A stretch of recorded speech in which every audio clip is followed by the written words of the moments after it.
The controlling class is not interested in having people understand this because, first of all, this leads to the causal factors, the understanding of the causal factors about why humanity is in the current conditions that we're in. Many people will have no answer for that. They don't understand the causal factors.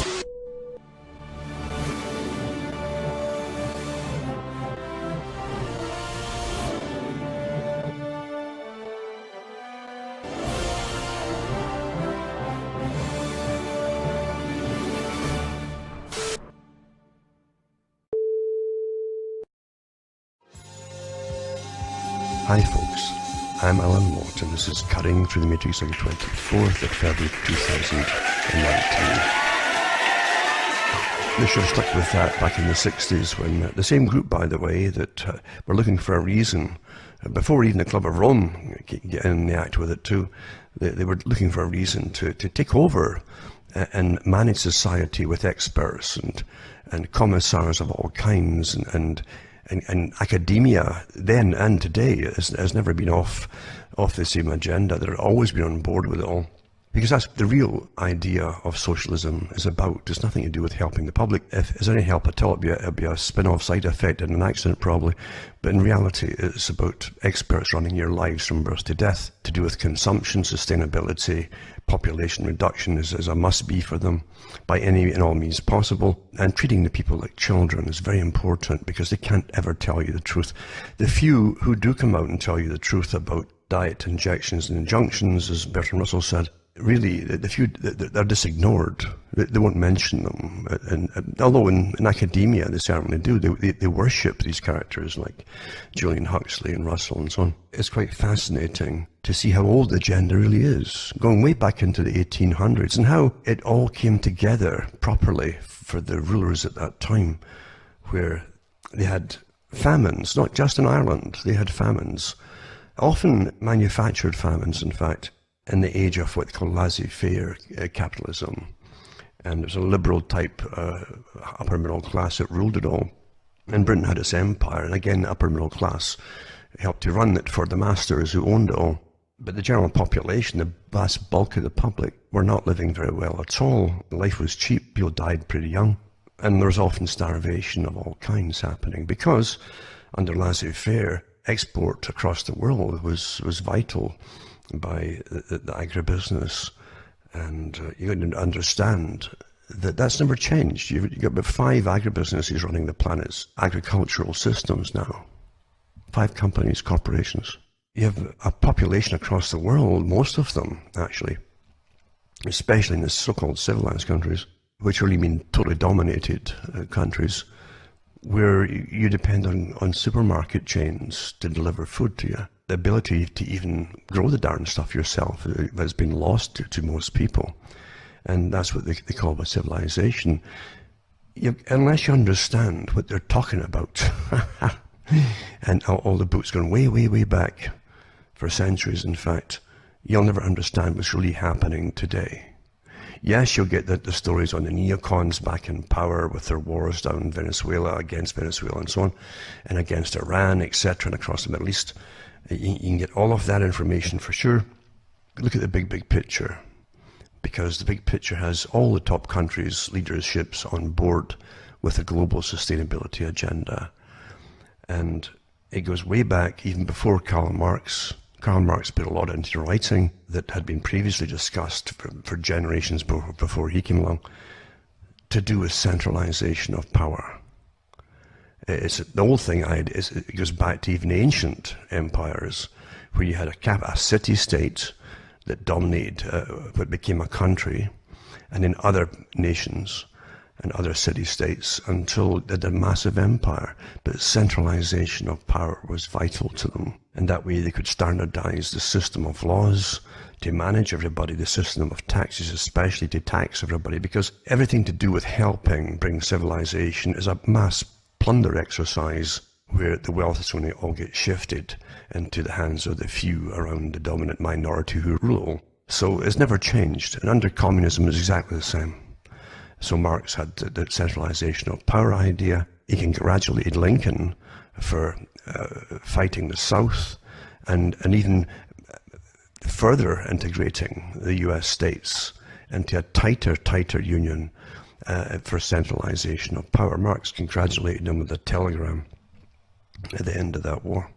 You're living through an agenda, a big agenda.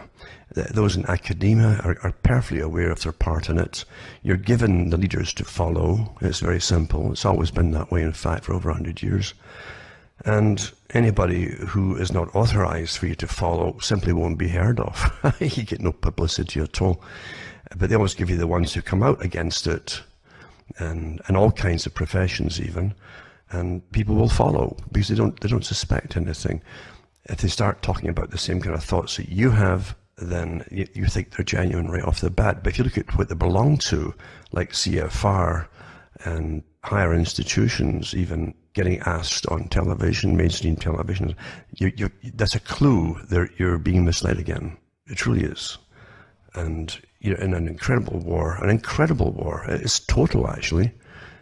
When total thought and all thought is under attack, unless it's authorized, you're under the same system, actually, that we used to complain about the sovietized system, that used to be complained about by the British system.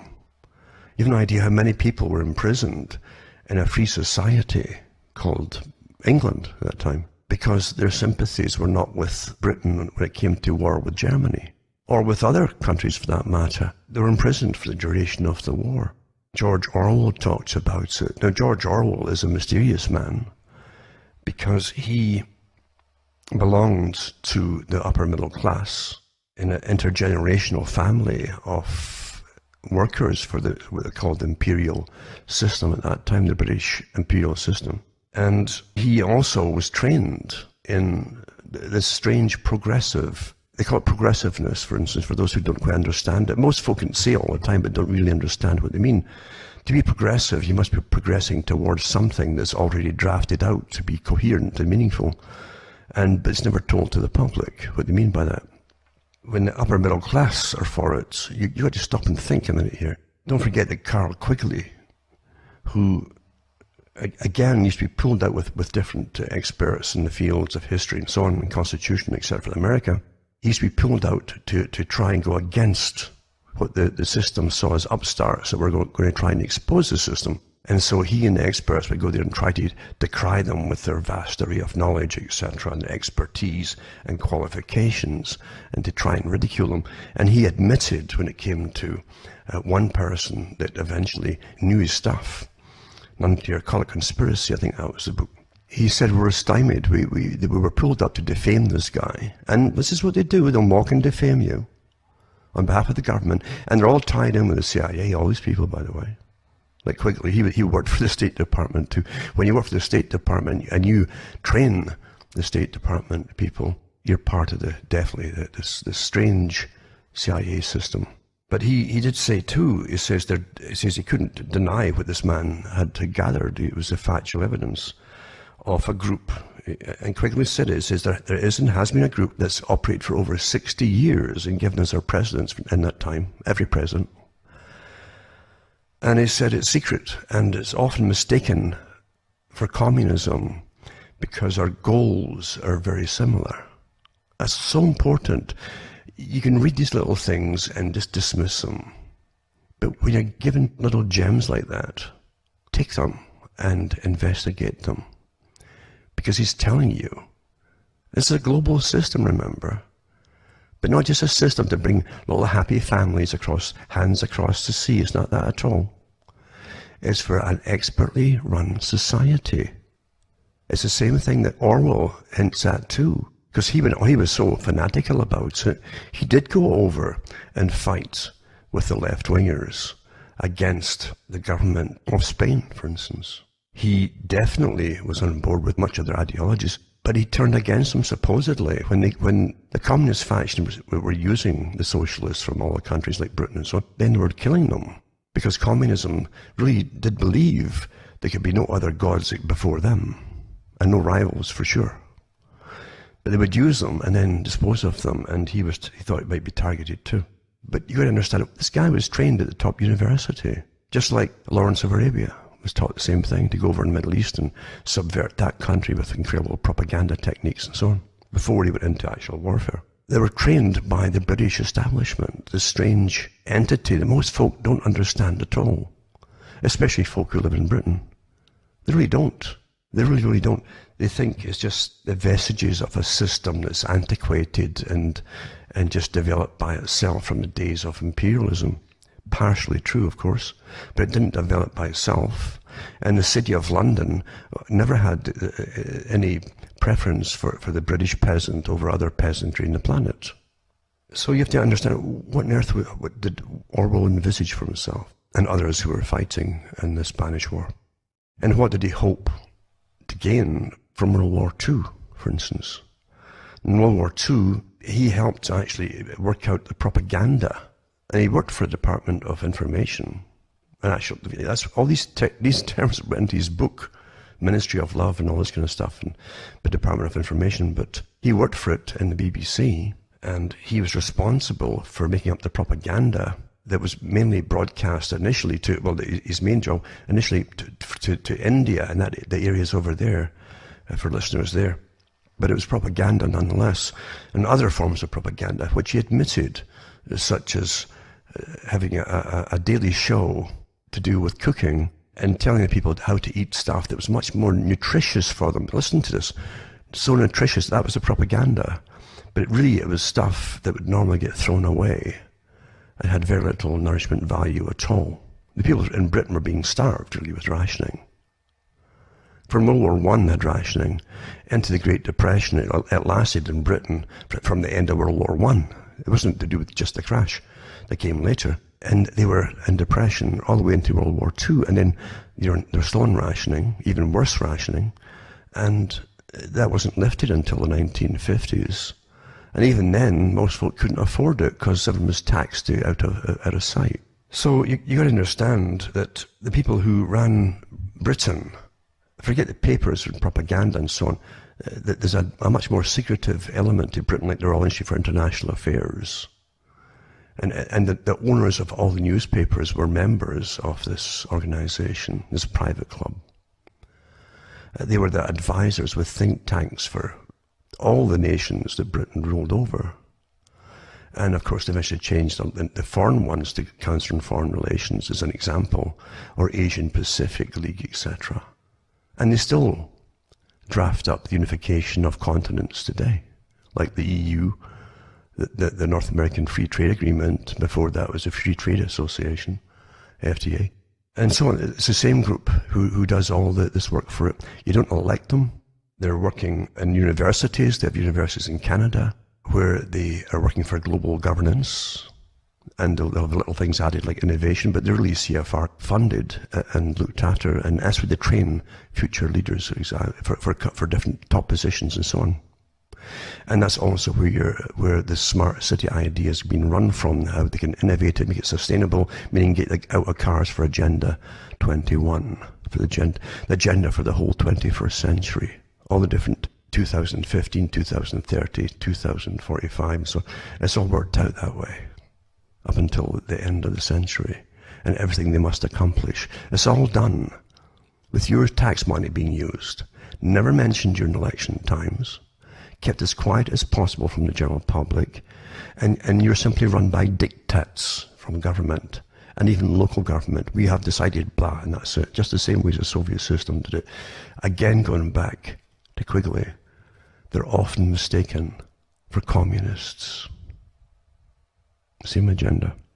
Sustainability, reduction of population, expletive run planning for the people into the compact cities, out of the rural areas, the elimination of freedom of thought, freedom of speech, freedom of action, and the massive training using the Aldous Huxley method, where they come to love their servitude, give them lots of drugs, that's why it's time for it now across the world, and give them lots of cheap entertainment to literally make them live in a la-la land. They already do. Look at this stuff. I keep using Australia as an example because it's a perfect example. Nothing against Australians. It's just fascinating to see how quickly they're moving it all there. And again, youngsters are almost, and if you remember the Matrix series, the movie series, there was so much in that series that people missed. You always get that. You're intentionally getting ideas thrown at you. And all the top stuff, even today, you're getting programming all the time. Like I've said before, that movie that came out, it's only one movie with brain implants where everything is seen in like glasses. Without the glasses, you'll see it inside your optic nerves, basically. Your memory will be there. You'll see everybody coming up towards you, and you'll see imprints in your lens, and basically of who they are, what they are, and all this kind of stuff. All predictive programming. You've had it your whole life, predictive programming, but now it's really here. Starting with Star Trek, the old series, with their communicator that was a cell phone. So you get taught and trained without, and you adapt into it. And Aldous Huxley said it becomes a painless concentration camp, and you give it up with perfect servility, as Rockefeller said. Perfect servility. They'll come to us with perfect servility, and they don't even know that that's how you are now.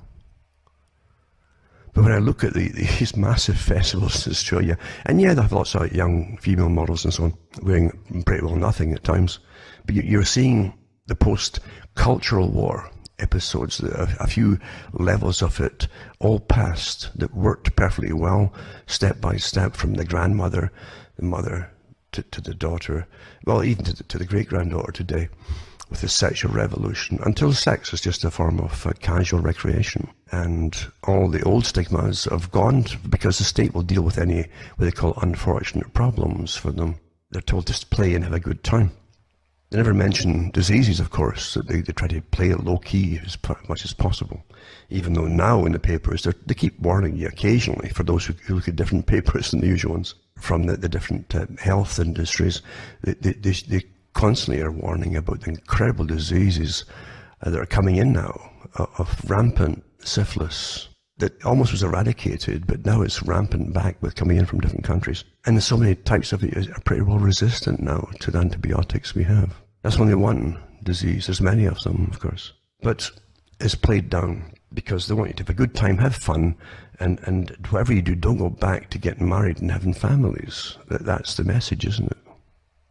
And unfortunately, the targets that you'll see in the pictures from Australia and so on, and other countries too, naturally, just in Australia you've got better weather, so it goes a bit further, faster.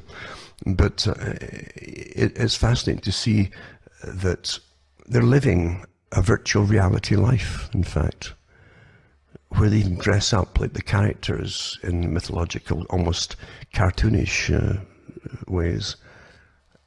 But these people really are adults running around like that. And yeah, they're having fun, and yeah, you don't have any responsibility anymore over really the outcomes of things you're doing. But it ties in again with the meetings, well-documented meetings, world meetings on depopulation. Even the one, it was done during World War II, and it was the King of England that chaired it at the time. During the war, where people were being slaughtered all over the world, they were worried about too many people not dying off because of the war, and too many of people just breeding afterwards. They eventually called it the baby boomers, as though no one had children before or something. You understand the terminology is meant to make you think about things negatively. So they call them baby boomers. All the people had children before that World War II. That's how the folk who went and fought in World War II were alive to go and do it, you know. But you understand, you're constantly given terminology worked out by marketers who work with psychologists. And psychology, by the way, the real reason for behaviorism psychology was for total control of the public for this particular system I'm talking about. Hasn't changed either. And to make behavior modification easy for those who control the general public. But what I'm getting at here is most folk don't know any of this. Or if they do, they can't retain it for long. Because you're given stacks of data like never before. I've mentioned it before, even from the intelligence agencies that published some of their techniques years ago. And I've read them a few times over the years, the last over 20 years. They admit that they'll flood the people with data and trivia. And that will simply absorb their time get them nowhere because there's no danger in giving you data. The data doesn't have to be factual, true, or anything else, just data. It's mainly ooh and ah stuff, you know. Did you know that blah, blah, ooh, you know. That's how simple it is. Or lots of pictures of Siamese twins or something. I mean, this is what they give you for news. It's not news. It's deliberately put in there to distract you and to train you. And it's already worked. It's already worked. That you don't have to sit back and expect to be given any real news that is going to affect your life from the media. That's the reason for it. And data is just data. It doesn't mean anything to you. Sad but true. You understand that we are the world's problem, according to those who own us, and they're quite open about the fact that we're actually existing at their sufferance. And the way they talk to us is just as arrogantly as the elite that would talk to us back in the early 20th century, for instance. What gets me is and I look at all different aspects of everything. And when I talk about things, don't think I'm just condemning things. I'm not a person who stop anything. How could you? You understand, you can only help the occasional individual who's truly, truly sincere and who's truly wanting to know because for their own benefit, their own mental health, being awake through all of this is like the one-eyed man is king in the land of the blind. And it's true. You feel much better when you realize that as folk go crazy and you're not going crazy. It's because you understand that they want you to go crazy. And now you don't have to. You can't stop the mob, as they call it, either, because they will go whichever way they're directed. Look at the groups today that are so radicalized and how easy it was to radicalize them. When you're radicalized and you join groups, you don't think for yourself anymore. You are part of the problem. That's what the United Nations said. They hate the individual. They really hate the individual. They want you all to belong to the groups which they're partly responsible in organizing. But anyway, you've got to understand that you're living in a very complicated, multi-layered system of control. And all the departments, as I've said before, in academia, to do with the mind, with psychology, neuroscience, behaviorism, are all part of controlling you. That's their purpose. The ultimate revolution that Aldous Huxley called it. Total control, to take away your will. You remember too that Aldous Huxley and his brother, Julian Huxley, considered themselves to be part of the scientific ruling elite. And they talked about this separately, and how they belong to a scientific family, intergenerational, a kind of revolutionary part of it too, because science is always breaking ground, technically revolutionary. But also how to do, their work was to do with controlling people. Julian Huxley worked with UNESCO to create to standardize a curriculum across the planet to ensure the same indoctrination and secular humanism across the board in all countries to make it easier to dominate and control everybody. Secular humanism is a religion, but they don't have the allegiance of the individual to a deity, which makes it far easier to control them. In secular humanism, they have lots of saints, but it's all left-wing saints of authorship, etc., that they quote and talk about, and so they can't think for themselves. The Huxleys were part of this a secret organization, very secretive, with different multi-layered factions of professionals working in their specialized areas for the same agenda. Charles Galton Darwin was one as well. And remember that particular Darwin worked in the Manhattan Project for the atomic bomb during World War II. But he wrote in the next million years that there's too many people, of the wrong people actually, and he said we'd have to, they were talking about ways to get them to stop breeding. And if they could just get the women, all the women into workforce, make it very sexy to be in the workforce, for instance, have their money and so on, and buy cars and so on, and what you wanted, then they wouldn't have to have marriage, etc. If they didn't have marriage, then hopefully they wouldn't have children. That was what he was talking about. And even before him, you have H.G. Wells talking about this. They all belong to the same organization. and had their own specialized parts to play in making things happen on behalf of this organization. It still exists today, and it succeeded beyond its wildest dreams. Destroyed the culture for the people. It's destroyed what was called religion for the people. And I'm talking about religion where you could talk to a deity who is the ultimate master, as opposed to your government. Understand, Wells said it. He said they must destroy the religions in the Western countries especially in order to dominate the people, because the biggest problem they had was the rights that their religion had given each individual versus the fact of a government who wants to take away those rights, except for the ones it gives you. In fact, they don't give you rights, they give you privileges, which can be taken off you any time. This is an incredible war, really. The cultural revolutions, we had it before, you know, in the West, even quieter ones before the sexual revolution, but we had them before the communists in China had their cultural revolution. In fact, much of what was used in China had been experimented on already in Western countries, going back to 1920s even, when they tried cocaine and drugs and the miniskirt and booze cans and made it sexy and to get people being promiscuous, you understand? But they didn't have the pill at that time, or all the abortion facilities. So they put it on hold again until the 60s.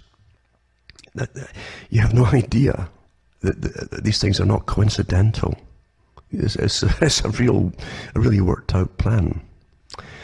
But anyway, let's look at, say, George Orwell. George Orwell put out his book 1984 during, he really thought about the idea in the late 30s when they were going to war with Germany, and he published it in 1948, or it was released then, I should say, and it was 1984, also titled that he wanted to call it The Last Man in Europe. I think it was The Last Man, because really the last thinking person who would be able to think that it was about that too, with the character in it of Winston. After that, it wouldn't matter. No one could break free from the mind control that we instilled in everybody perfectly through science. This already happened. But anyway, he did send a copy off to different people, and one was to one of the people he admired, and it was Aldous Huxley. And Aldous Huxley had been a tutor of his at Eton for a short period in 1917. I think it was 1917, where he taught French to Orwell. And in 1932, I think it was, maybe, Brave New World came out from Aldous Huxley that really showed you through science understanding of human nature, and using the sciences to exploit this human nature and manipulate it. They could eventually come to society where you had a controlled population. You were all born in test tubes, basically, and your genes were completely manipulated for the function that you had to serve society. So there you had the perfect, as a Marxist said. And the Marxists really are just part of the same group. The real Marxists, that is, who rule the world through finances and through academia and so on. An empire. This empire. Brave New World would get just an amount of different people it would need for each category, each class or caste system, from the alpha plus all the way down. So distribution of labor was already worked out. You were born into your function, basically. And you couldn't do much about it because you were genetically, any genes that would cause individuality to crop up were eliminated before, from the ovum or the sperm that was eventually put in and heavily manipulated until you were simply a repeat, a kind of clone of previous types that had gone before you in the same jobs or class. But he said that you could get the people to the exact number that you wanted for sustainability. This is 1930s, remember. You could make sure they were happy because even the traits that led to depressions would be removed from genetically. If it was genetic, it would be removed. You see, in this technique, and you would be what they wanted you to be. Very predictable. Even your likes would probably be already instilled into you. And your traits for being good at accounting or bookkeeping or whatever, with certain types that they had. And all the way down to the ones who had to do the manual work, the manual repetitive labor, boring labor, they would be made for their task, although some of them still went a bit crazy with the boredom. But that was the perfect system of Brave New World. And everyone could get Soma, the drug, which would just make them instantly happy, it would relieve you of anxiety pretty quickly, and you had a good supply of it. You had good health too. They made sure of that until a certain age would crop up, and you'd suddenly age very quickly and die. And death was also encouraged as a wonderful thing. The children were brought around not to mourn death in this atheistic type society, although the state was worshipped because it gave you all your goodies and your free sex and big clubs and all that kind of thing to be happy with. Anyway, here is what George Orwell received after sending the book out to his mentor, in a sense, someone he admired, Huxley. This is what Huxley said after reading his book, or some of his book. He couldn't read all of it because Aldous Huxley had terrible eyesight, terrible problems with his eyes. He could only read in little bursts here and there because it hurt him to try to read things. But he said that it was 1949, after Orwell's book came out, and Aldous Huxley sent a letter back. So anyway, it says here that, "Dear Mr. Orwell, it's very kind of you to tell your publisher to send me a copy of your book. It arrived as I was in the midst of a piece of work that required much reading and consulting on references. And since poor sight makes it necessary for me to ration my reading, I had to wait a long time." He goes on to say, "Agreeing with all that the critics have written of it, I need not tell you yet once more how fine and how profoundly important the book is. May I speak instead of the thing with which the book deals, which is the ultimate revolution. This is so important, the ultimate revolution. The first hints of a philosophy of the ultimate revolution, the revolution which lies beyond politics." See, here you go, beyond politics. Because all the leaders of all parties, as Quigley said, belong to the same group, and had for over 60 years in the 1960s. So you wait at the 1800s. Anyway, beyond politics and economics, and which aims at total subversion of the individual psychology and physiology, are to be found in the Marquis de Sade. So awfully important, this stuff. Who regarded himself as the continuator, the consummator of Robespierre and Babeuf. The philosophy of the ruling minority in 1984, so he's comparing his book with 1984, is a sadism which has been carried to its logical conclusion by going beyond sex, understand this, and denying it, where in actual fact the policy of the boot on the face can go on indefinitely seems doubtful.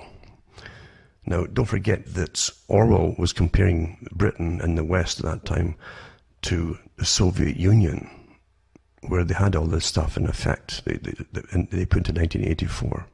So Huxley goes on to basically contrast the differences in how he saw the world. And don't forget that Huxley belonged to the scientific elite who understood psychology and psychiatry and behaviorism, and what we call neuroscience, and did all the studies of the ages at their fingertips. Always adding to it, right to the present, of course. But he says here, "My own belief is that the ruling oligarchy will find less arduous and wasteful ways of governing and of satisfying its lust for power." So there's no problem talking about its lust for power. Just forget all this democracy stuff, and we're here to help you. And for sustainability and saving the planet, I'm talking here, right? To save the planet, we've got to take all your rights away from you and manage you to save us all. That's just the present con, folks, to make it all happen. Anyway, it says lust for power, and these ways will resemble those which I described in Brave New World. I have had occasion recently to look into the history of animal magnetism and hypnotism, and I've been greatly struck by the way in which for 150 years the world has refused to take serious cognizance of the discoveries of Mesmer, Braid, Esdale, and the rest. Now, remember, this is written in the 1940s, and in the 50s and the 60s, they went way beyond anything with the Esalen Institute and different institutes are set up. Now you can make folk do anything you want them to do, even eat bugs on television, or lie in coffins of fecal matter, for that matter. And they'll fight each other to do it, to win something. Who would have thought, eh?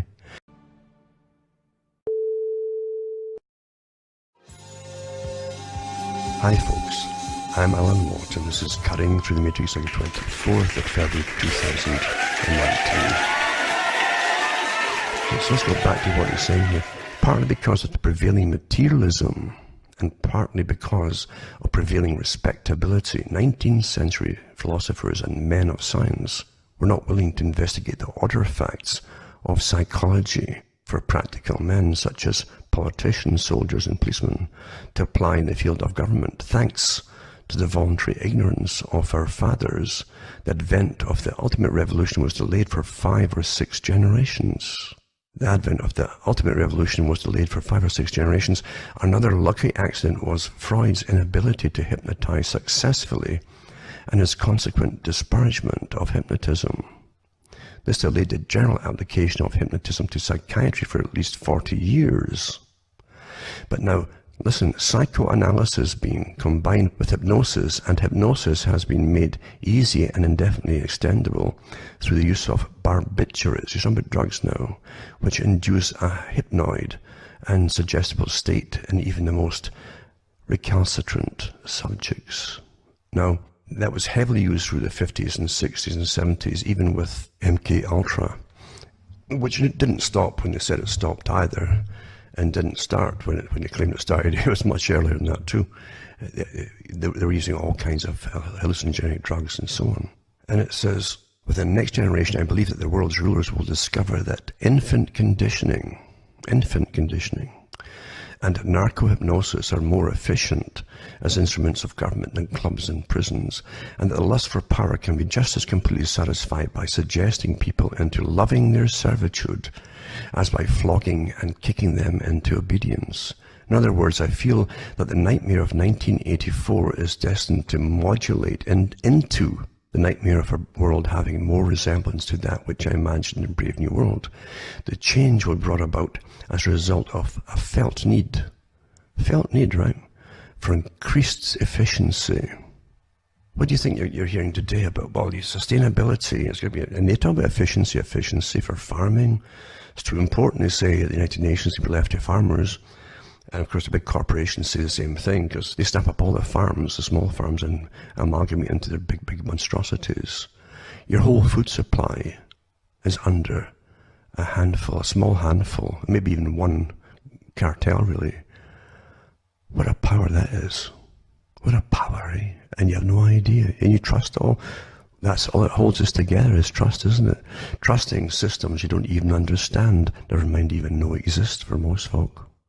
Anyway, Huxley goes on to say, meanwhile, of course, there may be a large-scale biological and atomic war, in which case we shall have nightmares of other and scarcely imaginable kinds. So he's given you, he tells you what's going to go. In Brave New World, don't forget, you have as much sex as you want. In fact, it's a cultural no-no to have the same partner over and over again. You're supposed to take different people every night of the week, basically.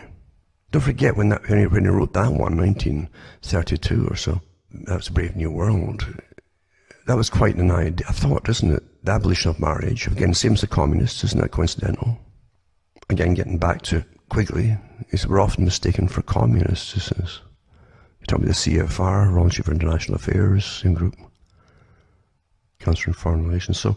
So there you have it. I mean, nothing's happened before I was born, and since, and to come.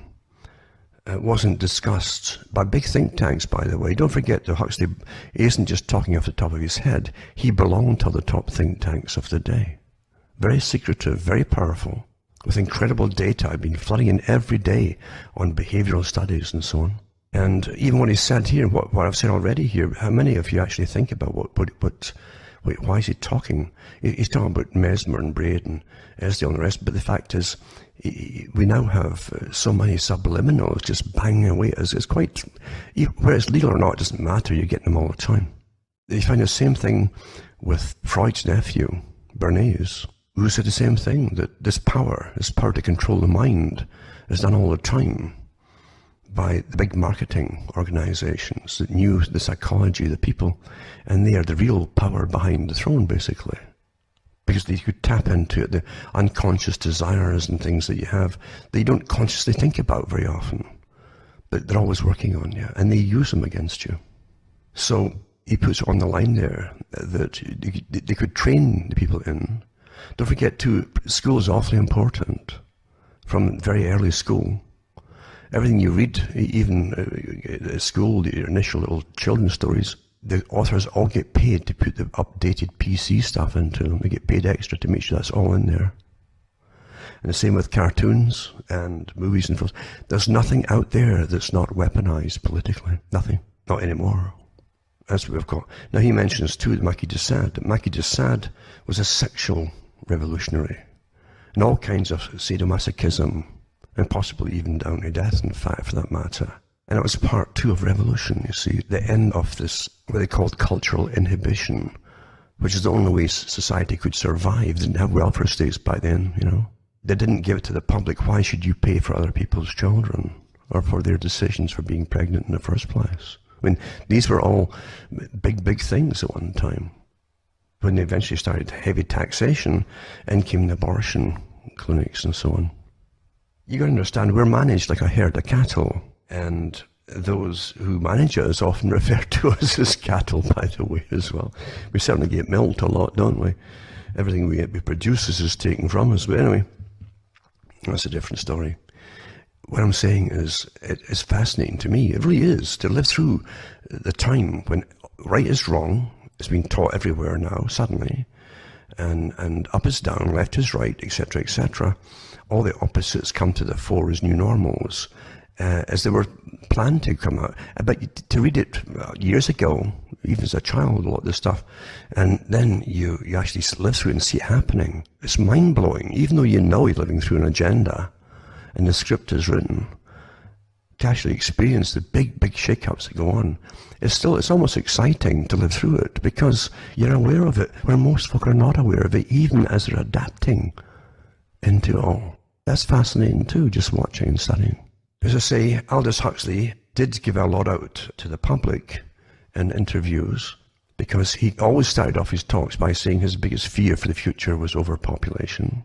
But he'd never told directly to the public. Some of them did, like H.G. Wells.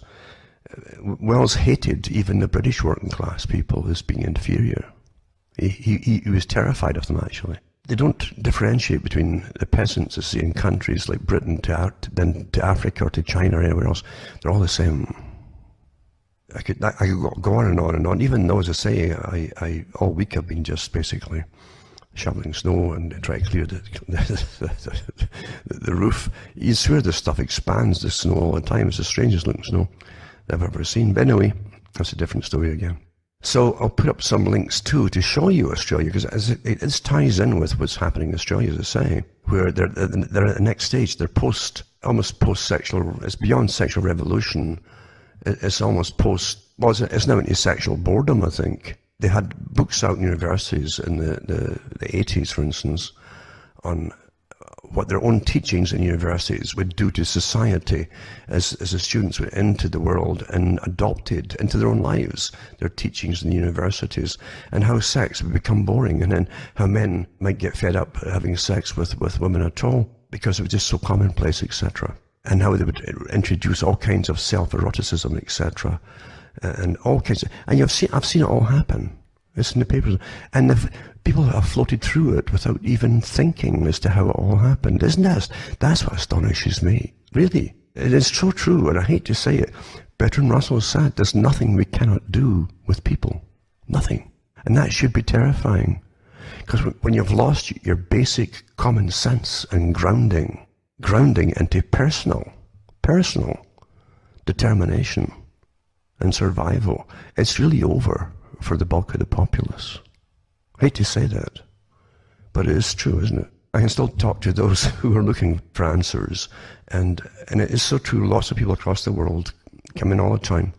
I'm glad to say there's a great response from people who have pulled themselves out of traps they've been in with all of this, and they've got off the drugs or whatever it is that they've turned to, because a lot of them who are a bit brighter will try and quieten their minds by any kind of drug, whether it's alcohol or all the terrible amount of drugs that are out there that really destroy you. And they're learning that now they know the reasons for things, they can investigate, and it really does empower you when you know why. When you know why all the ridiculous characters are presented to you on television as new leaders of all kinds are there, and what they really belong to, and listen to the things they're promoting, now you know where it all comes from. They're all fronts. All of them, folks. Well-paid fronts. It's really something to see. Politics is completely politicized in a different way than you think of politics. Politics is a joke today, an absolute joke, as you all know.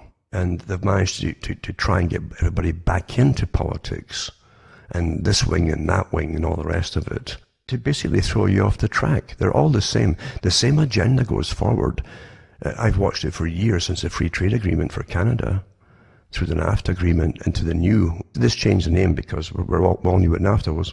It's the same group. And the presidents of the countries must sign it the next update of it every other year or so. And have been since the first lots, way back. Regardless of the parties, who's in office at the moment, what front group is in, they all sign it and update it. None of them throw it out the window. And the intent was completely in your face in 2005. It was to literally amalgamate all of the Americas into a single system, just like Europe, with its own individual government. Now Australia, getting back to Australia as an example, it really is, I really feel sorry for Australians of how they've been a tremendous test bed for a lot of this. Here right now, you've got some of Australia's top universities are accused of selling permanent residency and access to jobs to foreign students. Every country in the West is doing the same thing. So claims made that some Australian universities are effectively selling their residency. And a Melbourne population expert said university is opening shop fronts in the city, and they're offering bare minimum courses to qualify for skilled visas, he says. We live in an age of incredible greed, folks. And since there is no morality, anything to do with even cultural morality is being tossed out the window for greed. Everywhere you look, it's the same. And it'll get a lot worse, by the way. Australia's immigration levels soared to a record high in 2018, with 832,560 new arrivals calling the country home after the government promised cuts. Now, that's not all the migrants came in. These are the ones, a lot of them that I guess it's probably they apply to come in. It reminds me of that old saying, it's a mythological saying of Nero fiddling while Rome burned. It's kind of like that, like party till you drop. If you're reading the papers as an alien looking at this strange place with these incredible big festivals they're having, and they're all having fun and so on. The music, like wearing very, very little, and I'm sure there'll be lots of sex involved and things like that. You realise that most of those people will never have children, and they won't even want children. So they're being phased out, all of them, and they don't even know that either. But they'll have fun by painless concentration camp, like Aldous Huxley said. They'll have fun until they die, basically. But they won't leave anything behind. Never mind another generation. So it's all working very well, isn't it? Another thing, too, with Australia, they always go along with the Western society, especially America, to do with who the latest enemy is. And because it was back to Russia and China, I said in the 90s in a show that they'd bring back the Russian bear, the big bad bear, if they start losing too much money in the weapons industry. And here, lo and behold, here it goes. But also China, and with that Huawei debacle that they've created, you find this what we lose if an angry China stops buying from us. Australia will plunge into a recession. It's strange, I said that last week, that Australia is proudly declaring, with its virtue signalling, its leaders are, how they're banning a new coal mine from opening because they don't want it sold in the country. But what they don't mention is when they sell all to China is buying up, because in fact China's laughing at them for not having modern coal generators, which really are awfully good, because all that carbon that's just taken out of it through incredible filters now. But facts don't matter, right? You take away energy, make it expensive, people start dying, folks. Food is an energy. When you don't get what you need, the proper food, you start dying, you get sick, diseases come back. It's all part of Agenda 21 and sustainability. So China has said that with them getting this bad flack from Australia about Huawei going along with America and Canada, they're going to stop taking the coal from Australia, $22 billion a year. Now in Australia's all in panic, of course. And that'll be fixed very quickly, I'm sure. You see the groveling will happen. It says China, which also spends $10 billion a year sending international students to Australia, has hinted at a trade war in retaliation for Huawei being banned from installing the next generation 5G mobile phone network and the national broadband network over spying fears. Well, how come it's okay to buy all our computers from China because they're all made there? But one company, it's such nonsense, isn't it? The West system that runs the West created modern China. We funded them into existence. We funded our factories over there with free trade and the GATT Treaty. The people who rule us all funded it all. They own shares in all those factories in China. They've never complained until now that all your computers and so on are made there. But this Huawei one is the big, oh dear, dear, dear. Who's kidding who, folks? It's quite some, and yet there's other countries not there that make all your software and everything. And it's a country boasting openly that they do most of this, the anti-spy work and the security systems for computers. And that the guy that is now working with them was the head of the NSA in America for a while. You got to laugh at the nonsense you're getting. And we've all to emulate China anyway. They're the model state that we must all emulate. And because they control their population very, very well. And most Chinese are pretty happy people.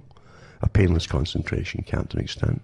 As long as you do what you're told and obey all the rules and don't say anything from your own thoughts, basically. They also have articles that welcome to 2019 where the phone is a weapon of deception, and a new study projects that nearly half of our calls this year will be spam. Well, who's trying to stop that? Nobody. I can see. And another thing I want to mention too, before I run out of time, I already run out of time, I've overdone it again as always, even though I didn't have anything ready really for this one, because of this last hectic few weeks actually. It's Orwell talking about the press. And most folk don't know that he did the preface to his first book in 1984 that was taken off from subsequent books because it might offend folk, and he didn't want it removed, but he was talking about the press themselves and how the press go along with totalitarian regimes, including Britain.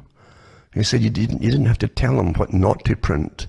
They would go along with it voluntarily. The so-called free press, right? But he also talked about censorship of speech and so on. And he says these people don't see that if you encourage totalitarian methods, he's talking about the far left and so on, which is no different than the fascist systems that they had. They're really one and the same thing. I don't care what you want to call them, it's the same thing. Run by the same people, actually, who own the whole system. To get change in the system, you need two sides. You create them, and you plan the conflict, and you plan the outcome. It says these people don't see that if you encourage totalitarian methods, the time may come when they will be used against you instead of for you. Make a habit of imprisoning fascists without trial, and perhaps the process won't stop at fascists. Soon after the suppressed daily worker, that's what we had in Britain at the time during World War II, had been reinstated. He says, I was lecturing at a working men's college in South London. The audience were working class and lower middle class intellectuals. The same sort of audience that one used to meet at the left book club branches. The lecture had touched on the freedom of the press, and at the end, to my astonishment, several questioners stood up and asked me, did I not think that the lifting of the ban on the daily worker was a great mistake? When I asked why, they said it was a paper of doubtful loyalty and not to be tolerated in time of war. So anyway, he ended up defending the daily worker, which even had libeled him at times. He knew to stand up for other people's points of view, or you're in a totalitarian system completely. The very thing you're supposedly standing up to fight against, you always become your enemy, unless you're conscious of what you're working through. People in a mob are never conscious, because they've lost their individual ability to think for themselves. Lenin, remember, talked about we shall win by slogans. Look at all the slogans across the board today. And the name-callings are just categories of slogans as well. And the main encouraged for universities. They're the main, that's the way I've said this since before probably the communist attempts to take over the West years and years ago. They're all getting trained at universities, the top universities. Why would that be? Why would your Ivy League universities have departments where they teach communism and generations of future leaders to be communists? Unless it's the same group who are your so-called fascists and your capitalists at the top. And it is. In Article 2, cold outbreaks are not caused by global warming. And it talks about the so-called floods and animal migrations and disease outbreaks and so on, mass extinctions, all the terrible things that they warn you about daily through television, no doubt. According to climate activists, they're all caused by dangerous man-made, that's anthropogenic global warming. And this in turn is supposedly caused by rising carbon dioxide levels resulting from the use of fossil fuels. They might as well add alien invasions to this because it's all nonsense. Indeed, the climate scare industry, and it is a scare industry because that's the agenda, folks, to take all your rights off you. You'll voluntarily give them up and get managed. Indeed, the climate scare industry has achieved such a level of absurdity that on February the 1st, journalist Andrew Revkin reported in a National Geographic article that many stories in recent days highlighted studies concluding that global warming is boosting the odds of cold weather outbreaks. And then this article goes through it all and debunks all their stuff and so on. And those who've been following it for years know the cons that they've pulled, where they give you scary stories and most folk can never check it up, or you can't even find data to check it up and even ridicule it or believe it for that matter. Just keep churning out scary stories. But anyway, some of the experts too, like Dr. Ball, for instance, Dr. Tim Ball, an environmental consultant, former climatology professor at University of Winnipeg, Manitoba, said that Scavia's statement is utter rubbish. It's wrong in every aspect, from the basic assumptions to the interpretation. In fact, a gradient makes things move. It doesn't keep the cold where it is. So he debunks this latest thing too. It's just too easy but don't forget the real agenda and using all these excuses. Also, there's a Centre for International Governance Innovation. It's called CG. It was set up quite some time ago, actually. The University of Waterloo is a big player in this. It's in the former Seagram Museum in the uptown district of Waterloo, Ontario. It's now situated in the CG campus, which also houses the CG Auditorium and the Balsillie School of International Affairs. It's quite interesting because international governance and innovation, all the CFR stuff, Council on Foreign Relations stuff, is it's actually really part of it, as far as I can tell. The top members of the CFR who've already done positions in CFR studies and so on, and international development research centres and so on, and to do with money and the IMF, etc., and the World Bank, people who work in all these kind of things too. It's fascinating to see. This is one of the big agencies for the CFR, Industry for International Affairs, call it what you want. It has many names for the same organisation, but it's completely on board with the whole global agenda. And they actually use Waterloo, the area, for an area for their sustainability testing and programming and so on. And they've churned out somebody who's going to go across the country now, given a plum job, obviously, to do with municipalities for climate innovation programs and so on. Do you realise there was a municipality agreement there for Transition 2050 partner grant recipients? And it's providing grants to 10 organisations that will help participate municipalities in all sizes from all regions of Canada to reach significant carbon emission reduction targets. The same agenda, eh? Get the cars off the road, etc., and decide how you're going to live, and how even building houses, where they're going to be, what kind of houses, yada. Do you vote for any of these things? No, you don't, and that's how you run, folks, by the so-called pretended experts. Waterloo City Councillor, where CG's headquarters is, bring climate change expertise across Canada. Eh? So somebody I've never heard of before. Award 4 Councillor Diane Freeman will be travelling across the country as part of the Municipalities for Climate Innovation Programme. Did you vote again for that? No, you didn't. And do you have a say in it? No, you don't. She says she'll be working with municipalities across the country to help them find efficiencies when addressing climate change. Now, talking about getting you out your cars and more plug-ins for electric cars, which are useless in this climate here. And they know that it's not meant to be practical. is to get rid of your gasoline engines. That's what it's for. Once they're gone, folks, you can moan all you want when your electric cars just run down, or you can't replace the batteries after 3 or 4 years, and you pay another 40, 50 grand for the batteries alone. Understand? Agenda 21, the main charter says that the elimination of private vehicles. What part of that don't you understand? And they also want to, what you're going to eat and everything else too. There's a couple of articles about that. I think what's up with that's got that, and the fact that energy, to do with food energy, as I've said last week and before, even years before, I've mentioned that food is energy, and they're going to go after that, and they have been going after that for years and years and years, and bring you down off your protein diet into vegetable diets, and you'll start seeing yourself getting sicker again too. Never mind the fact that most of what you're eating now is so heavily contaminated with herbicides and pesticides for the genetically modified food. And Canadians, by the way, remember, were the unwitting subjects for the testing of the food, GM food, for 10 years before it was admitted that the government had signed a secret deal with the big chemical agency that owned it all at the time. You know who they are, to do it. They didn't even inform the public. We were informed through a big meeting in Britain at the time when Tony Blair was going to introduce the genetically modified or engineered crops into Britain, and there was big rallies against it in Britain, and that's when we found out from the NGOs over there that they were testing it out here in Canada for 10 years in secrecy across the whole country, but study our health.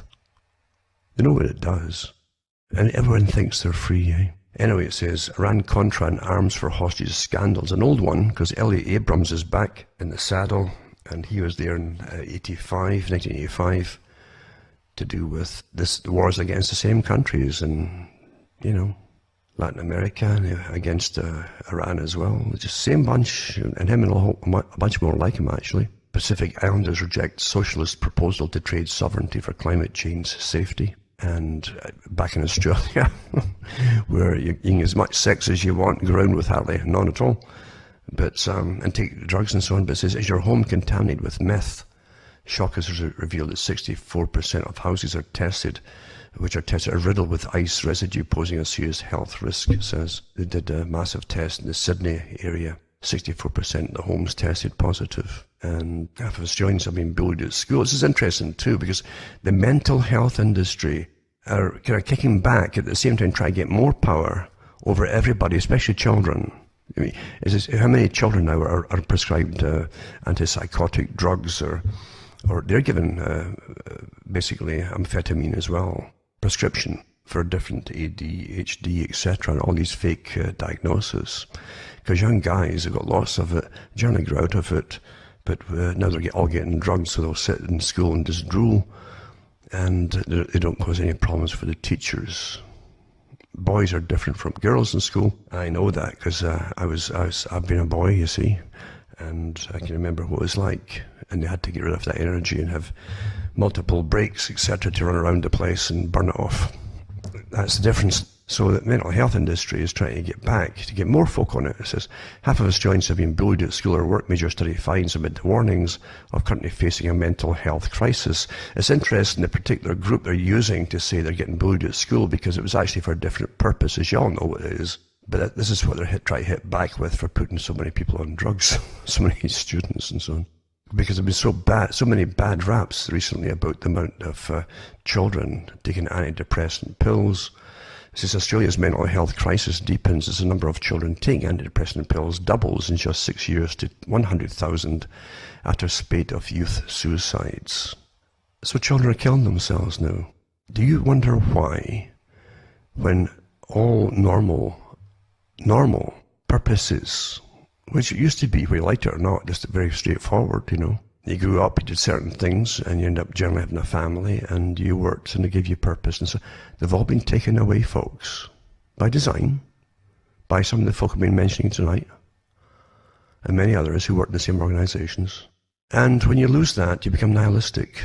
You can't see purpose anymore. The electronic systems that are meant to spy on everybody and really control everybody are just that. They're not your friends. Electricity is not your friends here.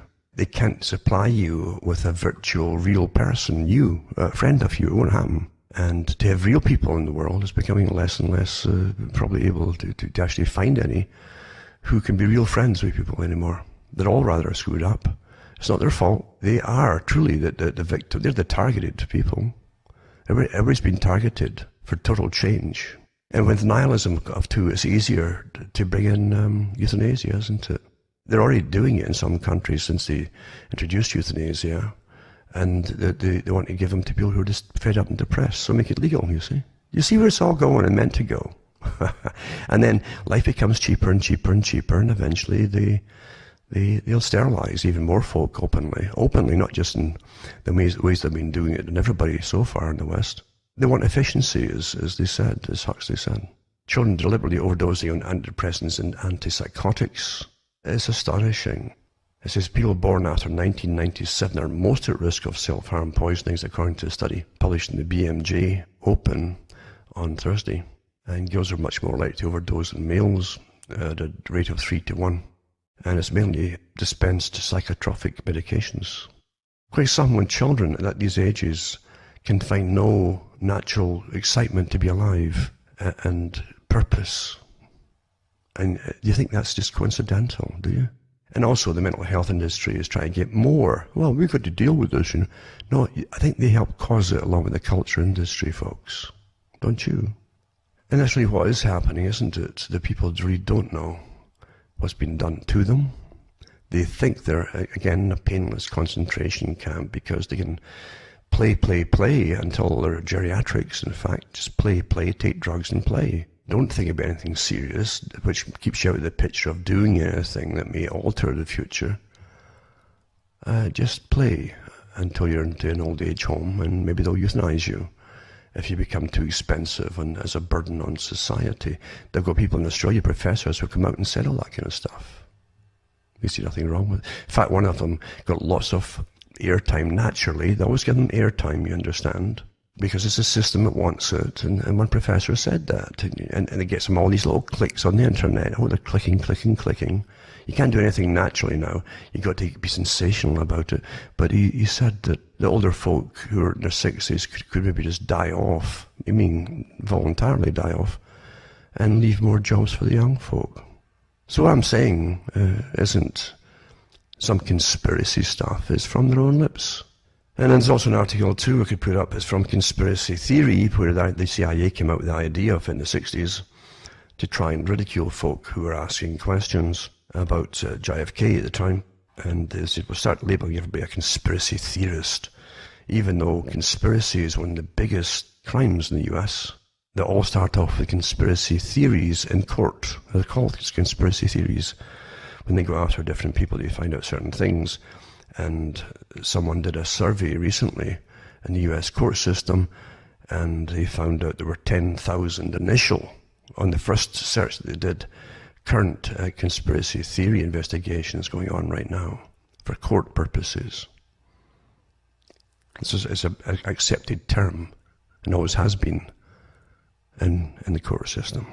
But when they want to ridicule you, they call you a theorist. Mind you, counterintelligence, for the same one system that runs everything, gives you your almost clones. They'll come out there, say the same things you've been talking about because they grab it all, and then they bring in aliens and different kinds of weird, strange beings to try and lump people like myself into that group.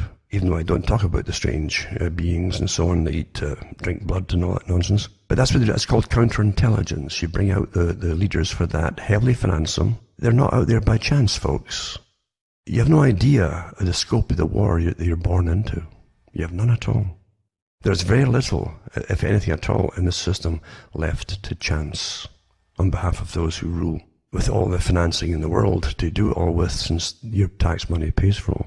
Anyway, I've got to go out, I guess, and check my roof right now and see how it's doing, if it's still holding up all right. But as I say, I never prepared anything really. It's just that we're living through amazing times.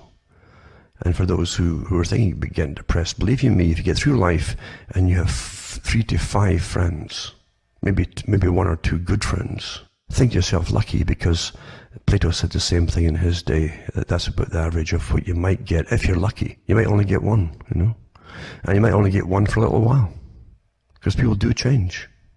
And that's another talk too, mind you. The hardest thing for people who are really searching for what's happening is to find others of like mind.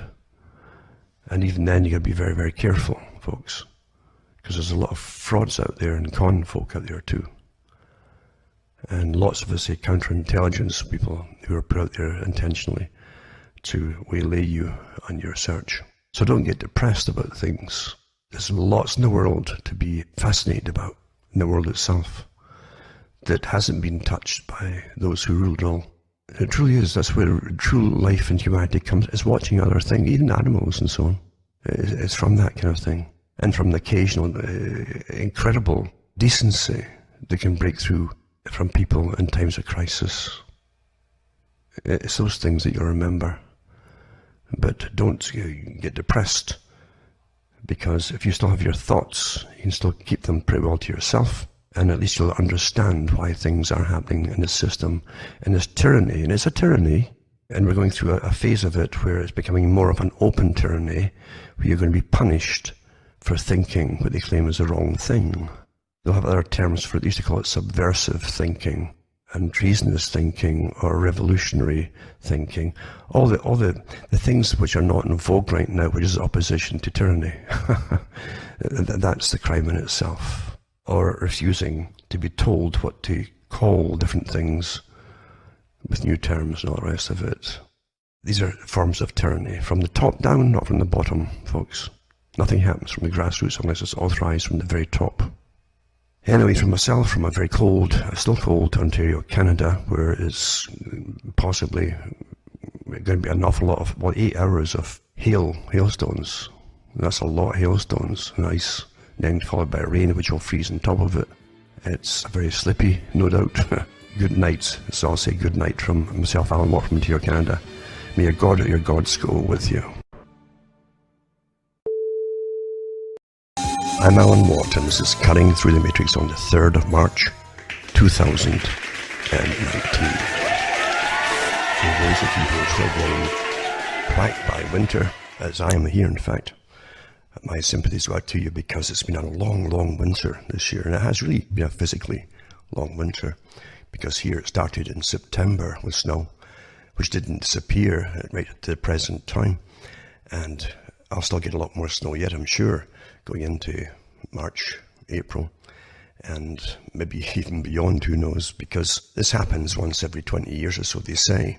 It's not that unusual, although, of course, with geoengineering going on and all the testing they say that they're doing across the planet, from official statements from universities, they're involved in the geoengineering projects, that who knows what normal is anymore when it comes to weather control. Because that's the purpose of geoengineering, of course. And it's like that statement the US Air Force put out years ago saying, owning the weather. Look it up for yourself. But it's been happening. So this is the whole thing today. You're living in a system managed by experts from top to bottom of every aspect of your life, literally, even physically. You're managed by experts from birth to death. And that is the system that was dreamed about for centuries, actually, before H.G. Wells came along. He was one of the recipients of the knowledge to do with this world that people they'd be hard pressed to even define.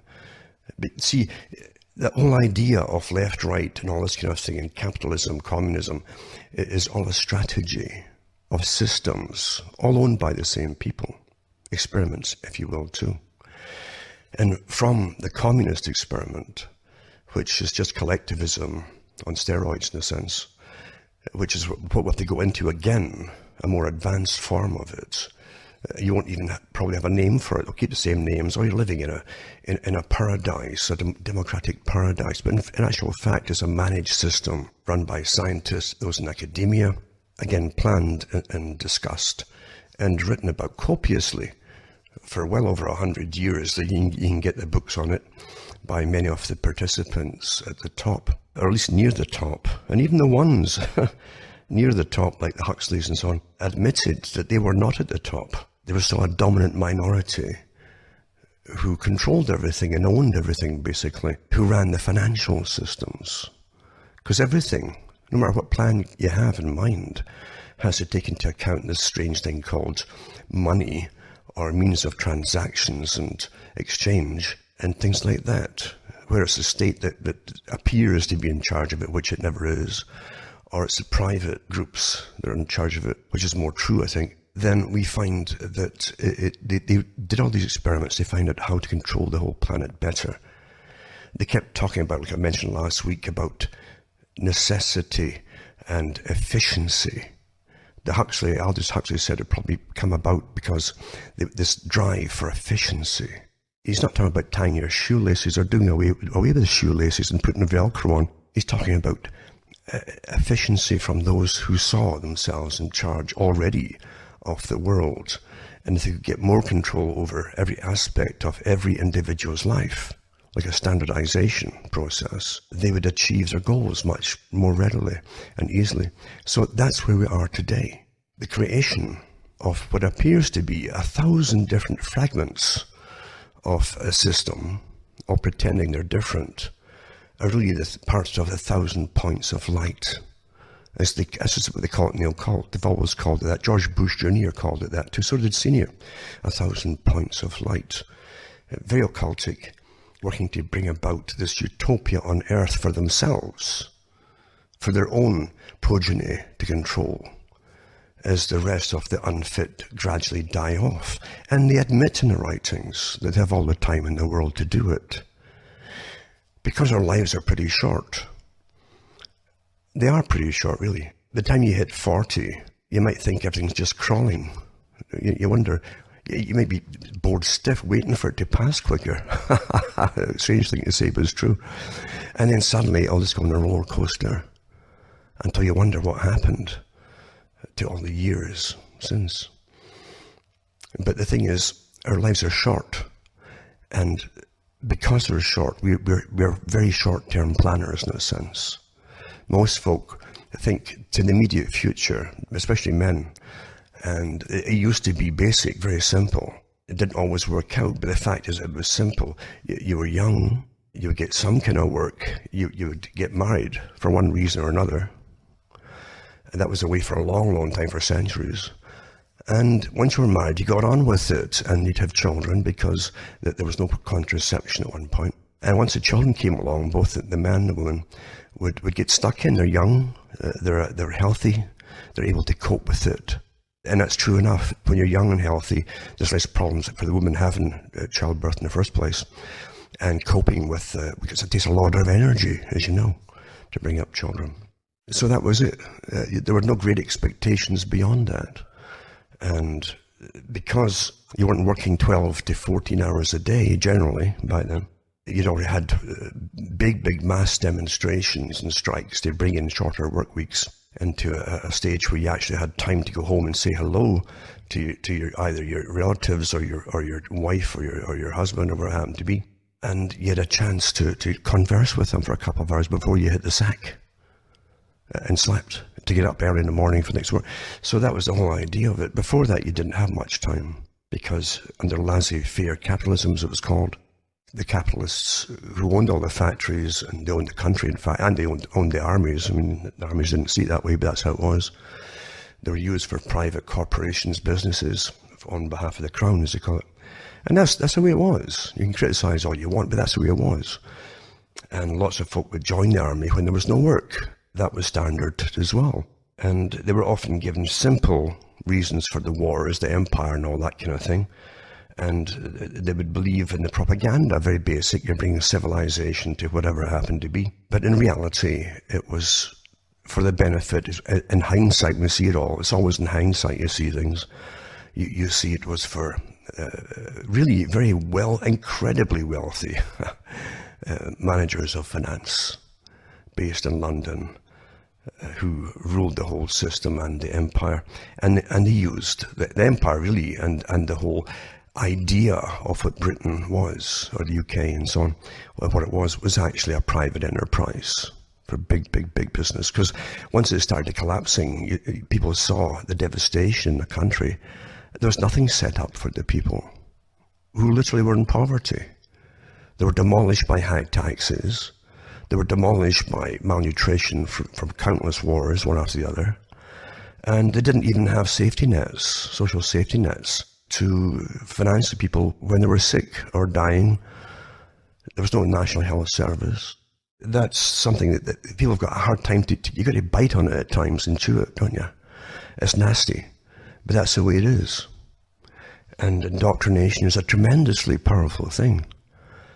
And it doesn't take long to indoctrinate people if the experts are involved in indoctrination. And that's the saddest, scariest thing, is that it can be done to any generation for any purpose that the masters require at the time. Today is just too perfect, with psychologists and behaviorists and all the rest of it working full time in big panels with government, like big marketing. How do you put ideas across to the public? Like the behavioral insights teams, all psychologists. Psychology, remember, was dreamed up to control the public, folks. That's what it's for. That's what it's for. Psychiatry was going to go a step further by bringing in drugs with it.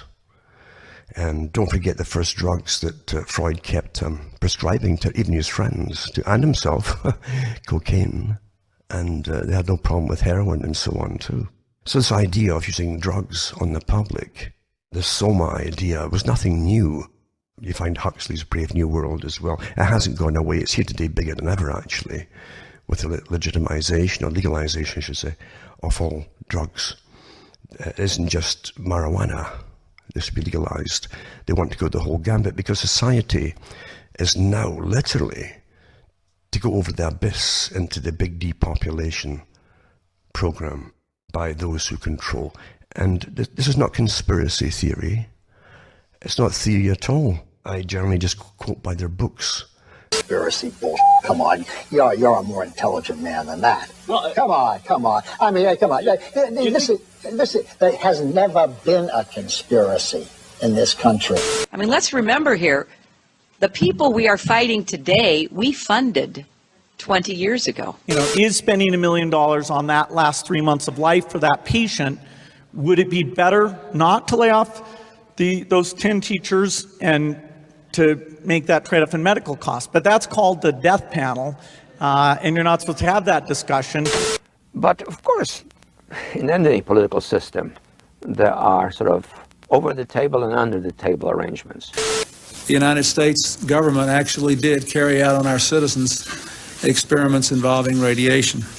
They put out themselves by authors who are in the big foundations that bring all this about. They're in the big think tanks that work with all governments, advising them on policy, generation after generation. That's the beauty of it, getting back to the short span of your life. Every foundation has a list of its own agendas to accomplish and work at, including to create more and more non-governmental organizations, to even recruit and train children to be the future leaders of these organizations in 20, 30 years, 40 years' time. And that's no conspiracy theory either. You can see it on their own websites. And they do this constantly.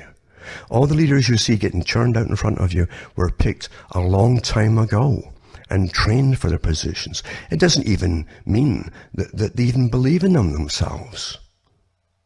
Because you don't have to tell them all the facts involved where you want to go with an agenda. You don't even have to tell political parties what their whole agenda is. Political parties generally don't want to know. They just want to get in and to fill their pockets. And they get rewarded mightily. They all know this mightily from so many sources if they nod and go along with the policies that are put in front of them by people who are unelected. That's the reality of life. The school systems are such an amazing system, really, because it's got nothing to do with education. It's indoctrination of policy by those who own you, basically. That's what it's for. The reason that Aldous Huxley had no problem, as I talked about last week, about his agenda, the agenda that he saw for Brave New World coming into being, where the folk would float through it step by step, float into it with no real reaction against it. And eventually it would be there. It might take 100 years or 200 years, but it would come. It's here already, really, but it would come. And so everybody would fulfill their function in their strata of society, all the different types, all the way from the alpha, plus all the way down, for the division of labor, for their hive community to work efficiently. That's what it was all about. And that really is what it really is all about. And that's what he meant by efficiency. It would come about by efficiency. And you can go all the way back into Plato and all the other philosophers of his era who talked about life in general. These people had no real problems in the world, like Plato and Aristotle. They were all of a leisure class who could sit around and drink their wine and indulge in different things that would be, well, at one time people were horrified about, but the thing is, they could speculate. Their whole life was about speculation and humanity, and humanity's role and place in this universe of theirs that they saw. And they studied everybody. If you want to control nations, including just even your own nation, you must understand how people work. And so they add in every generation other observations on humanity and all segments of humanity and genders and everything else. And that's what they did.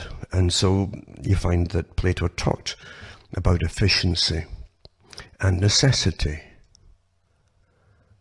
And he also had his book put out called The Republic, where that became basically almost like a Bible in esoteric circles. And for those who don't understand esoteric circles or esoteric lore, it isn't anything to do with vampire slayers on television. The occult is simply hidden. It means hidden. Those who wanted revolution to destroy the old power structures in society, like the Catholic Church, were often people from a different belief system who wanted to dominate as well. You find all plays down through history. Don't believe that everyone's just either a winner or a loser. There's competition. There's always power plays between every group out there, even in all strata, even in the left wing. Power plays galore. And just need to satisfy what you think is your right to dominate others. And so you find that the occult has always been used to overthrow or try to overthrow existing power structures. And even in those who were the recipients of history and power within ruling organizations like the long-established churches, because they had incredible knowledge going way back up to the present time of real history as it happened by parchments and scrolls that were sent back and forth all the time, just like ancient Egypt did as well.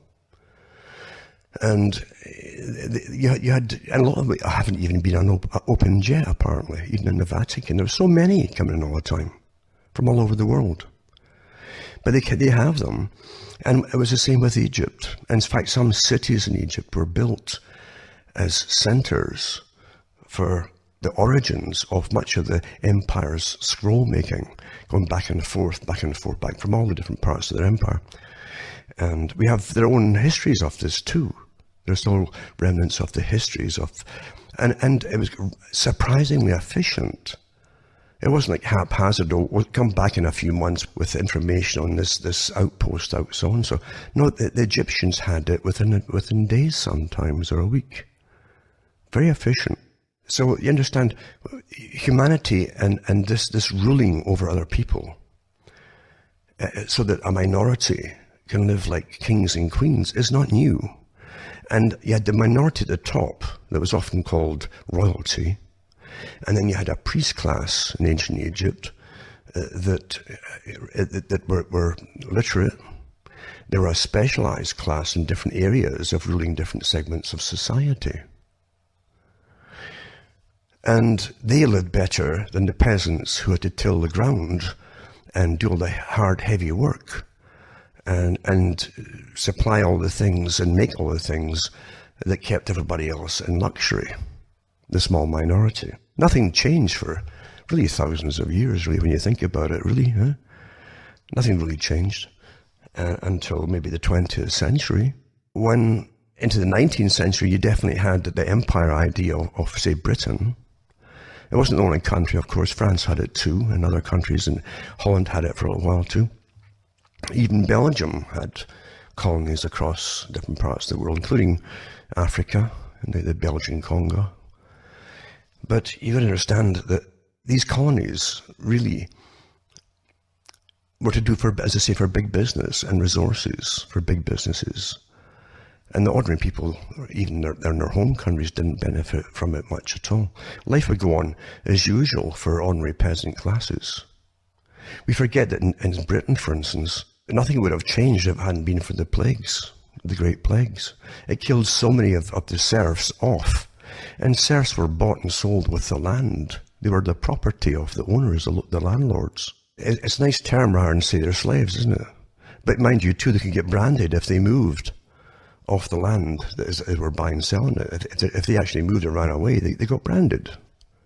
So we've got to, again, come back to reality and say, wait a minute here, what about this free ancient society? As I say, before the Normans came in with this massive organization really came with it of social management and lords and feudal lords and all the rest of it, it was a bit different and a bit more, I would think, more easy to comprehend as a more humane tribal system. But anyway, things go the way they go, and out of this drive for quotas and guaranteed incomes for lords, and they would pass up their income to the one above them, to the one above them, up to the royalty, up to the king eventually. That's how it worked.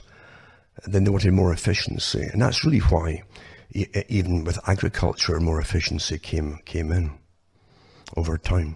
Not because they wanted to feed more people and keep them happy, because most of the peasants, 60% I think it was, of their produce was taken from them for taxes. And there were, out of the 40% that was left, they had to pay any higher labor that tacked themselves onto them, and had to pay for their foodstuffs for their animals, and keep themselves alive and so on, and for clothing, etc. So I cannot look at the past and think it was a sort of wonderful time. Although in amongst it all, I'm sure everybody, in little moments of their, or even in a holiday, one thing about the church is they gave them holidays, a lot of holidays at one time, and festivals, and during those times, we all, being human, can appreciate a nice, beautiful day and the things in nature that stick with you, like an instant of timelessness, as I always think of it. And that's what we these are the things that really make life more precious, I think. If it's all hell, then that can lead you to a different road altogether. But getting back to the occultic system is multi-layered, always. One by the ruling classes for themselves, another one for the helpers, the professional classes, as you call them, who manipulate it all for efficiency's sake on behalf of the owners, the dominant minority. And then there's even lesser ones further down who believe in certain things to do with the occult, but they all believe in one thing for sure, is that you never tell the complete truth to the general population, the peasantry. That's never changed, never will change. Never. It's like I think that there's been different people in time made the same statement that, and I think Roosevelt was one of them, FDR said it too. He said, for everything that happens, there's a good reason. That's one given to but then there's a real reason. That's never given to the public. It's therefore the same with those who are put in front of the public view, who have some kind of power as a helper. The Al Gores, that strata, who give little statements here and there, which you can pick up on and understand, really, if you understand much at all, that they're giving you two different messages, one for their own group and one for the general public. And for the true believers who are brainwashed at much even lower levels, lower strata, to do with environment, because the environment is and sustainability is the mantra they picked on, because eugenics got a dirty, dirty name because of World War II. Those at the top still believe in eugenics in a big way, and they have never ever changed their opinion on it, that they must change society, hence your Brave New World scenario of genetic alteration and eventually the creation of the proper types to run the world and work in the world and live in the world, and not this haphazard idea of the old-fashioned way of simply passing on groups of genes, some of which might be, they claim, defective. So that's the whole idea of it.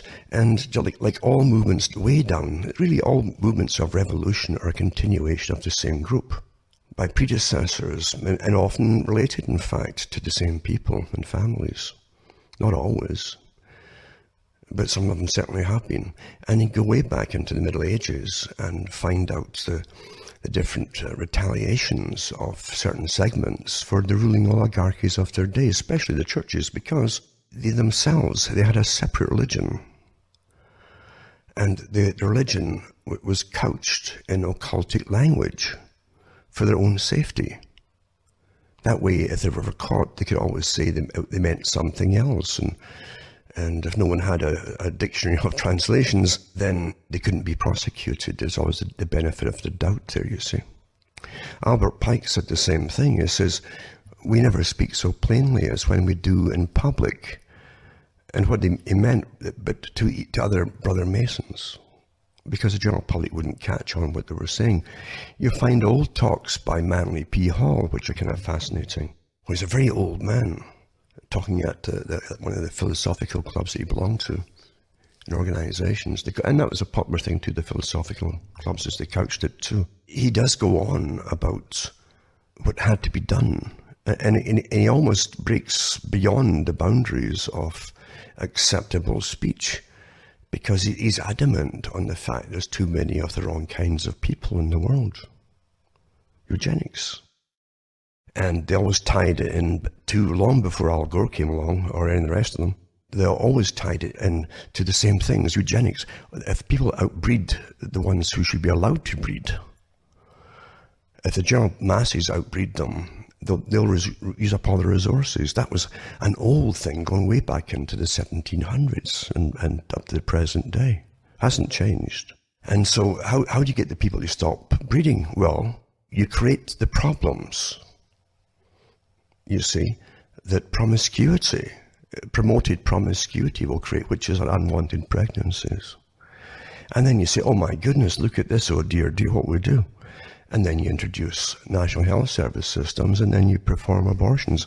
So you must create the problem first of all, and then say, well, it's no longer a problem now. And they make it normal until people think, well, there's nothing, you know, this is the normal thing to do when you get pregnant.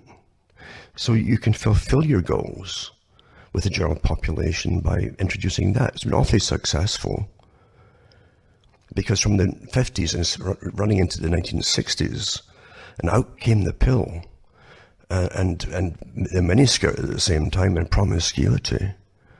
Once you do that, then you're on the way of destroying the need for a family, the man, the woman, and children.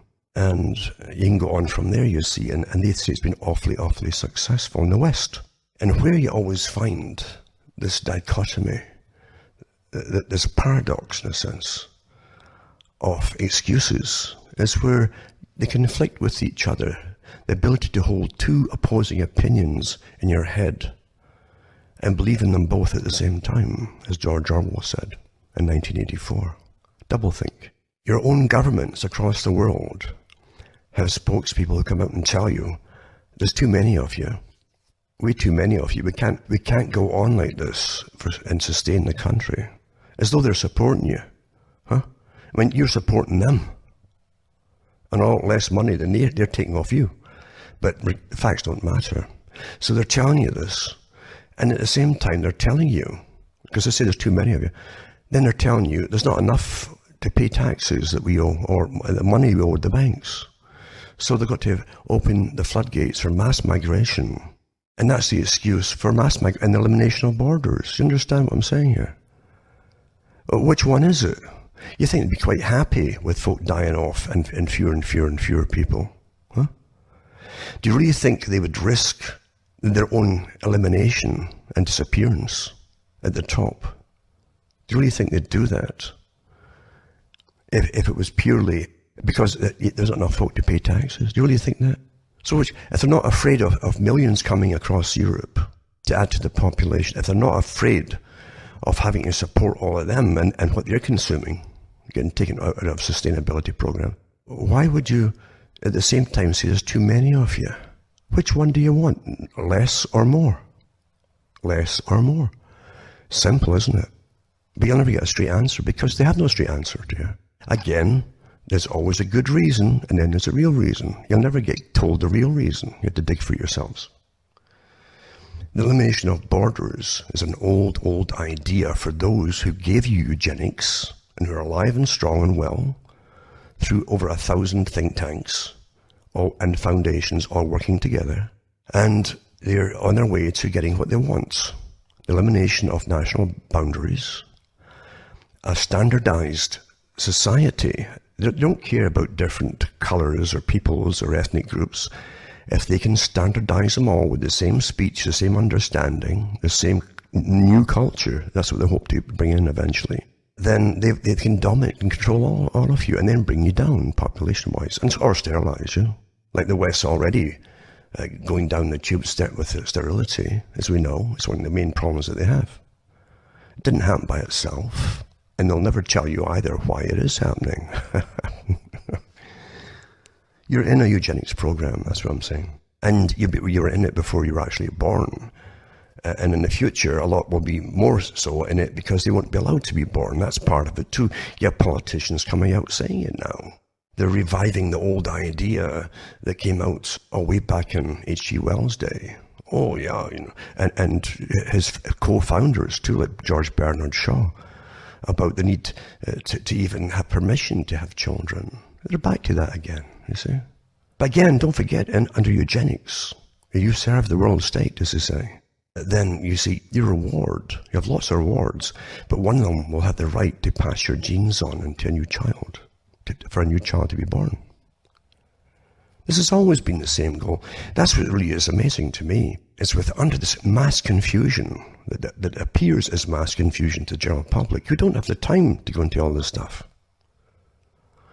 Then they can really rush ahead with their agenda, which they're doing, of course. But also, their indoctrination techniques are so politicized and spread through all communication, all movies and books and novels and probably ads on television too. I don't know, I don't have TV. But so there you go. I mean, it's through everything by design, not because it's just chance or coincidence. And if you go into, as I say, the old occultic stuff, you'll find the discussions really of eugenics and even reincarnation. That was a big thing. That was often couched in reincarnation, for those who don't know. That the idea that, oh, you've been reincarnated so many times. Plato talks about it, didn't he? When he and his friends supposedly, in a little talk that they had, Plato says, why do you think we understand basic mathematics and geometry and things like that, you know, and others don't? And he gives an example of children. And he says, well, come here, boy, you know, and he gives him a little puzzle. And the little boy figures it out. He says, there you go. So this little boy, why does he know that? Where other little boys won't know this, how to do this or how to do that. Because we've done it before, he said, we've lived before. So that was their way of justifying why they were superior. Superior is the word, you see. That was it. That hasn't changed. That really hasn't changed. And under that doctrine, I don't care what you want to call it, it's a doctrine or religion. Secular humanism is religion too, you know. And for those who say they believe in nothing except existentialism and humanism, they're in a religion. Because, strange enough, their mind will go off. They might not, as long as they don't have a name to brand it with, they're quite happy. But they'll give you the same signs and symptoms of any other religion. Of what the Marxists were the same. You need an awful lot of faith to believe in that. Awful lot of faith. Because supposedly it was so complex, only the great leaders who designed it understood it. Isn't that beautiful? You find the same thing with occultism. it's often used as a, and it always was in polite circles, as a technique of communication, of superiority, of class amongst themselves, for those who don't quite get it. I'm Alan Watt, and this is Cutting Through the Matrix on the 3rd of March, 2019.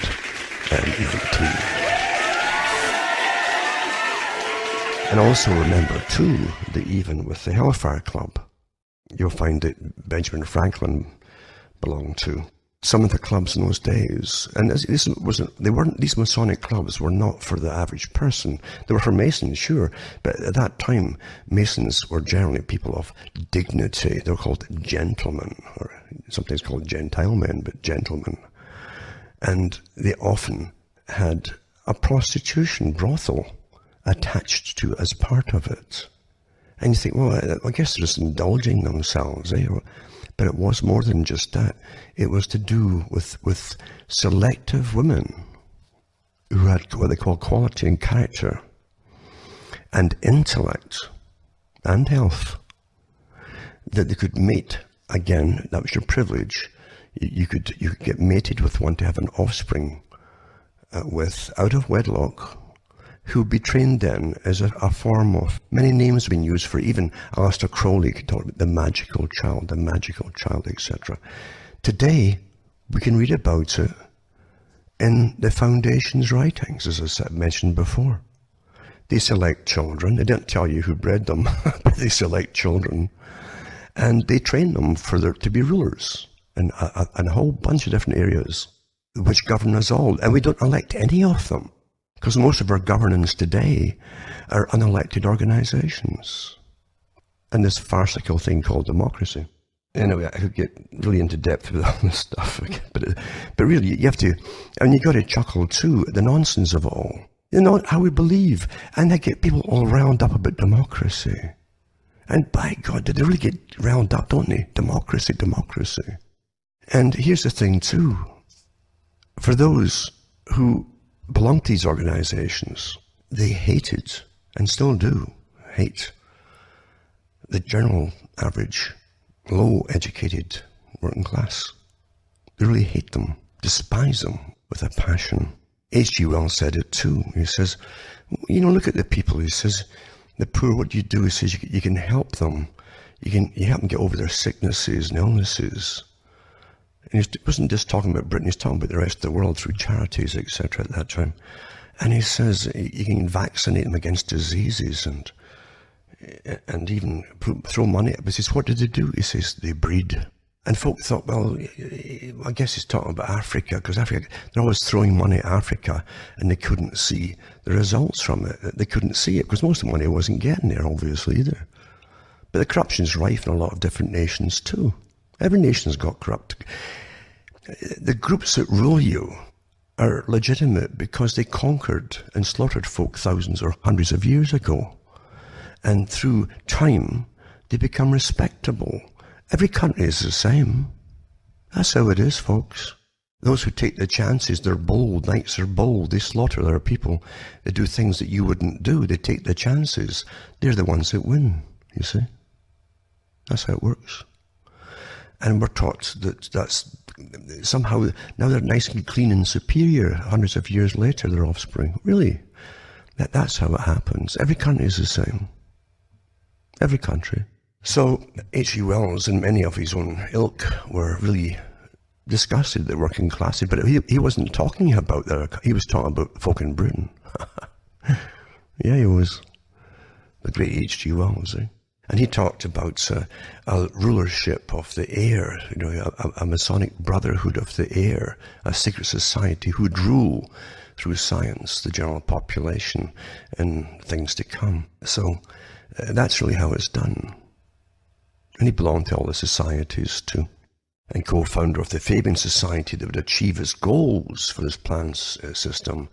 That might take him 100 to 200 years, depended, to achieve it. Well, they've done pretty well up to the present time, haven't they? And don't think it was a separate organization from what was called the far right of his day, those who ruled the empire. It's just different branches to serve different functions and to con and use different societies within and populations within this empire. That's all. Hasn't changed. Eugenics, eugenics, eugenics. And here we all are, well, really the end product of it.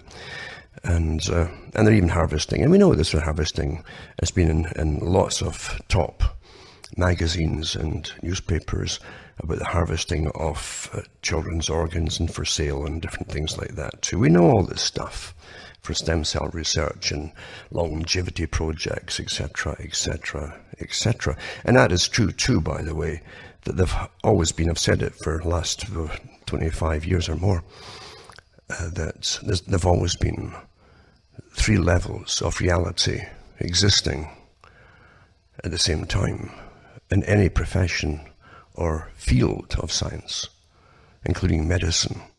Basic medicine that's taught in university for GPs is the lowest form of it. There's another level above it that's given to people who've worked for the system tirelessly and got well rewarded for pushing it all, and they'll have longevity. Then there's another level above that too, where they can do amazing things to rejuvenate the body, to fight all kinds of disease, including cancer and infections. So when the working peoples at the bottom get told about a new system to fight this or fight that or even cancer, it's actually obsolete in the second level and third level, or the ones above them. So that's really how it works in the system. And same with knowledge and everything else too. Today, finding the truth in this day of mass communication is almost impossible because there's so much sensationalism going on everywhere to get hits, as they call it. And click, and clickbait, etc. That's how they think they're successful, by getting lots of clicks and so on, and stirring emotions.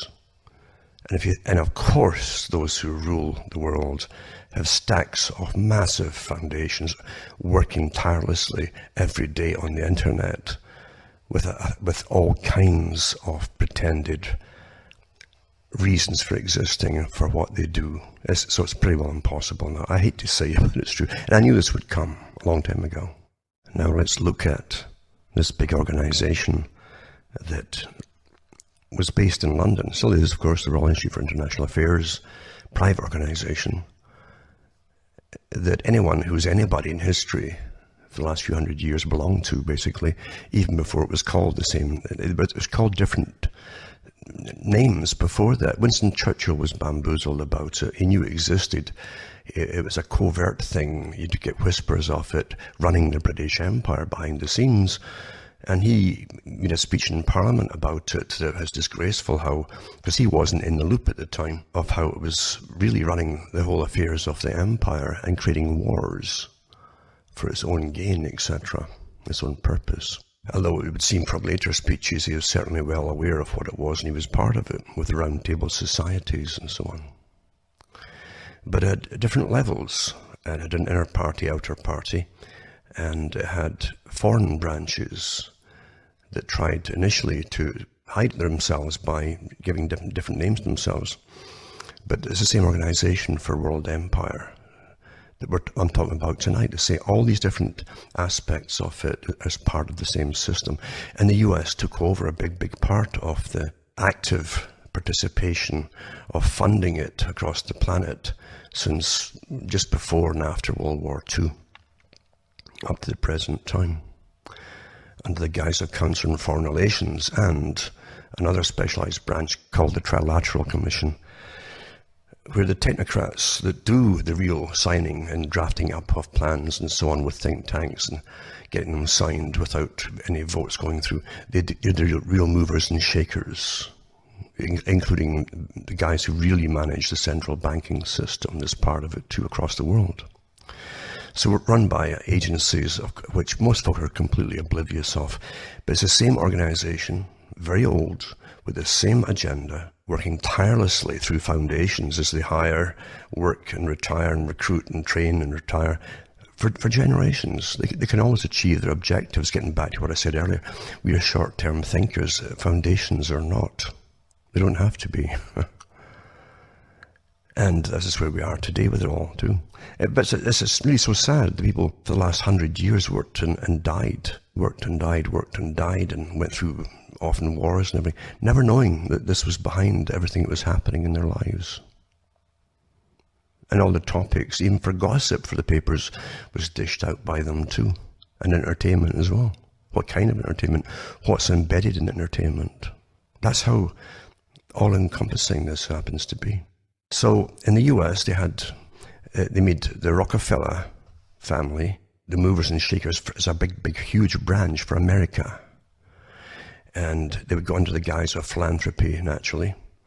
But they would take all over, as they always do, across the planet, resources, number one, for different guises and under different reasons, and so on, but always take over resources, always to help the people, of course, but also education as well across the world, standardized education, promote all the agendas for sustainability, etc., to the present day, and finance all the top players and train them, even again from children, who will end up prominent in sciences, in social sciences, in academia, etc., and in politics too. And this is no conspiracy theory, it's a fact. In the US, there's a really good book put out, in fact, about Rockefellers. It's about social control and Rockefellers, and the book is called The Rockefeller Foundation's Molecular Vision of Life: How the Aims of Eugenics, Social Control, and Human Engineering Shaped Molecular Biology and 20th Century Science. A review of Lily E. Kay, is her name. It says The Molecular Vision of Life, Caltech, Rockefeller Foundation, The Rise of the New Biology. It came out in 1993 by Oxford University Press. It says, in the molecular biology we have inherited from the 20th century merely a product of the scientific method, an inevitable set of conclusions spawned by the cumulative impartial deduction of the theoretical principles from objective observations, or was it molded, shaped and directed by an elite establishment that had aims much broader than the pursuit of science? In her 1993 book, The Molecular Vision of Life, Dr. Lily E. Kay, whom a 2001 MIT News Office obituary referred to as one of the outstanding historians of biology of her generation, argued that the new biology was largely created by the Rockefeller Foundation and its subsidiary program at the California Institute of Technology, Caltech, through consensus between a scientific elite and a business elite whose broader aims centered on eugenics and the need to create a mechanism of social control and human engineering. The new science did not just evolve by natural selection or randomly distributed disciplinary variants, nor did it ascend solely through the compelling power of its ideas and its leaders. Rather, the rise of the new biology was an expression of the systematic cooperative efforts of America's scientific establishment, scientists and their patrons. It's interesting to see every scientist is backed heavily by patrons. To direct the study of animate phenomena. Now, animate is everything that moves, including people, right? Along selected paths towards a shared vision of science and society. By the way, this name they give it, Molecular Vision of Life, it was the third version. They already had eugenics before, it didn't go down too well, and another name too, so this is the third one they used on it. It says that the term molecular biology, in fact, was created in 1938 by Warren Weaver, director of the Rockefeller's Natural Sciences Division, to rename for the third time the program originally known as psychobiology, the aim of which was rationalization of human behavior. Psychobiology, you see. The model Kay uses to describe the historical process was one of the consensus that does not necessarily require the active complicity of all scientists. Now, he's beautiful too, how they can use everybody who are willing. They're not really quite dupes, they're well paid for it. You know, they probably suspect they're dupes in a sense, but they don't care. Most scientists don't care, as long as you get well padded wallets. Many of them did not share the goals of eugenics, social control, or human engineering. Many of them, even at the elite level, were interested in the pursuit of pure science, even though they were certainly aware of the goals of the business and administrative elites within the Rockefeller foundation. Scientists and foundation elites needed each other, however, and the end result was that the new biology would not be an open-ended investigation of the riddle of life, but would rather be directed investigation to answer specific questions in ways amenable to the goals of eugenics and social control. And it says at Caltech and the New Molecular Biology, the Rockefeller Foundation in 1913 poured $25 million of support into this investigative study, you see, between 1932 and 1959, and ended up with Nobel Prizes, etc. I think they said there was 18 Nobel Prizes to do with eugenics and manipulation of humans and so on, and 17 of them were from the Rockefeller Foundation themselves and funded by them. So they also direct, you understand, you can direct where science is going to go, including how to create infertility in people if you need be. I mean, there's a whole bunch of different areas if you're directing the sciences to do with social policies, eh? Anyway, it says World War I ushered in a new political and economic ideology of cooperation that departed from 19th century individualism and stressed interdisciplinary projects, team players, and coordinating managers. The foundation stepped in during this organization of science and played a critical role in shaping it. They were into agriculture, a whole bunch of biological studies and so on. Food. How do you manipulate people, folks? It's all in here. It's in here too. And it also mentions the founding fathers of molecular biology. These include Thomas Hunt Morgan, Max Delbruck, George Beadle, and Linus Pauling. James D. Watson, who with Francis Crick discovered the structure of DNA at Oxford, and they were a disciple of Delbruck. His investigations with Crick were largely based on Pauling's paradigm of molecular structures, and he later joined Caltech. So they talk about the 17 scientists that out of the 18 that got Nobel Prizes for research into this area, and goes on and on. But it's really fascinating to talk about the whole point was to do with social control. Social control, folks. Most of which would be completely a mystery to those that were being controlled. They'd never figure out their whole reality pretty well was shaped for them. Everything they thought about, even their topics of conversation. They have no idea. To the present day, hasn't changed. It's everything, isn't it? And it said here that they could train the whole world, basically. That was a part of it, was to train the whole world into this new system. It says John B. Watson wrote his Behaviorist Manifesto in 1913 as well, in which he promoted a new psychology whose inherited goal is the prediction and control of behavior.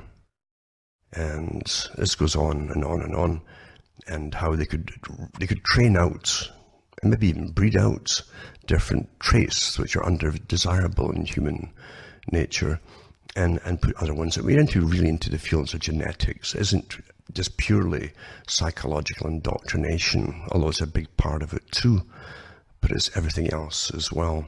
How you can create whole fads, and you can get, it's true enough which other members of this organization they knew about, like Bertrand Russell. They knew there's nothing you cannot do if you have total control of what becomes the reality of the general public. The complete reality, you understand?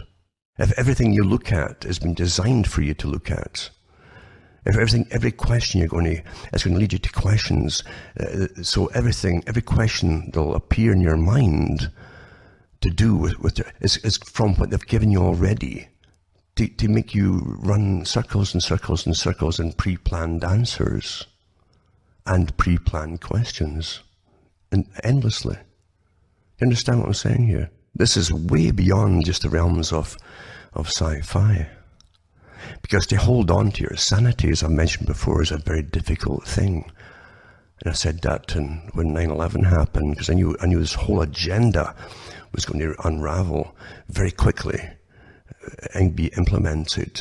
And the whole war system and the total observation of every individual on the planet was all part of it too. War was the excuse.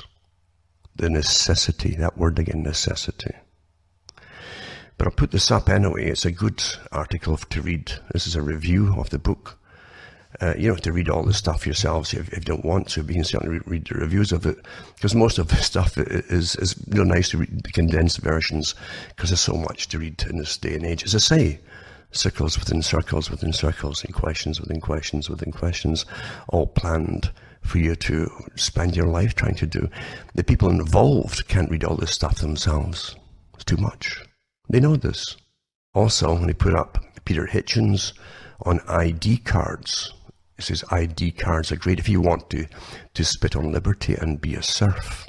And he goes into this push in Britain. It was a great test bed for all this stuff is Britain, as they came out again last year and tried to push for the ID cards for everybody under the guise of mass migration coming. There could be all kinds of criminals, blah, blah, blah. So let's get everybody ID'd with cards and so on and so on. But you can't, as he knows, because he knows history and he knows you can't go this route. And he also knows that there's other reasons for governments wanting to do it on everybody. Come on, folks. You know all. The same governments that wanted the wars, the same governments that knew mass migration would follow from the countries because it was planned that way. It all comes together on national borders at the same time. You can't get a world system of a new world culture created unless you eliminate nations. Simple. Oh, they're doing it. What do you mean they never do it? Of course they're doing it. William Pitt the Younger, and he also mentioned, he's a British politician in the late 18th century, early 19th centuries too. So he was Prime Minister for a while too. And he talked about it as well, about basically safety for security and all that kind of stuff too. And necessity. He mentions how necessity, like Peter Hitchens and others do, and I've said it too, they always use the term necessity for taking your rights away. He said, well, we'll have to do it to keep you safe. Or we'll have to ID you to keep you safe. Or we'll have to have cameras everywhere to keep you safe. Well, how come worse and worse things happen all the time? And it's getting worse, not better, when it comes to safety. Because safety has got nothing to do with it, is it? Whereas Pitt too talks about it too. He says it's the cry of every tyrant. Every tyrant is safety. Plato said it. Everybody said it. I think Milton even said it too. But no, you can't have any safety. He said too, and with necessity the tyrant's plea. Excuse his devilish deeds. That was Milton, of course, Paradise Lost. But that was pretty well said by the same thing and by Pitt himself. He said it's the argument of tyrants and the creed of slaves. Same thing too. Well, you can't go on like this, folks. You know, give up all your rights. You can't burn fuel and fossil fuel and stuff. Oh, you can't drive car. Oh no, Agenda 21 for 21st century. But God has saved the world. It's necessity.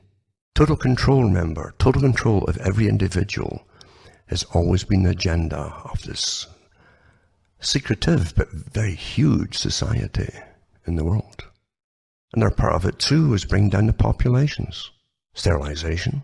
We've had all the talks out by different professors in different parts of the world say, oh yeah, older folks should just take the pill and kill themselves, you know, and let younger folk have jobs. By these cushy nothings that have never worked a day in their lives telling us this. You think they're all just spontaneous, coming out by themselves? Of course they're not. Getting paid to do it. And also too, war on superbugs. I've read this article, I repeat the same things because there's more to it than meets the eye. There's a good reason and there's a real reasoning. War on superbugs is putting elderly people at risk of dying with sepsis because general practitioners are under too much pressure to stop doling out antibiotics. Now, what they don't mention in this article is the nudge units, the behavioral insights teams that every country employs now to brainwash us all. It's all through the internet. They're rushed into using every country. I read articles months ago where Britain, the British government, pays them to try to convince doctors and prompts them not to give out antibiotics to the elderly now, or even children. Elderly and children, reduced population, blah, blah, blah, blah. Anyway, here's the thing too. It says here that revealed elderly people are regularly being denied antibiotics for infections. This is Britain. This is the agenda, folks. I hope you wake up to this and demand you get what you need. You'd better, or you're dead. This is deliberate. It's not a mistake. It's not some vague opinion that they're trying to push upon. No, this is their agenda. So it says, National Health Service offers health boards payments if they slash their prescription rates. You know, if they stop prescribing so much, they give them bonuses. A study suggests that this pressure may be putting vulnerable people at risk. Of course it is. That's the agenda, isn't it? So it says the National Health Service offers local health boards additional payments if they bring down their prescription rates and antibiotics, and doctors are in turn pressured to give drugs to fewer patients. Well, you better demand your rights, folks, because you're getting killed off here. I hope you understand. This is not just in Britain. I've seen articles in Canada too, and they'll be pushing it on the same people. So when you see your smiling doctor, folks, who you're trained to worship, unfortunately, you better maybe start to put on a grim face and a grimace and maybe a bit of anger and say, hey, I really demand my rights here. And demand that you get your proper antibiotics and the proper length of time. Another con of it is everybody in the medical profession knows this. Everybody knows it. And they used to tell every patient too when they prescribed it. They would give you about 7 days, sometimes to 10 days antibiotics. And they would tell me, you finish that whole course. Don't ever, even if you feel better, keep it to the very end to make sure that particular bacterium that's destroying you is killed off. That was the purpose of it. If you had a few and you felt better halfway through the course, you see, you'll find that bacterium is not quite, there's a few left there and they'll rebound. And now they might be resistant by the time it hits you again and you notice it. And if it's resistant again to the antibiotic, then you need a different antibiotic to kill it off. They know all this. This is standard, old stuff. So if they're giving you a fewer days course by prescription, it's the same thing as you not taking a whole course. You understand what I'm saying?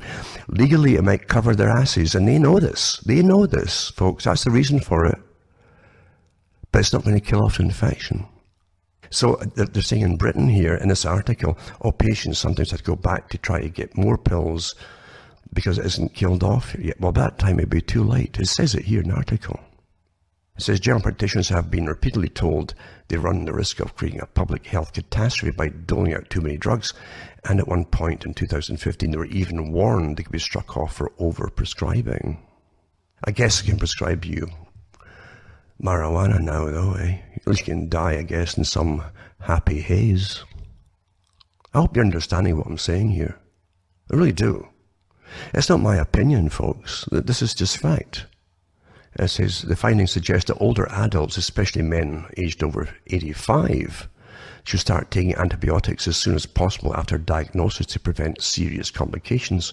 It reveals elderly people are regularly being denied antibiotics for infections, raising their chance of sepsis, meaning eightfold, and doubling the risk of death. Well, start the lawsuits, folks.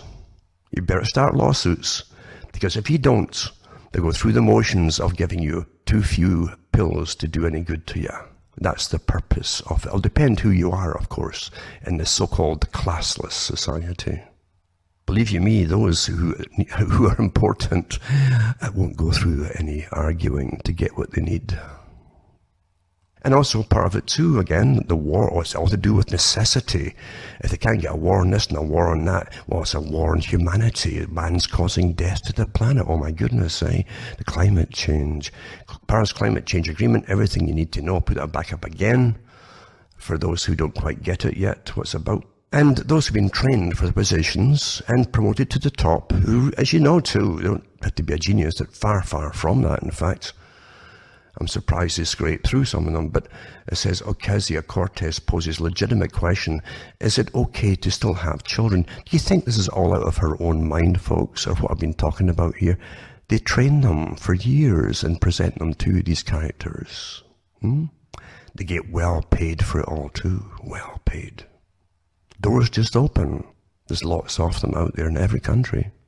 As I've said before, this is not conspiracy theory, it's fact, folks. Liberal Party study claims household energy bills could soar by hundreds of dollars Again, energy bills, energy. Under Labour's plan to reduce greenhouse gas emissions. This is Australia. Same as every other country though. Because isn't it strange that all pass the same rules at the same time? And you got less money to buy necessities like food, or good food, which is important food. The really important stuff, like protein. And again, eugenics. Chinese government may have funded disgraced scientist He Jiankui to create the world's first gene-edited babies, report claims. Old stuff. It's, but this is how it is. And this is from the Mail Online, Daily Mail. And it says documents show grants were issued by 3 government institutions in China. Same as every other country, of course. It's not clear whether institutions knew how their grants would be used. Ha, ha, ha. That's the same as saying that the doctors didn't know if half the prescribed dose of antibiotics would do any good. Ha, ha, ha.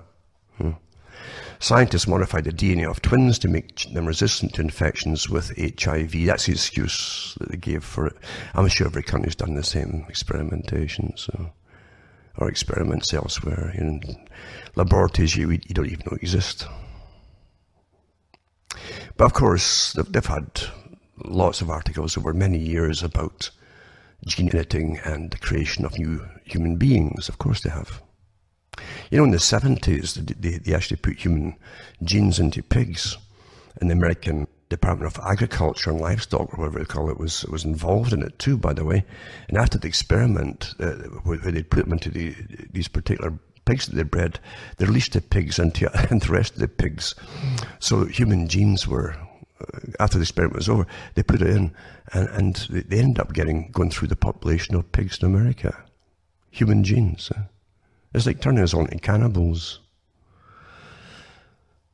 The things we don't know would terrify us. It's bad enough. We get terrified by the few things we are. And there's hundreds of things we know that terrify us, really. That's why most folk don't want to hear about them. Really, that's the reason. You would collapse if you looked at all. You would. Yeah, it's quite amazing. And Facebook actively suppressing posts from conservative media sources, whistleblower claims. And then you have... Maybe I'll do another part next week on this, because really, there's too much to put out there. Most folk don't want to hear it. Most folk think I don't sound distressed enough when I mention these things. But if you get distressed, you're either faking it for a different reason, or you're not fit for it, because you have to be fit enough to understand the truth. You have to fortify yourself to understand it. And when you've known it pretty well most of your life, what's going on, because you only from the books that you read, not the ultra secret stuff that's not published, obviously, but what is published is phenomenally copious, as I say, and that's bad enough. But I've always found that whatever they publish about what they're going to do, it's called different names, like the socialist policy or the futurist societies programs, or the staggering amount of articles put out by universities and socialism and socialist policies and etc. etc. Well, you'll find that they will always, no matter how long it takes, achieve their goals. You find that all the top capitalists are on board with this, without exception as far as I can see. Which leads you to a different whole thing to get, are the top capitalists all part of the same club? And is that how they became the top capitalists? Because they promote their own into being that? Well, actually that is true. I really don't believe that the big figures they put forward to you, like child geniuses that end up owning big parts of the internet, are what they say. I don't think it's that at all. I think they're all fronts. Well-paid fronts. Incredibly well-paid fronts. But fronts not. You know, the CIA has stacks and stacks of legitimate big corporations that produce real things. So does Britain, and MI6 and so on. And various crown corporations, as they call them. But don't believe...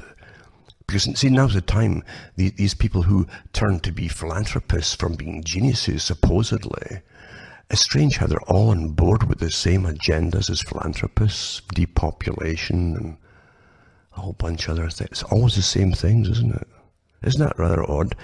Why would you get the same darn thing from all these supposedly different individual people? There's only one system here, folks, and it doesn't stand any competition. It really doesn't. Won't tolerate it. Never did. And that's why I can do what I'm doing without breaking up apart, because you've seen the cons that are out there. You've seen the fakes that come out that just grab information and destroy credibility for other people by acting farcically, or even getting laws changed to stop people even putting out good information. I've said before, they give you your leaders. They do. And how come you've been trained into believing you can't think and speak for yourselves? I wish everybody could get that and they'd start to work on it. Why do you need people to say, I feel your pain and speak for you? Why? Who trained you into this behavior of conformity? Conformity, standardization, the trained society. You better start thinking about it. But we really have reached a crucial time. You have seen that since 2001, you've seen this massive rampage of the unfolding of the whole agenda at breakneck speed, where everything is to be made anew, all society, all definitions, all realities, in fact, and you're living through it, even with the force of law, where you're being told what to say, what to call things that you see, and how evil you are if you won't follow and go along with it. And you can't see how many fingers that O'Brien is holding up. Think about it. For myself, Alan Watt, from a very cold, still very cold, Northern Ontario, Canada, is good night. May your God or your gods go with you. Hi folks, I'm Alan Watt and this is Cutting Through the Matrix on the 10th of March 2019. Because we live in such nonsense today, don't we? That's how bad it is, because there's a big, big agenda, and the folk literally, the people have no idea at all, I mean really at all, even the ones who think that they've looked into it in any kind of detail, they have no idea how old and how all-encompassing this agenda is. It's everything for the ones who control the world. It's going for broke, basically. We'll be broke, they'll win, but that's how it all works out, you see. Very ancient agenda, and they couch it in all different kinds of terms, and world orders, and globalism, and global governance, and global government even. There's even articles in different papers talking about, is it time for global government? They keep floating the trial balloon, getting you used to the idea. It's quite something to see, actually, and to live through it. But folk have no idea, because we were taught just to accept things as they are. And anyone who knows what's going on, who doesn't belong to the elite, are obviously conspiracy nuts. That's what they'll call you, you see. That term itself was put out by intelligence agencies after the death of Kennedy back in the 60s. To ridicule anybody who just point out so many inconsistencies in the Warren Commission's report. And it works awfully well. The public, it's so sad, isn't it? How things work out so uniformly, repetitively well for the elites. It's like the mob in ancient times, or the Middle Ages, say, when someone was going to get their head cut off by royalty for some reason or another, like Henry VIII's period, for instance, and people would go to it, and it was like a kind of fair thing for them, because that was the most entertainment they generally got in their lives. And there would be jesters going around the crowds, like jokers. They would sell things at these fairs, basically. And they'd all see their blood and guts and go back going, ooh, just like a horror movie. And it was just too easy for the proclamation read by whoever was speaking on behalf of the Crown, reading out the sentence as to what they did, even though even the public in their subconscious knew these people didn't do that, anything like this, whatever it happened to be. But that was good enough for them. And nothing's changed. Today it's just a conspiracy theorist. Who says so? Someone in authority of the government says it's a conspiracy theory. But that's what you get, isn't it? Because you got counterintelligence, which is counter to intelligence. That's what counterintelligence means. And all the spy agencies have them. Your government has internal and external agencies dealing with that. And internal ones deal with the people inside the country. It's astonishing, but just like the crowds and ooh, ah, ooh, as the axe comes down after the reading of the verdict and the reason for it, they're just the same today as they were then, really. Well, yeah, conspiracy, not yeah. And that's what they'll label anybody who comes out with, even if you're reading official articles from the government. Isn't that astonishing? Isn't that amazingly astonishing? You can read them from the government's own websites and departments and agencies. And people will still class you as a conspiracy nut because you have some strange inquiry, or you've made a strange inquiry into finding out in the first place. That means you're nuts, you see. Because they would never think about looking in the first place. They'd rather not know. That's the difference. So anyway, this is part 3. It really wasn't going to be a 3-part thing on eugenics and the plan, the big agenda. It's a big agenda. You heard Bush Sr. at the time, when he was the president, talking about a new world coming into view, a new world order. His son said the same thing about 10 years later exactly. It's quite fascinating to live through this and watch it and hear it all happening in coding that the public don't understand. What do they mean, a new world order coming into view? You know, coming into view. Whose view? Whose world order? Who planned it? And even with terms like it's ancient and things like that. Ancient plan. What ancient plan? Did you know you're part of some ancient plan? Did you know that? It's really something, isn't it? So this is going to be part 3, as I say. Because last week I covered a lot of stuff from eugenics too, into touch on geoengineering and so on, and the different humanistic so-called sciences that are part of this agenda to train the public into behaving in certain different ways and believing certain things too, which perhaps they shouldn't.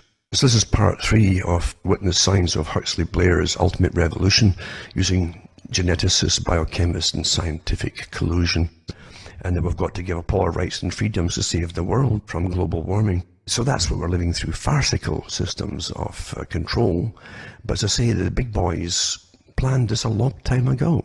As I say, this is like months and months now. I haven't had time to even work on much at all. In the intellectual sphere, it's mainly on the physical sphere of clearing the snow. You've got to understand what we're living through, a big agenda. It's all around you. It's in all the symbols. It's always written in symbols. Because at one time, when religion ruled in, say, the Western world, and people were religious, which gave them their culture and a way of life so that they could at least help each other out. And when you didn't have welfare systems and welfare states, and you had famines and things like that and bad crops, people helped each other out. It was utterly necessary to have a cohesive religion with its commandments of helping each other out, basically, and looking after people as you would look after yourself, basically. And of course, the enemies of all of this that use different terms, including reason, of course, cloak themselves in societies, behind societies, that would use terminology that would sound vaguely religious. Sometimes they would sound as though they'd taken things from, say, the holy books and so on. But in reality, they've got their own version of what it all means. And you'll find down through the ages that Lucifer is the hero, of course, of the particular groups that all flourished from the same one group long ago. Lucifer really stands for intellect, intelligence, reason. Today's secular humanism too, of course, they have, it's the same kind of thing. But it is a religion, a belief system that man's ability, through his brain power, his intellect, and so on, he can make a utopia on the world and run things the way that it should be run, according to those who want to rule it all, and who probably all do today, in fact. Under the guise of science, they try to validate all the different things that they have to rule over you with by using all these different sciences and using academia that you don't vote into any office, of course. And we're living in an age where everything's appointed over you. It's appointed by governments to pretend that they're yours, but they've got nothing to do with you, in fact, except you pay them too much, in fact. But that's the way it is. But in the Middle Ages, and even beyond, right up to not too long ago, they had to couch their terminology so that they didn't get found out as subversive of a system. And don't forget, up into the 1800s, especially in America, people would turn on anybody who It wasn't blasphemed, the religion. Blaspheming had a bigger attack, basically, focus on your whole culture, everything that kept you all working together and surviving together. That's really what it was. Bit by bit, it's been chipped away and chipped away, especially through the 20th century. And with massive wars and causing massive slaughter, that achieved many goals for those who were taking the world over, because they had to put you into shock. They had to make you ask silly questions like, why does God allow the wars to happen? Well, if you've got free will, man can be guided into wars quite easily by those who are rather evil. But the free will is free will. If you didn't have free will, you'd be a robot, which is what the other group want you to be, actually. A completely brainwashed robots, like Bertrand Russell wanted. Someone who you could train as a child and indoctrinate. Every belief, every thought that they had would be indoctrinated into them perfectly with scientific technique. And well documented. All my old talks have got this stuff in it. And remember, you can go into my archive section, cuttingthroughthematrix.com, because it goes way back. And every other talk show host out there who covers any of this goes into my stuff all the time, including all the big shows, because why do the work when I've done it already? And they just reel it all off. And even the recent stuff annoys me too, because within the next few days you'll hear the top ones parrot off the stuff I've just put out a few days before. In the archive section, I gave lots of talks on what was called the occult, which is just hidden, of course. And even in ancient times, they had on say Hebrew accompanying literature. They didn't just have it in their writings. They had many other writings too that accompanied the ancient traditions and ancient happenings. Myth, partial myth. What is myth? Myth is generally something you can't validate anymore, but so is most of history, isn't it? You'll find, I think it was Oxford University Press put out a good book on Jewish myths and legends. It was called, I believe, if I remember right. And they had awfully good stories in it if you really waded through it. And some of them were humorous, of course, and other ones touched on strange rituals that happened with certain sects that developed in the old Judea area, where one of the sects was pretty well exactly the same as the sects which developed in the Middle Ages in parts of, well, especially in France, parts of France, to do with the old Knights Templar stuff and all the rest of it that's been lumped into it. But they did have the same accusations that families and members of these groups would all go into these caverns or caves or underground passages, like a labyrinth thing, and they'd go through a ceremony, and lights would go off, get blown off, and they'd literally have sex with whoever was next to them. It didn't matter what gender it was either, supposedly, or even if it was their own kin. That was the same accusations that you find were given to not only Knights Templar groups that eventually moved into parts of France. Almost exactly the same, in fact. You find the rituals are so similar, very similar, to the Albigensians that lived in the southern France at one point too. And various Gnostic groups had very similar creeds of belief and behavior and culture in their systems, where the world was pretty well evil, which, you know, a lot of folk can't doubt that. But they actually said in Albigensians that they should attempt to dissuade children from growing up to have infants, and that can lead from one thing to the next until you have the ancient Greece philosophy. Basically, the Greek philosophy had infanticide. So that there's a lot more to it, naturally, than meets the eye, even though different groups are always stigmatized by powerful groups who win eventually over them down through time, and that's the same right up to the present day. But it doesn't go into who started it in ancient times or whatever, but it was fairly widespread in different across that area long, long ago. You also find old passages that were taken, they might be not taken out of the Bible, in some versions they might still be in them, but where those that take oaths and wink, you'll find it in actually the Old Testament.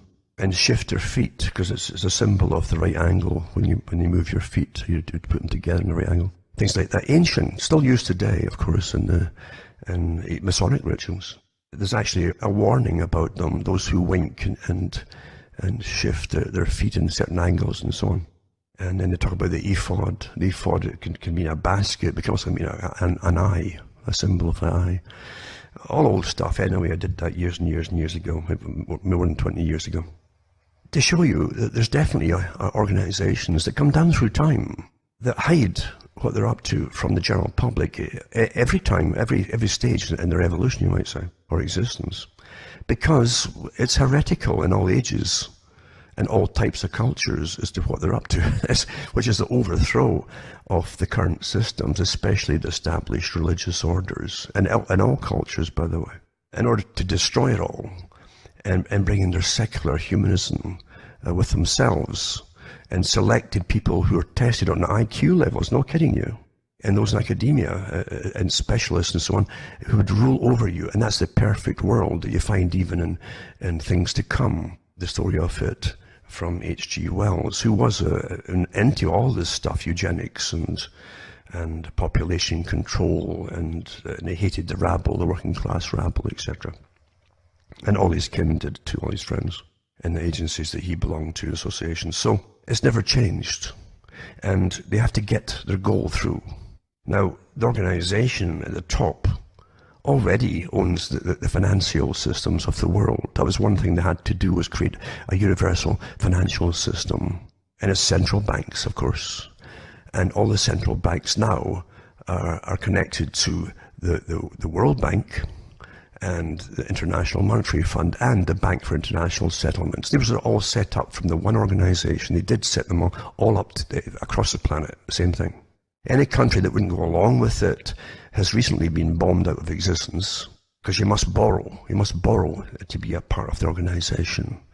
And through the borrowing comes the demands on payment, and to get the money that you're trying to borrow for your nation, all the demands that you must implement social policies, which have caused even a bit of chaos in Africa over the years, when they start telling them what they have to decriminalize, you might say, in their society and on sexual areas, all that kind of stuff. So it's no longer it never really was the idea of let's lend people to different countries that don't have much money. No, it's a social change policy for those who don't quite get it. And it's directed from the West. And the World Bank, of course, even has ex-prime ministers from Britain working in it now. So this is their system of control. Ireland too is in the same boat, Southern Ireland, because they were encouraged to borrow like crazy from the EU bank, the central bank there, you see, knowing it was all going to collapse on them. The guys knew years ago it was going to collapse, because that was the plan. And then they come in with the IMF branch to demand the payment, and they take over your system, and they tell you how much you can spend on healthcare and all that kind of stuff, and all the cutbacks you've got to go have austerity, in other words, at home. That's what it's going to be. And they dictate your social policies, you see. Maggie Thatcher had them in IMF and helped run the country when she was in office, because of the massive debt that had been accumulated by different governments before her too. So this is a system. Now, it is a secretive society naturally at the top, because you'll find out that none of the public voted for any of it, ever. You never got a chance to vote for any of it. The League of Nations was set up as a form of world government. That was the agenda. What H.G. Wells wrote about it, praising it, saying that the nation state is dead, and now we can have bureaucrats from the nation state directly working with departments in the League of Nations, because you'd have the equivalent departments in the League of Nations for everything. But it didn't quite pan out. People weren't ready to give up their sovereignty, so they had another world war. And he said that. He says, we need another war, because they haven't given up their sovereignty. So they use wars and everything to achieve many goals. And to take over much resources, because the guys at the top of this organization do believe they've got the right to manage all the resources and even own the resources of the planet. And they do pretty well through wars and conquest. Nothing's changed there. But anyway, they use this terminology of their goals. The new secular world order and expert-run world order. you'll find all the same terminology in all their writings from the Fabian Society group, which is just a branch of the Royal Institute for International Affairs. Whatever you're following out there, they run it. It doesn't matter what side you think you're on. I've gone through in the last couple of weeks some of the Huxleys, George Orwell and Huxley, through the letters that they corresponded with between each other, because George Orwell was living through an amazing time, 1930s, where literally everybody was so sick of this farce of either a kind of monarchical democracy, which is a farce in itself. They're completely opposing systems. You can't have both together, which tells you that one rules and the other one doesn't. You know? They were so sick of it, and the massive debts from World War I, and the debts imposed on certain countries because of World War I, that everything was falling apart. And it's true at the Paris Treaty, and the Treaty of Versailles, basically the Warburgs drafted up that Germany would have to continue to pay reparations to every nation, in other words, pay off all their debts for the war, to the year, I think it was 1979 or 1989. That was what they originally had on the particular agreement. Well, it wasn't an agreement because the Germans weren't asked to agree to it. I mean, they were just told. It was a complete farce, and the top reporters at the time for world newspapers said that this will lead to another war, because obviously Germany can't afford to pay off everybody's debts. Never mind the fact that, believe you me, all the debt wasn't incurred by the countries just for the war either. A lot went into big pockets at the top, because we live in a crooked system. But anyway, they'd have to fight their way out of it, they said. Fight their way out, or just get starved to death and die. That's exactly what they said. I was reading a diplomat's, a strange guy, about his biography. He was a Scots guy, but he became really the top negotiator in the 1930s and 40s and onwards, even up to the integration of the EU, part of that. But he was picked because of his fluency in languages. They got him into the right societies and, of course, the right oaths, etc. And so he knew the agenda. But it was fascinating to read bits of his life, because any big meeting at an international level for foreign affairs, he was there in charge of it, generally, for most of his life. And it was astonishing to see how they work feverishly, never stopping, all the different organizations that you never vote for, to push their own agenda through for a world government. The same world government that Karl Marx talked about. A unified Europe as a trading bloc under a single parliament, and a unified Americas under a single parliament. And that was discussed during the NAFTA meetings, by the way, the last NAFTA meeting, not the last ones, but the ones in quite a few years back. I kept the articles and I read it on the air when I was on a radio show. Anyway, Orwell's idea was that this incredible militarization during the 20s and 30s, because the governments were all falling apart, and nations were falling apart through poverty and reparations, and not just Germany, every country was. Britain had massive taxation on the public because of the war debts. Because you always pay for everything for the elites, you know, you pay for their costs, you put railroads in across the world as an empire. The public pay for all that, they staff it all, they pay for the armies and so on. They get the bills for everything, but they get nothing back to actually, say, profit-wise for themselves. But the ones at the top certainly do. This oligarchy, they call it, whatever it is that runs your government, above the government, of course, naturally. And that's how it is. So Orwell brought 1984 out, published, I think, in 1947-48. In it, it was mainly because at that time the Soviet system really was a test. It was a second experiment. They called it the Great Experiment. The first one was an American experiment to see if they could govern themselves. The general people, that is, the public. That was the idea behind it. And if they couldn't, then the society that formed it would rule them secretly from behind, you might say, you know, or above them. They wouldn't know it. They still think it was the same kind of government as if they failed to manage to look after themselves. Well, it's easy to destroy a culture so they can't look after themselves and point to all the problems they've got and say, law CCC. And then they start appointing agencies to manage you. And so they end up in the same, eventually they end up the same way as the Soviet Union. What we're living through today is actually the proper Soviet, you might call it. because they ironed out all the problems by observing all the things that went wrong the first time with the Russian one, the Soviet Union. Remember, Soviet means ruled by councils. So there's, under theory, which never worked out, but their theory was that you could bring in a system where all departments for labour would have their own council, their own panel to run it, you see. And all kind of unions would have their own governments as well. So a Soviet means ruled by councils. But in reality, in the Soviet system, naturally the heads couldn't have any competition, so would appoint the heads of the councils that were all party members and were bought and paid for very, very well. That's human nature, unfortunately, anywhere. It's too easy to bribe folk off. I've seen it happen in all countries, actually, bribes getting put across. So there's no shortage of folk who'll take the money and the bribes and really do the dirty on their fellows. No one's exempt from it. You'll find too that you see the Soviet system was to use science. They couldn't ever get to that stage, but to use science and proper scientific indoctrination in a Pavlovian style, conditioned responses and all the rest of it, where they'd all feel guilty when they were told to feel guilty, even if they'd done nothing wrong. And if you were to say counter-revolutionary to anybody, they'd immediately go into almost a paroxysm in a fit and turn all kind of colours instilled in them. They're terrified of it. So language is very important. That's why they use language now. We're going language police in North America and across Europe, where now you're getting forbidden to say certain things.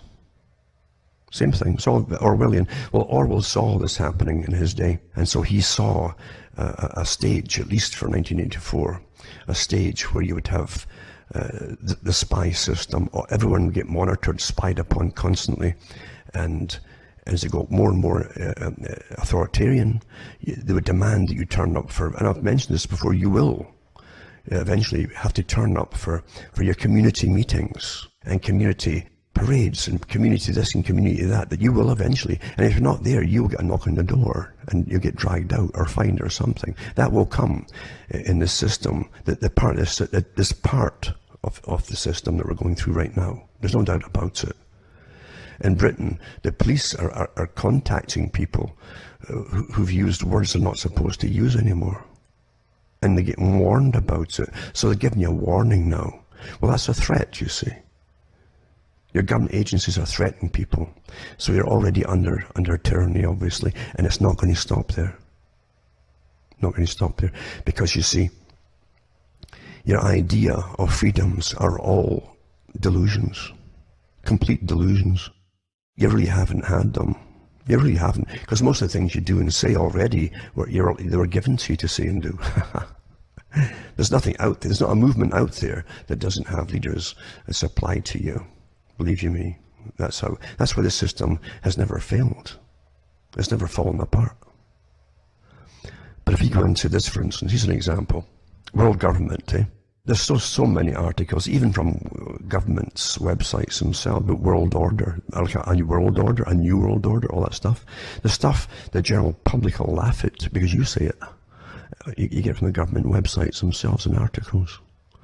But also world government. Ha ha ha, oh, you're probably talking about world government. Well, the Carnegie Council, these big foundations that run the thousands of non-governmental organizations that manage you all, that's the Soviet system. That's the new Soviet, you see, the perfected Soviet. You don't elect them. They all have the same goals in mind, but they have specialized parts of their agenda for themselves. And they're all funded by and paid for, and even have pension plans by the big foundations, tax-free foundations, the Ford, the Carnegie, and Rockefeller, and many others. There's stacks of them out there, because it's one big club across the planet. And they have resurgent idea of world government. Oh, conspiracy. Where's that? Is that from the Carnegie Council publication on the journal? I think it was 22 SC001. It's all there, you see. So they have such an idea of world government. You see, it's maybe time for it. You find the Financial Times had it in it too. Is it time for world government? You've got Foreign Affairs world government, and an illusion of world government, talking about they've not achieved the goal yet. There's just too many little arguments they're having to have the world government. So, but here it all is, from their own websites, world government, world government. You've been used to for quite a few years here about governance, world governance, meaning, oh, that's not the same thing. Well, of course it's the same thing. You don't even need a building for world government. You just need to have organizations all working together, especially now with the internet, and ruling your life quite easily. Quite simple, isn't it? It's well in the way of what they want at the top. And it's always been this agenda, always the goal of taking over the resources of the whole planet, running it properly. What they actually say is finishing the creation. The builders, so they're the builders, they say. They take the material that was left unfinished, and it's their job to complete it and perfect it all. And so the symbology of the Tower of Babel, of course. So of course, we also know that's one of the main buildings they rebuilt, the ruined tower, for their annual EU meetings, of course. Or actually, they have it 3 or 4 times a year. That particular building, it's very symbolic. I mean, you couldn't get more symbolic than that, could you? But it's also the world itself, that this deity left the world unfinished, didn't perfect man, or maybe he made him immortal, but he changed his mind with the curse, basically, you see. But anyway, they claim the world's left imperfect, and so they want control of the weather, control of everything, control of the general population, control of the numbers of the populace, control of what they'll need, and what they want, and elimination of that which they don't need.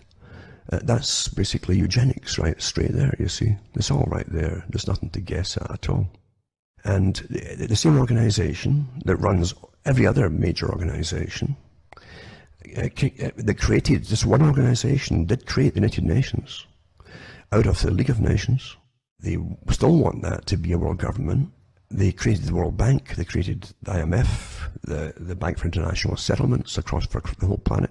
And basically, they're privately owned banks, but funded by us. How is that again? We pay for everything, this public-private idea. They take all the profits from everything, because it's their right to do so, because they rule the world, you see. And you don't vote for them, and we've got no votes to create the United Nations. We've got no votes from the public.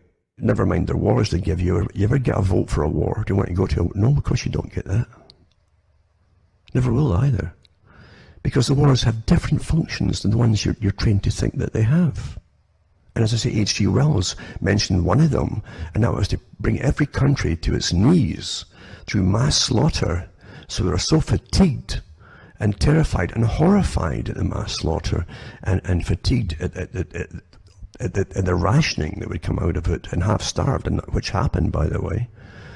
Then in came the United Nations at the end of World War II, and they had all these articles. You see the old articles, old newspapers and so on, where they were planning to just establish themselves as a world government, but they still didn't get it. There was too much opposition from the general populace.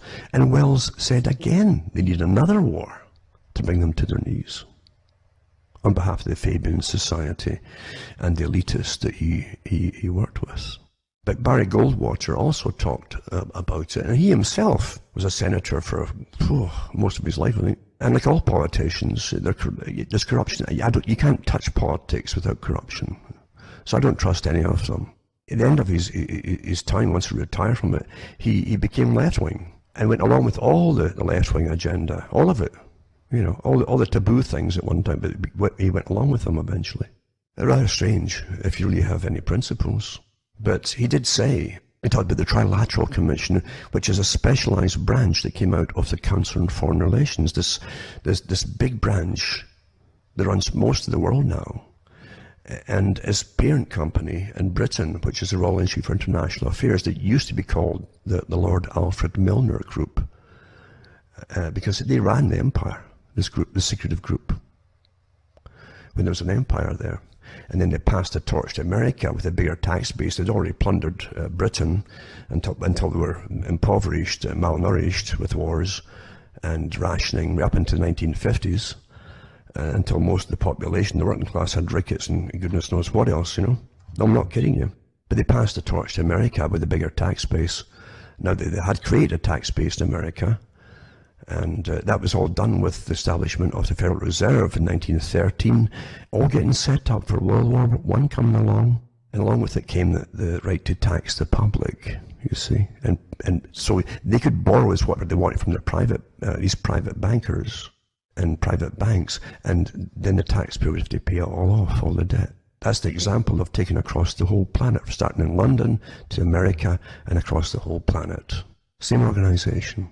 Goldwater did say in his book With No Apologies, he said the Trilateral Commission that really broke out into existence to the general public when Jimmy Carter came in.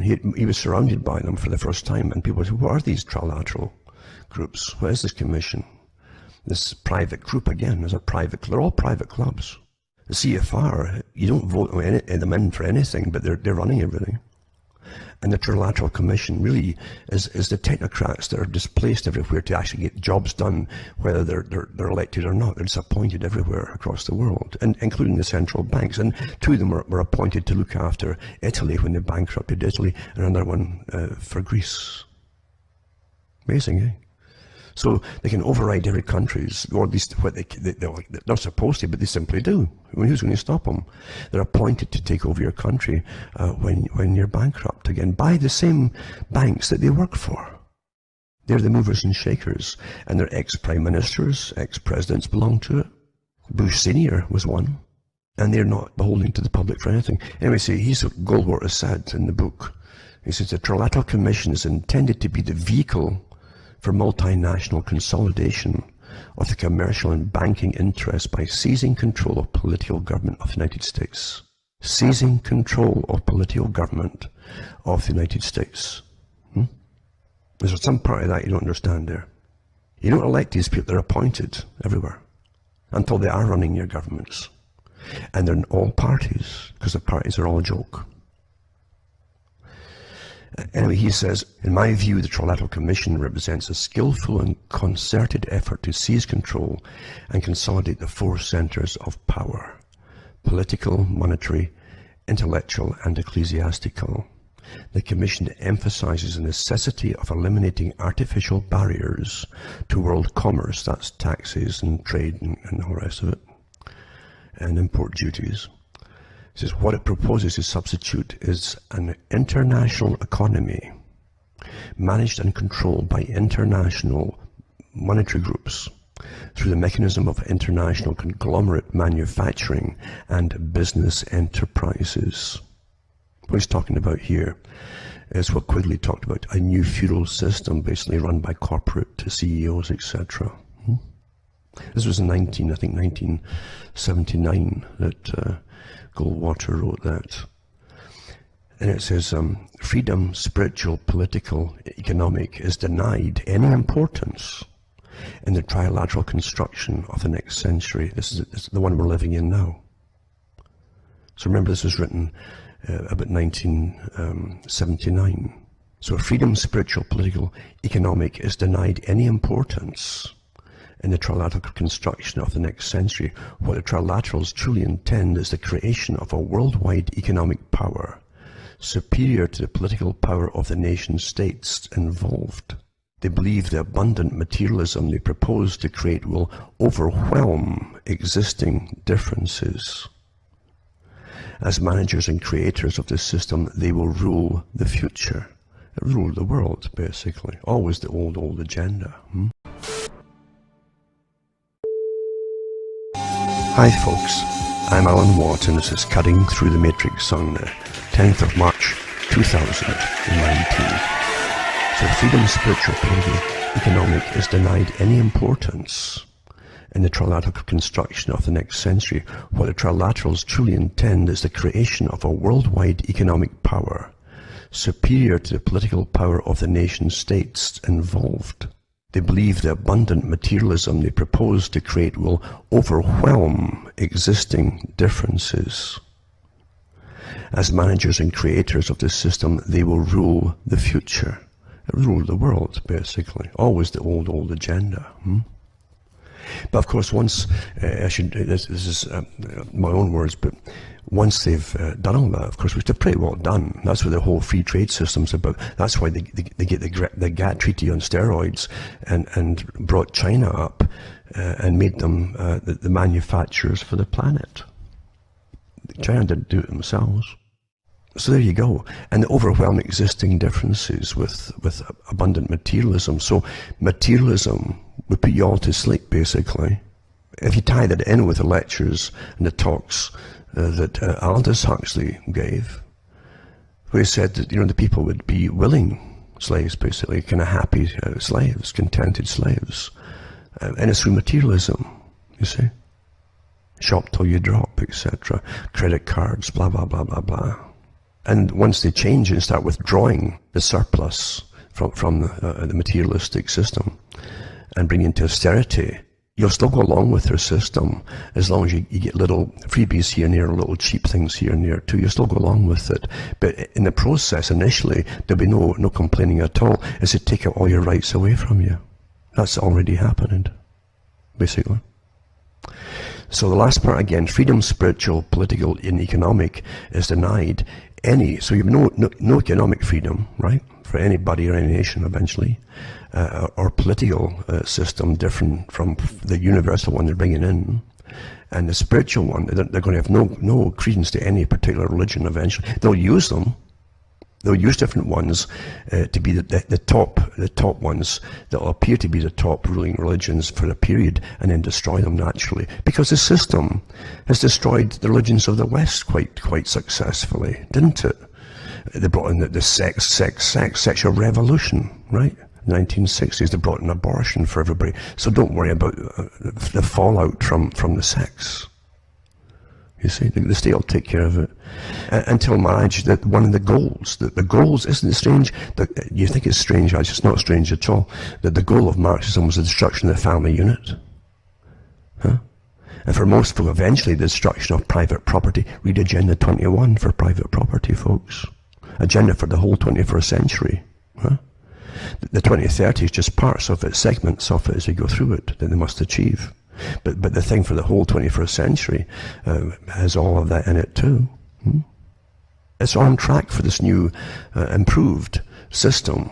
The same thing will happen even with Islam too down the road. That's what they hope for. Because once a culture that's had so many taboos about certain things to restrain themselves into a workable society, and you bring them into the West, and if they can keep that going, the massive deluge of sexual images you're deluged with from childhood right through on television and movies and everything, that'll work with everybody. Doesn't matter who they are, until they fall apart too. So again, like the old song of the Rolling Stones in tribute to the devil, basically, time is on my side. They don't care if it takes them 20 years or 30 years or 40 to bring a particular people down.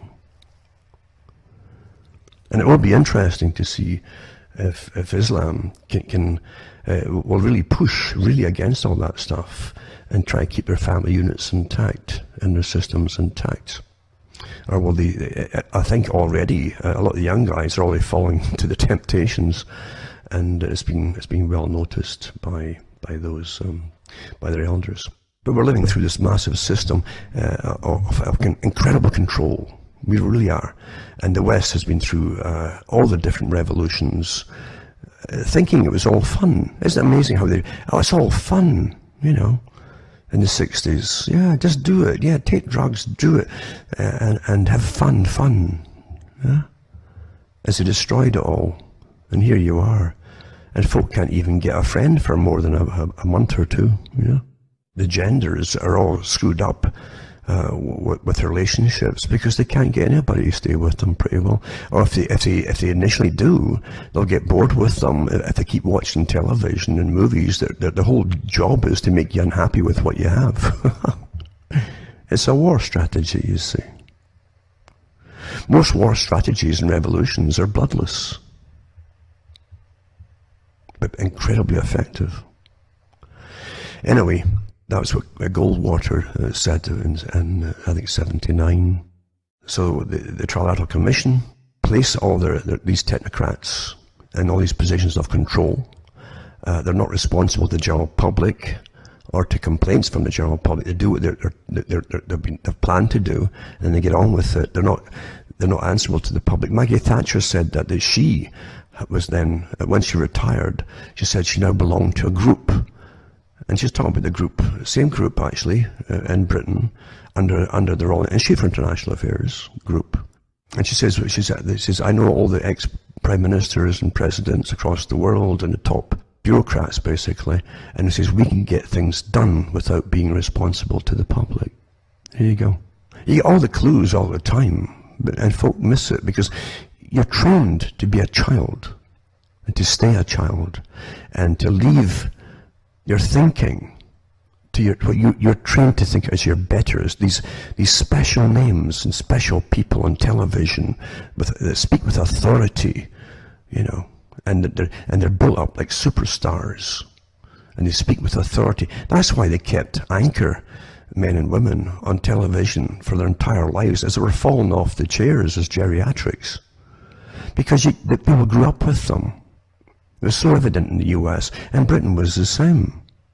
There was a particular guy in Britain who spent his life in the BBC, and anything important ever happened in that whole time, he was the one to tell you in a stern way what was happening in the official manner. And that was like his law. You had the same thing in the US too. And of course in the US they were all members of the World Federalist Society, these characters. That's just the way it is, you know. The ones that gave you your news, that's the way it is, yeah. All looking for an agenda that the public were completely ignorant of, but the public would take their opinions that were given to them and just parrot them without thinking. Who would lie to you? I mean, how trusting a child are you? If you looked at the history of the world, and at every nation, the histories, they're all so similar. It's astonishing. Maybe I'm prattling too much because the time just runs out here. And I'll have shoveling my snow to do shortly. And I'll put up the one on world government, some of the links for world government from the official sites, from governments themselves. And we can have all that there too. Also too, they give you your superstars. I remember I was one of the brand guys who was targeted by the Unabomber, and the Unabomber mentioned really why he was targeting this particular group. This is part of the group that was bringing you the new culture. They worked with the CIA. The guy Brandt he said in one of his talks that part of his job was to make scientists, I mean the ones who would lead you into superstars, so you'd follow them and you'd follow their opinions. Can you think of any today? Of course you do. These guys it's the same machinery of making a nobody into a pop star or a rock star or whatever. Same thing. Zuckerberg, another one too. Oh yeah, you just in front man. Anyway, it says outlines privacy-focused vision, and that's to do with all the well, anybody who still uses what they give you, you know what they're doing. You want to be a little child monitored by Big Brother? That is your right to do so. And also last week, I think, or the week before, I mentioned too, it says deep fakes, what they call deep fakes. And it says the scope of high-tech deception keeps growing, and experts say deep fakes could become the biggest threat to truth. It's when an artificial intelligence algorithm, a neural network, generates a video that never happened, by either swapping one face for another or by allowing someone's motions and voice to be mapped onto another person. It's a video that has been created by essentially feeding in a computer algorithm lots of images of a person, said Andy Grotto, national security expert and professor at Stanford University. It could be video, it could even be audio, and you feed it through enough of that content, and over time the algorithm learns how to mimic that content. Technology that powers deepfakes is only growing more sophisticated, and they give examples of where it is now. Since early deepfake videos looked obviously doctored, but BuzzFeed produced a frighteningly realistic example last year by having actor and director Jordan Peele make a PSA about deepfakes as former US President Barack Obama. It goes on and on, not to show. This is how they're going to give you the fake trials. that are going to come down the road when did you say something like the Orwell's 1984, where you're pulled into the ministry of truth, you know, and the ministry of love will ask you all the questions before they torture you. And we're here, folks. And then they'll bring out the deep fakes and say, this is a video of you saying that, or being here, or saying that, or whatever. And the public will go along with it, because the authorities said it. The authorities said it. Quite easy, isn't it? To do with eugenics too. Now, don't think that China, as I said before, does things by itself. It's created by the West, same group that runs and owns the West now, the same uniform system. And really, that China is their shining example of the perfectly ordered socialist system run scientifically, and the West helped them and set it all up and give them the expertise and the money. I mean, they even put our factories over there. We paid for our factories to be dismantled and put over there under the free trade agreement. And we lost all the jobs at home. Nobody was given a vote on that. Just these technocrats again, and your governments all signed on to it, and that's it. You're never asked your opinion for anything that matters, folks. Never will be either. So the Chinese government may have funded disgraced scientist He Jiankui to create the world's first gene-edited babies, the report claims. That was the Mail Online. And it said that the documents seen by medical news site STAT, S-T-A-T, suggest that Chinese scientist He Jiankui may have received money from 3 separate government institutions in China. Now, China's not the only country. Every country's been doing this. Gene editing. India's been doing it for quite some time, actually. And they've had documentaries on the TV years ago on that, where they actually talked to some of the people who had their babies designed, basically. Genes removed, another one's replaced, etc., for height, and for looks, etc. It's odd, too, the different cultures of what they go for first, where it's high intellect, or looks, etc., or height, you know. It's quite interesting to see what they go for. But every country's been doing this, and every nation, because they had articles years ago in all the top magazines and newspapers about the British, and then the US military especially making the new robotic type soldiers that would be basically cloned. So don't think that by some silly little bit of paper that they've all signed, they don't do it. Of course they do it. Same with biological warfare. It never stopped with all the trees. Never did. So you can't blame China. And it's interesting, though, that they put it across there, getting used to an idea that this is coming, just like I've said before, like the movie Gattaca, with the expertly run society, of course. You'll find the trained front people, and they really do, they pick them as children and train them for positions of leadership.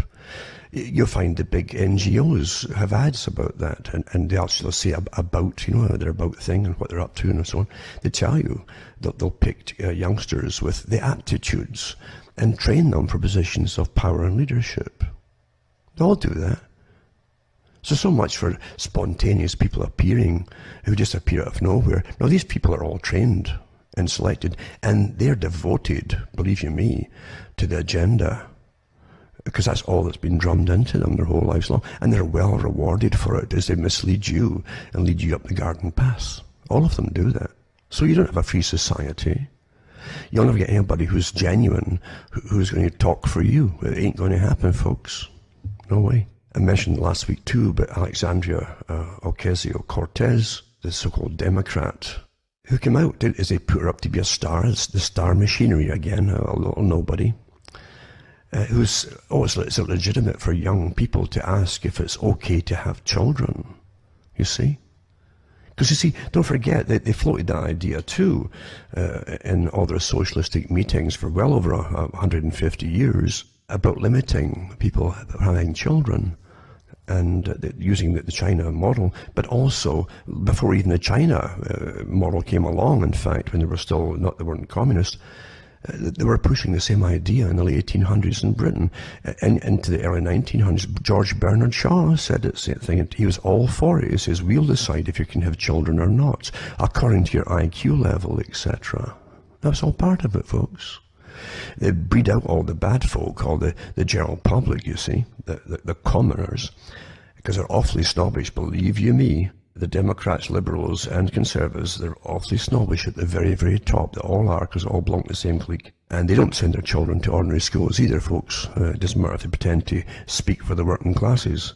It's like Britain. None of them do. None of the ones that are pushing and telling you that the education system's fantastic in ordinary schools in Britain, none of them send their children to them.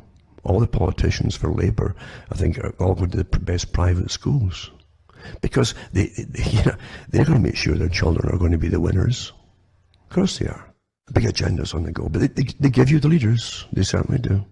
When I was going through that eugenics movement about Julian Huxley, for instance, big player, and a big player, incredible.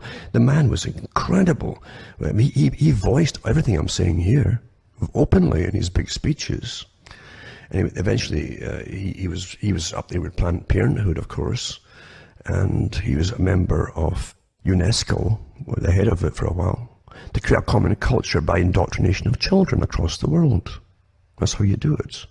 You give them the topics, you brainwash it into them. Oh, the sky is falling, too many people.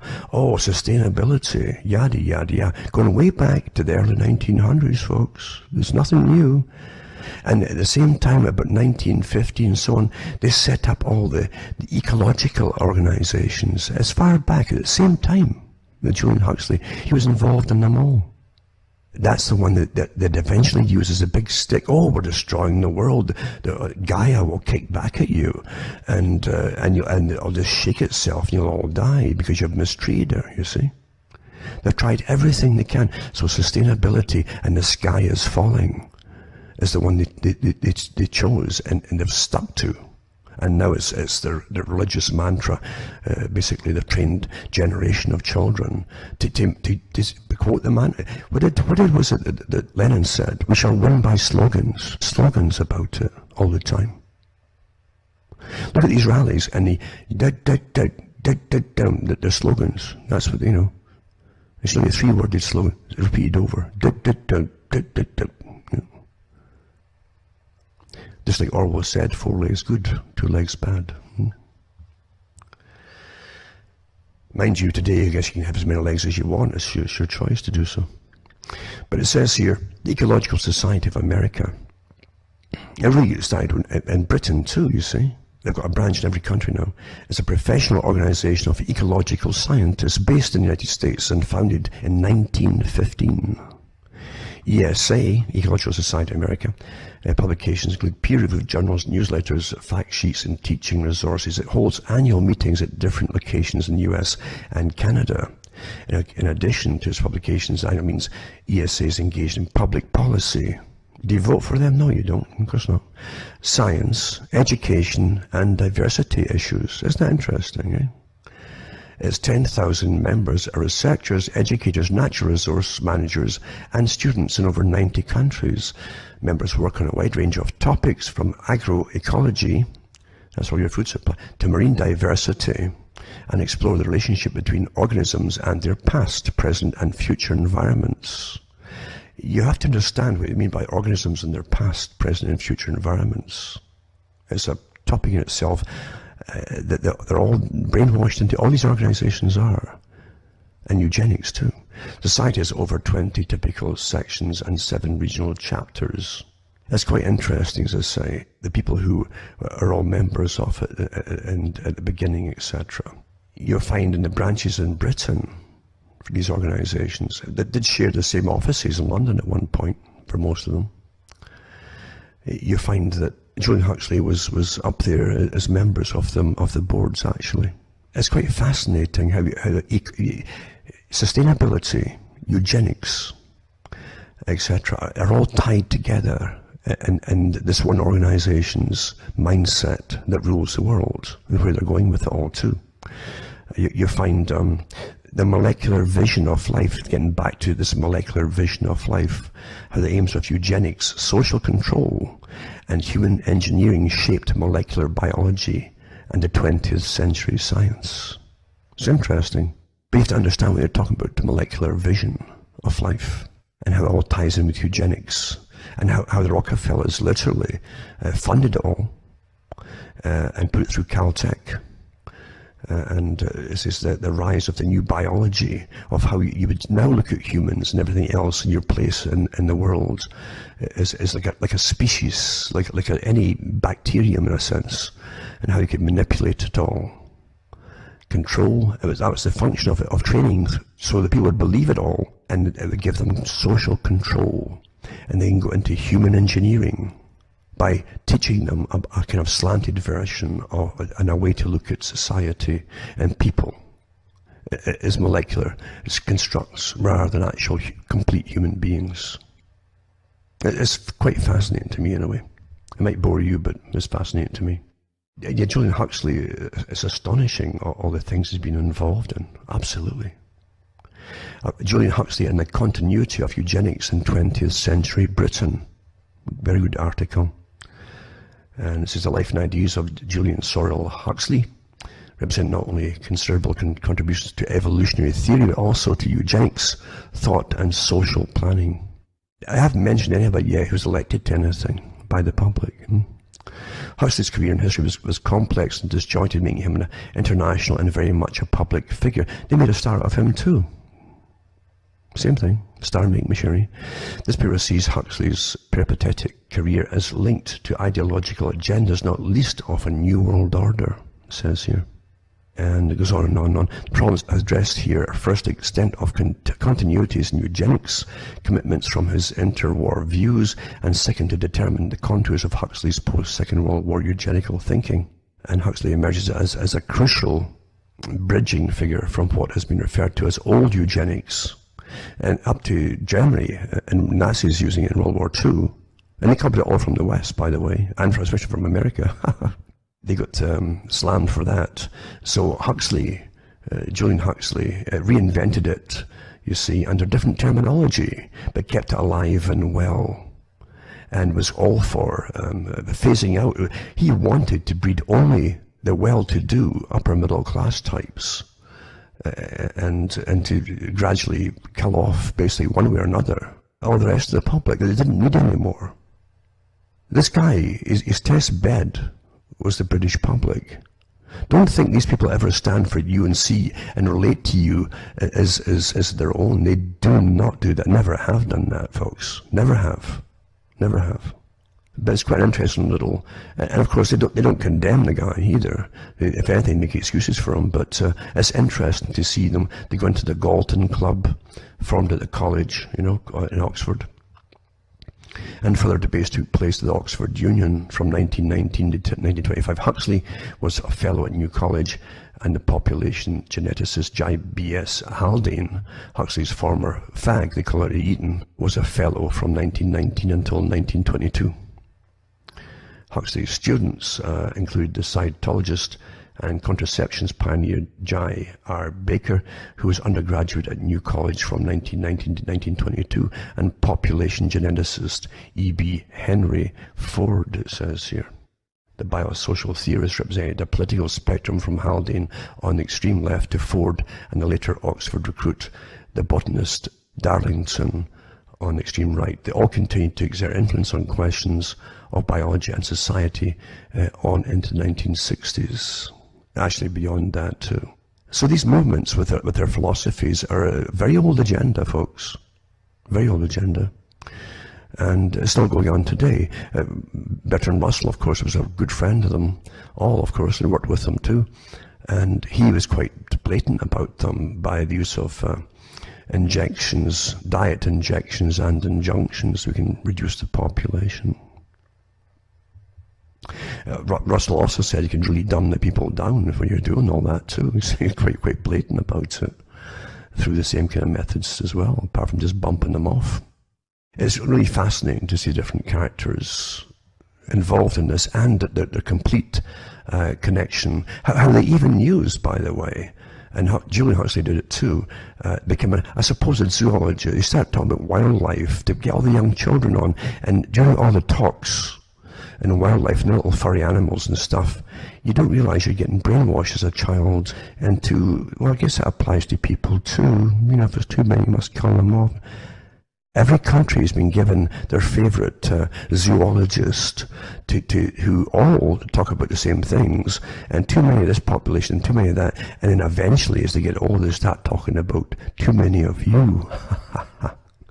There you go. Political and Economic Planning is another PEP group as well, to do with eugenics in Britain, that Julian Huxley was involved in. All the top ones were too. It says it was a British policy think tank formed in 1931 in response to Max Nicholson's article National Plan for Britain. National Plan for Britain. Eugenics, right? Published in February of that year in Gerald Barry's magazine, The Weekend Review. Original members included Nicholson. This is a private organization again, right? They belong to all the other top organizations.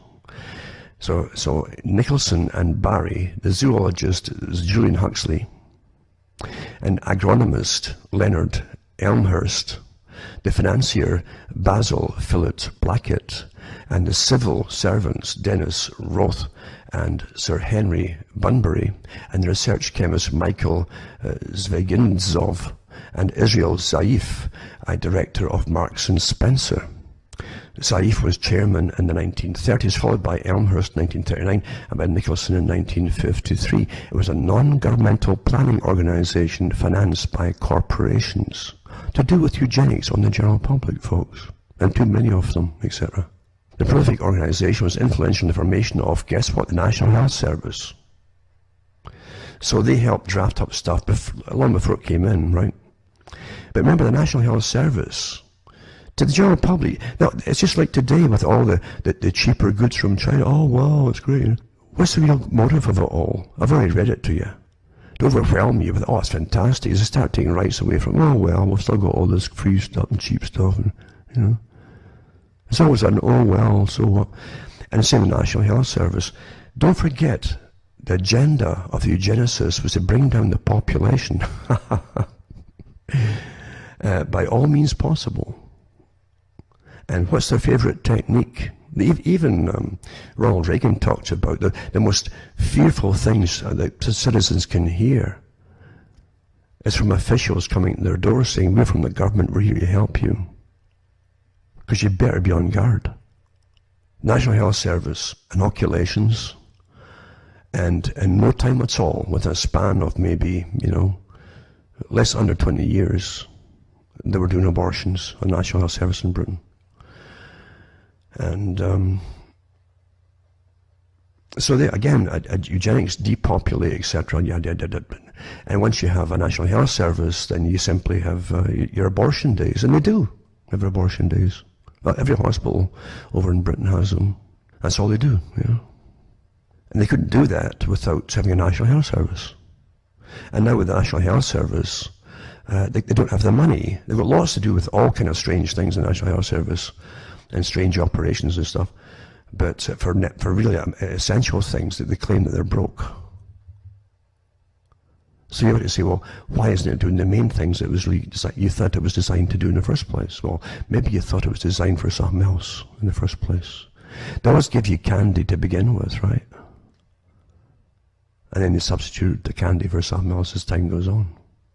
Post-war planning and the development of the African colonies as well. They were heavily involved in programs for the African colonies.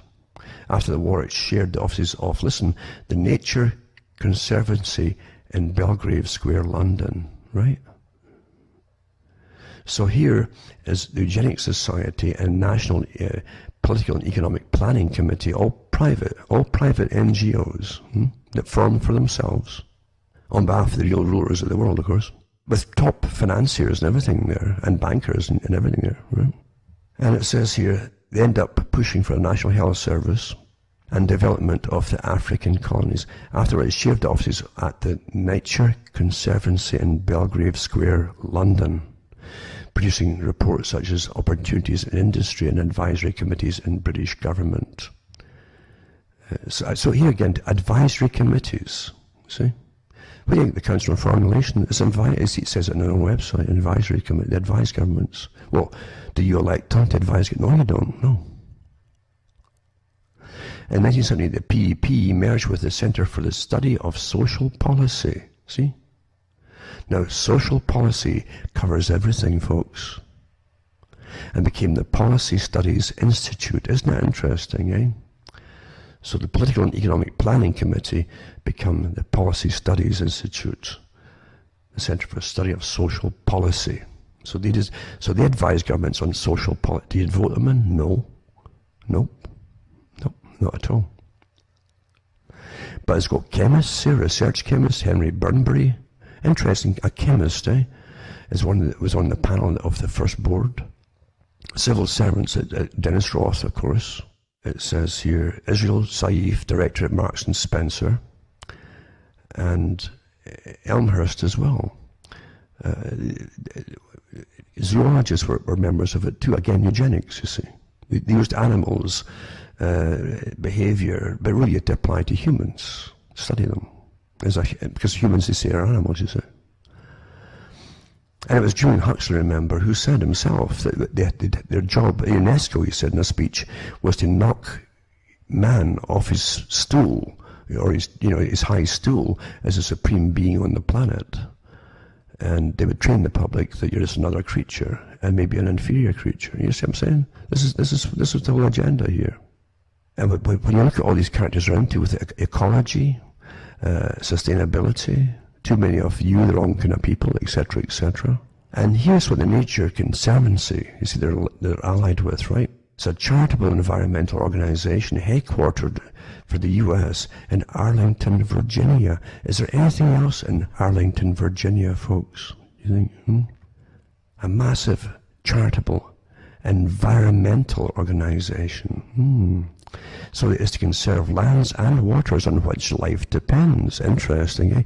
The Conservancy pursues non-confrontational, pragmatic solutions, namely brainwashing the children, to conservation's challenge, working with partners including indigenous communities, businesses, governments, multilateral institutions, and other non-profits. Well, do you get a vote in that? No. It's interesting to even just reading that kind of stuff here.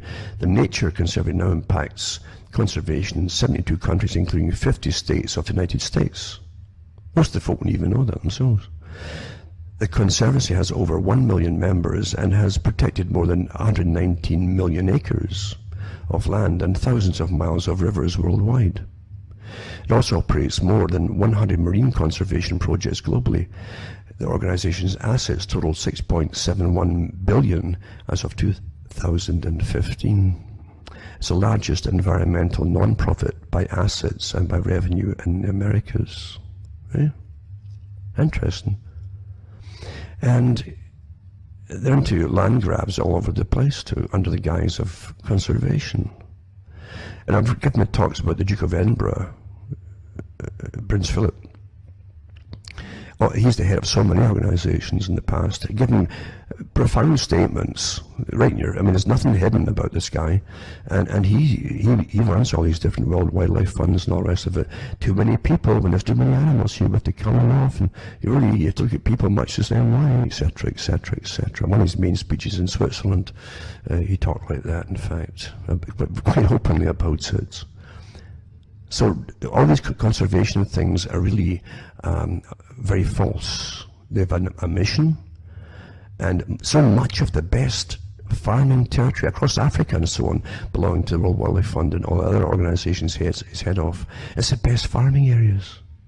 They can't allow folk into the farm. Be the same elsewhere too, folks.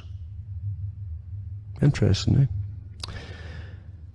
Also, I'll put up Antonio Guterres from the United Nations, his opening remarks at the World Government Summit in 2017. World Government Summit. That's the guy they put in charge of the, I think it was United Nations eventually. And they have the same speeches too when they go to the World Economic Forum. Again, getting back to Facebook, how they're basically going to give you a new privacy-focused vision, which you can reverse that if you want. Because if you never learn, folks, it's your own fault. A privacy-focused vision, and confirms that WhatsApp and Messenger and Instagram messaging will be merged in a single platform. Well, there you go. Do you really think there are different private organizations out there running all? It's one massive organization with many faces, with the internet. And as you watch, I sometimes read a story just to give you a little start. and shock into life. Real life child snatcher reveals how she's paid £15 per abduction by Philippine gangs, who set her a quota of 2 a week and then sell them to paedophiles with prices determined by their looks. This is one person who was caught, right, in the Philippines. £15 per abduction, that's a lot of money for the Philippines. A female kidnapper has revealed sickening details of how gangs abduct children in the Philippines to sell to foreign paedophiles with bonuses for how pretty they are. Lilibeth Bustamante was caught trying to walk away with a 10-year-old girl in Paracas City on February the 20th. She was playing in front of her house when Bustamante took her by the arm and told her to come with her to the store, but a neighbour intervened when he noticed the girl asking for help. So she was caught, and she spilled the beans. And this was a 10-year-old girl. She was abducted on this occasion in February.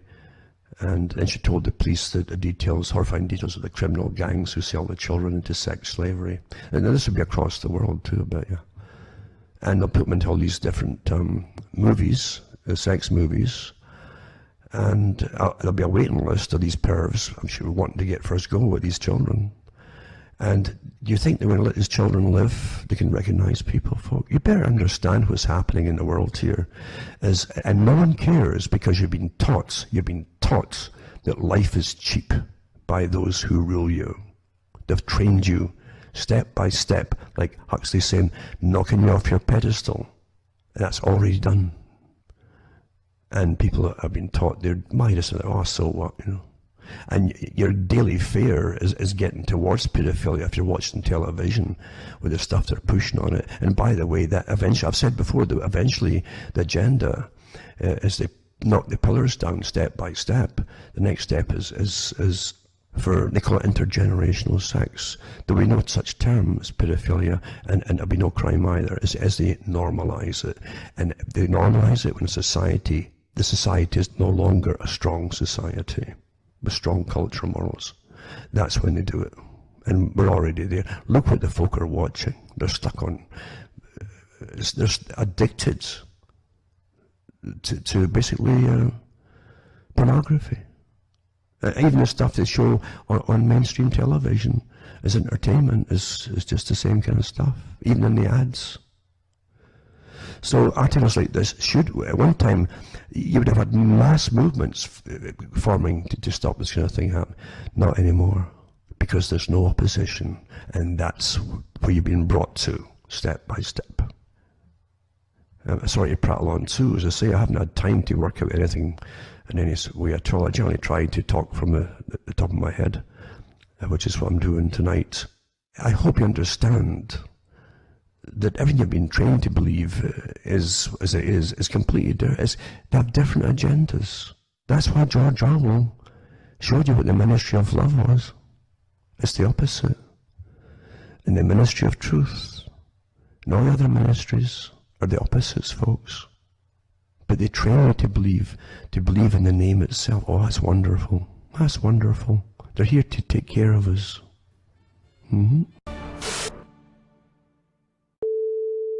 I'm Alan Watt, and this is Cutting Through the Matrix on the 17th of March, 2019. Astonishing.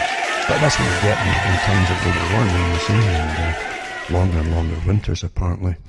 And in everything that happens, actually, it doesn't matter what it is put down to global warming, because that's the mantra for the new religion, to bring humanity together across the world in a kind of war situation. We fight the big thing, the threat from out there, that big threat, you see, that they talked about so many times, from different prime ministers of Canada back in the 50s and 60s up to the present time.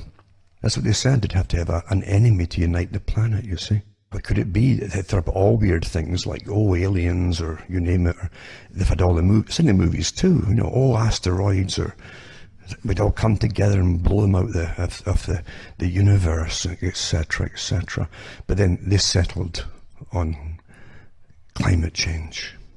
And first of all, of course, they were going to have an ice age back in the 1960s, and that's what was the mantra then, from all the scientific puppets that are well padded puppets, mind you, and they were prattling on about the coming ice age. It would all freeze to death, for goodness sake. And everybody started buying heavy clothing. But it didn't happen. Instead, the weather went the other way a little bit, so they settled on global warming. Now, global warming is actually easier to cause if they want to cause it. You can get man-made global warming by the very methods that have said that it sprayed the skies to make it happen. When you look back at all the old scientific studies, they had all kinds of particulates they could spray in the sky, and even literally cause sunlight that would pass between them, hit the earth, and go back up, and they could bounce back down again off the particles. So they've thought about everything, really. They can make the appearance of anything happen, and the heavy spraying, of course, geoengineering. So many studies, so many patents over the years, but so many university articles churned out too by participants, because a lot of universities get paid to do all these different studies. In fact, most folk make any decent money at all today in the new perfect Soviet capitalist system. It really is off the public trough, isn't it? That's where the money is. We pay for everything. We pay for private businesses, big corporations, that is. Not small business, but big corporations. We pay for their setups, etc., big factories and all that. So it's called public-private partnerships. The private corporations own the big businesses once we've paid and built them all for them, all their infrastructure. So it's quite a system we live in, really. It's so amazing, really. I guess it's true. I mean, you've got to congratulate people who noticed that the right kind of terminology and scientific technique applied to particular areas. And mind you, it's not that hard if you get total command of all media and education. You can make the children believe anything, and they'll grow up believing it. So why wouldn't they want to believe? Who would really think that there are people creating this big massive religion, taking years in the making, in order to control the whole population of the planet and bring it down and so on? Why would you think that? But then again, it's all out there that that's what they thought up. That is what they thought up. The whole idea there's too many people. They've got all these studies. Oh, each person born will consume so much of this and so much of that of the Earth's resources in the time that they live, and even to keep warm and so on, all this energy. They've got all these estimates and statistics thrown at you to try to say that, well, yeah, I guess we should all just commit suicide, eh? You know, I watched one of these terrible end of the world scenario movies about a comet or something, or no, it was a meteor. There's a whole bunch of them over the years. They keep churning them out. The same story, really. But they bring in situation ethics with them too. You don't realize you're getting programmed all the time. Situation ethics. This particular one, like a deep impact one. Maybe that was the name of it, I don't know. Again, they get well-known actors in it, number one. Put a big budget into it, number two. Then the scientists warning everybody, what we have to do, yada, yada, yada. And all authorities go into action. Everybody must believe that the world's going to end. But at the end, they get a kind of lotto for the general population. They've already picked, a few thousand of the scientific types, the really educated types they'll need to run a survival system underground, under the ground. And a lotto for the ones that are left. And of course, anybody over 50 in the movie version, you're out the picture anyway, unless you were a scientist and important. But anybody over 50, or anybody really with medical illnesses or anything, well, you would just be expendable. You'd have to go up there and get a bottle of scotch and get sozzled as it comes in. And that was it. But that's the situation ethics. And you're being trained all the time through entertainment. Entertainment is never static in propagandizing different agendas that you're living through today. And in fact, you probably, if you're about 30, you've had it, a real heavy indoctrination from day one in the classroom. We got to remember how many politicians over the last 50 years or more came out with the same statement about threats from outside, and we'd all come together and the whole, as a unitary planet, basically, to fight some enemy, a common enemy. And then you find Ronald Reagan too took up the cry, if there was a threat from outer space, from out there, we'd all have to come together and use their resources and their initiative and their intelligence and be basically one to fight it off. And then you get peace too, of course. But what we're really talking about is how do you get the public to give up all their rights and freedoms in a wartime situation? Because war, you accept it readily. You're going to get protected and you're all at risk, so leave it to experts to rule it all. And it's the military at that time to run the system while you go through this war. That's what you do. Henry Kissinger said the same thing too, that if some threat hit, say, California, then the people would welcome UN troops in for food, etc., to keep the peace and to manage some big disaster, whatever it happened to be, he said. And people would give up all their rights and freedoms because of fear of starvation or whatever else that they needed at the time. And he gave that speech as well. So it's well known from those who sit up at the planning stages of war strategy, what can be used to get the public together for other agendas, for the real agenda. The real agenda is, and Kissinger was a part of that too, was overpopulation. You go way back, you'll find the same thing with the two Huxleys, the brothers, and even before them, you had their granddad, Thomas, Huxley. He really was Darwin's bulldog, as he call it. And you find that they were always prattling about overpopulation of the wrong people, right down to way back even further from the days of Thomas Malthus. They had taken the idea from another philosopher, actually, not an economist, but a philosopher, because the idea has always been there. You got to understand history. History has horror shows if you really open the real books, and there really are real books. There are real archives that certain professors will admit to. Not everyone gets access to them. In the Middle Ages, a natural thing that they did was to occasionally, if they thought there was too many people, or if they heard, because you always have what we call in Britain or Scotland, clipe. You get a clipe. A clipe is somebody that'll be all pally with you, lives amongst you. You think it's one of you, and they go off to the boss man, the baron, or whoever it happens to be, and says that people are getting restless, or they claim that there's not enough food being left for them. You're taking all the food off them that they grow. They're getting restless. So there's always, a particular number of peasantry that they might not control.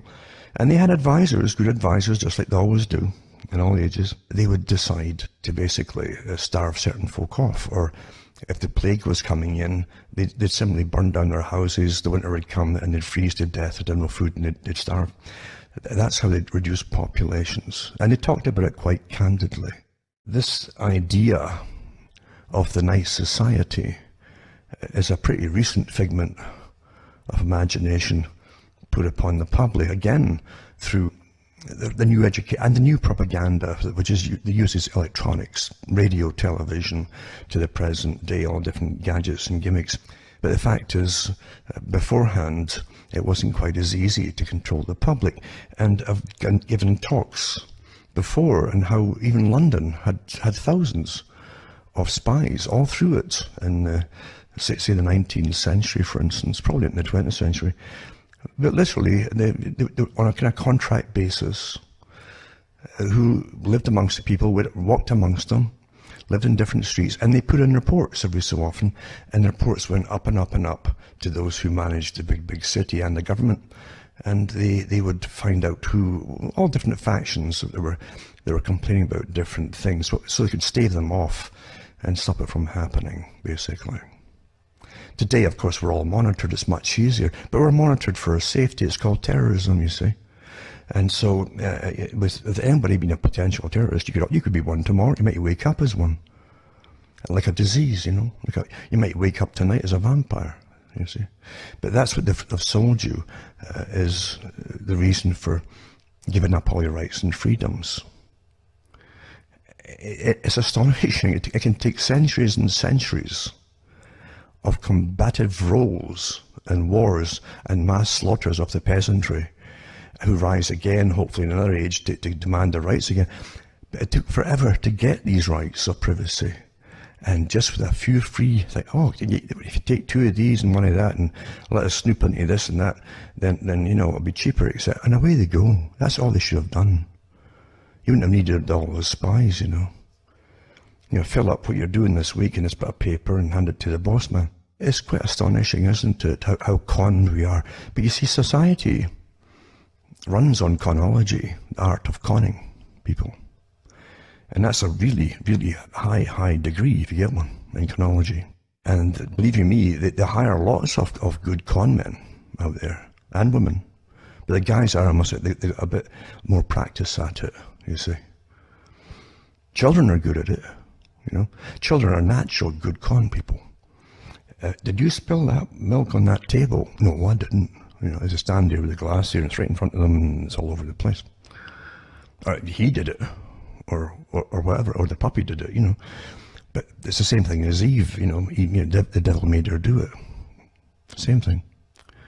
So your owners, you see you as a wild beast, and so they've got to train you to be subservient.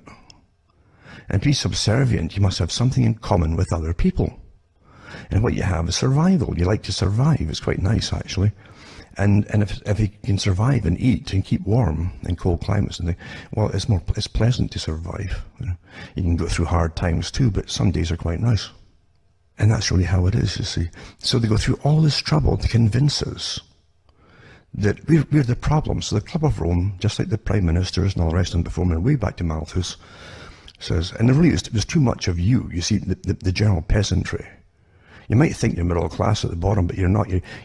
Julian Huxley was quite adamant about the people who thought they would get in to be saved and to procreate their own genes in the future. He says, how mistaken they will be. There you go. So if you help them, yeah, you might get financially be better off at the moment, but eventually it'll hit you too. So depopulation was always a problem, just going all the way back to the Middle Ages and before. And it was quite natural at times too for nobility to get a group together and just go slaughtering peasantry. There's no laws against it, you see. Petitions could be handed into kings and queens and all that. And sometimes when they're handed, like it happened in England once, the peasants handed a petition into the king, and he rode out and had a little chat with them. Then he rode back in again, and then once it split up to go their different ways back through where they'd come from in England, they were divided, you see. They sent out the army and they slaughtered them. So just to teach them, because obviously if the king says, oh, you're quite right, you really do need a bit of bread extra, maybe a loaf for amongst the 10 of you once a week, And if you get that, you see, you might want more, right? Well, where would that lead, eh? Less profit for the king and all the feudal overlords, etc. They can't have that, can they? So anyway, that's really what's always been a problem with those who rule. It's to do with rulership. And don't ever think that you're living in a better time. You're better controlled today by the leadership that are scientifically trained in techniques. The long study of techniques that use, as I say, incredibly well-documented testing on society and studying of society in all kinds of psychological and behavioral situations. It's so precise. And even more so now with instant and real-time studying of, are you copying the meme and chatting on the internet about blah, blah, blah, etc. in real time. They know exactly what works and what doesn't, and what will tweak you, what get the emotions going. And when the emotions get going, you forget logic, you see. And then you're at their mercy. So as I say, that's what the Club of Rome said. And in a beautiful way, rather than get aliens or that, they thought, well, humans believe. And I tell you, I've tested it out myself on people, even from one year to the next, just casual acquaintances and stuff. And you'll say, remember last summer or last June or July, and people can't remember, especially winters, they can't remember. Because with climate control, going from their house to their vehicle to wherever they work, coming back again, they're seldom outside the vehicle in the cold. And as long as the infrastructure keeps ploughing roads with snow and so on, then they won't take much notice of things. It's really astonishing how we adapt to artificial systems. And very quickly adapt, and you never think about it. Most folk don't think about it. So this is all well understood. So the Club of Rome came up with the idea and a beautiful dialectical approach as well. Right? So rather than get just an enemy from out there, because you have to fight something like an alien art. There's so many old sci-fis about it, aliens invading Earth, etc. Who would want to come here? Huh? Hey? So aliens invading Earth, and you get the humanity all coming together to fight the aliens to save us all. We all become brothers and sisters, and it's all utopia. That terrible word utopia that always is a horror show in reality. And we become one, right?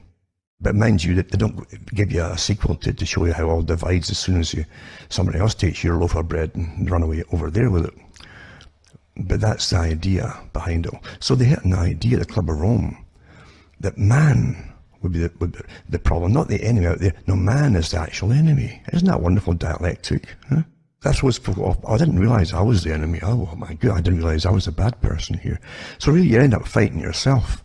And so you'll pay taxes and carbon taxes, and you'll do what you're told by the commissars, the climate commissars, a new priesthood, you see, and they'll reduce the population as well. And you've already had children coming forth over the last few years asking to be sterilized to save the planet. That's their indoctrination at school, you see. And it can work. You can train them to do anything and believe anything with enough well-placed propaganda under the guise of education or whatever you want to call it. And so therefore, it's that's what they hit upon. But isn't that wonderful? I mean, right at that, we have to fight that. We're fighting ourselves. Isn't that wonderful? Isn't that great? It really, you got to hand it to them, eh? They know their stuff, don't they? Because the whole problem has always been, how do you get them to give up their rights and be managed by science? That's what socialism is all about. A world run in a super sovietized system of scientists and professionals. And you'll do what you're told. You might not even get born. They might not need you to be born. In fact, they've said that to the Georgia grindstones. Oh, take the population way down. We don't need all these people.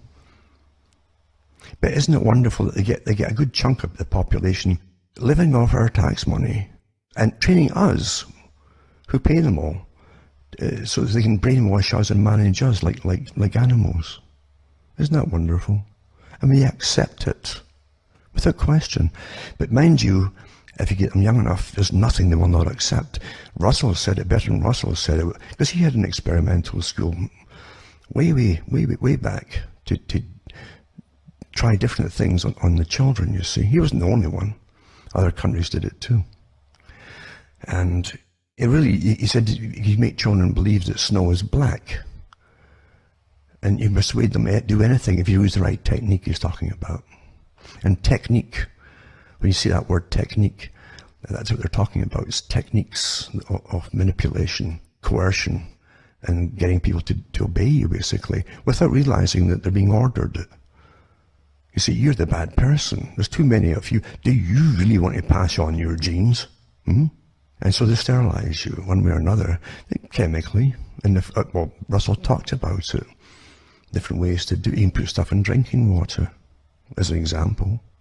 Put it in the food, as an example. You can make it prevalent, like bisphenols, for instance, through everything. And you start getting folk to drink out of plastic all the time, and etc. This has all been tested. They knew this years ago what it does before they gave it to you. But they'll always, again, when it comes, the crazy conspiracy theorists, well, I'll put some things up tonight about it.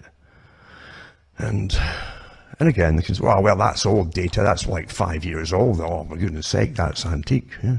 You see what I'm saying? The agenda has always been, how do you get them to give up their rights? Be not just advised, but completely managed.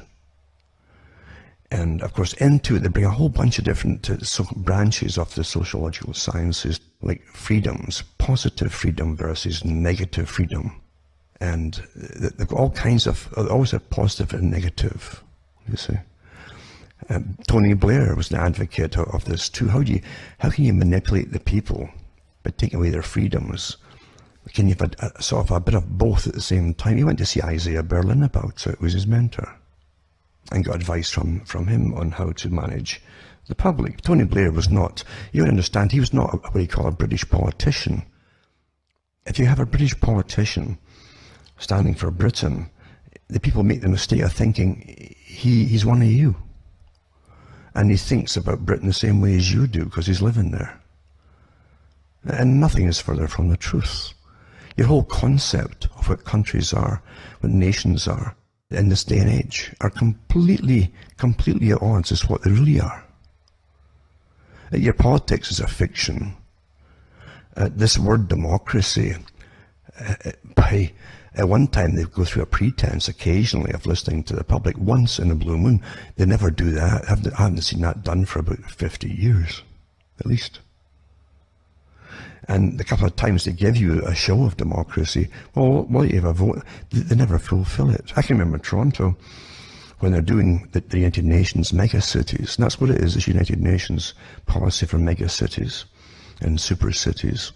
And way back, years and years ago, in preparation for the smart city, you see, before you even heard the term smart city, things are worked out 50, 60, 70 years ahead of time, always. They talked about that. Oh, there's a lot of little smaller townships that would be absorbed into this thing, and the local councils would be demolished as well. A lot of people didn't want it, because if you don't have control over your little area, you don't have any control at all. That's what government's really for. Your own local government, your council, looks after the problems in your area, and you can go right to them. They won't live far away, and they can come to you. But once you put them somewhere else, then it becomes abstract, very abstract thing altogether. And eventually you give up and you're governed from afar.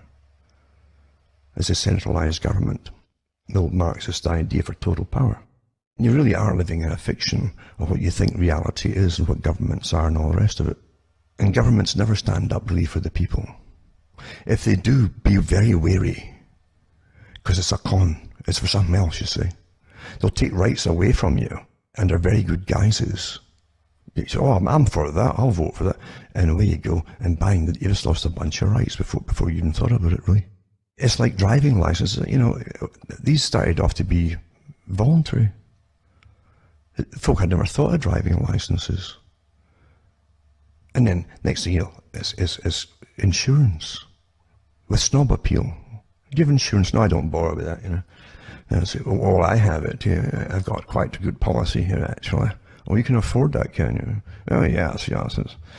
And that's how it's done. Snob appeal works awfully well amongst the public. That's why they wear brand names. They advertise brand names in their clothing and in their shoes and everything, On everything. Here they are buying an overpriced piece of junk, whatever it happens to be, and they've got the brand of the thing to advertise for free. What a fool. What a fool, honestly. You can make people do anything. At one time, they used to hire billboard guys. You see it in old movies, signage boards, and a sign on the front and the back to advertise a cafe or something. Now they do it they pay you to do it now. I'll buy that. Never, ever underestimate the stupidity of humans. Never do that. Never, ever do that. The proof is there at the beginning of every winter. Go to your favourite, if you're at a cafe somewhere in a town or a city, go there about 6 p.m. or maybe 5 p.m. as they're all coming from work, and watch them try to stop when the first little snowfall they've had. It can be an inch or two of snow, and you'll see them flying along, and they can't stop and so on, because they go in the same speed as they always go. The white stuff everywhere doesn't seem to compute. People are, but we are, honestly. We're pretty awful. That's domestication, you see. Look at all the stories about animals. And talk about sheep. And how they just panic and they bolt in one direction like a school of fish. If there's one out in front, they'll all follow it. But that's what happens. And you see, animals that you're going to consume or whatever are bred to be domesticated, subservient, basically, obedient. Their wildness, their natural instinct is taken out of them, bred out of them. Actually bred out of them.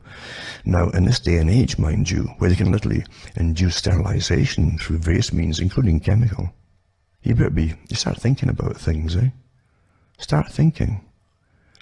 because maybe we're not as swift up the top here as we like to think we are.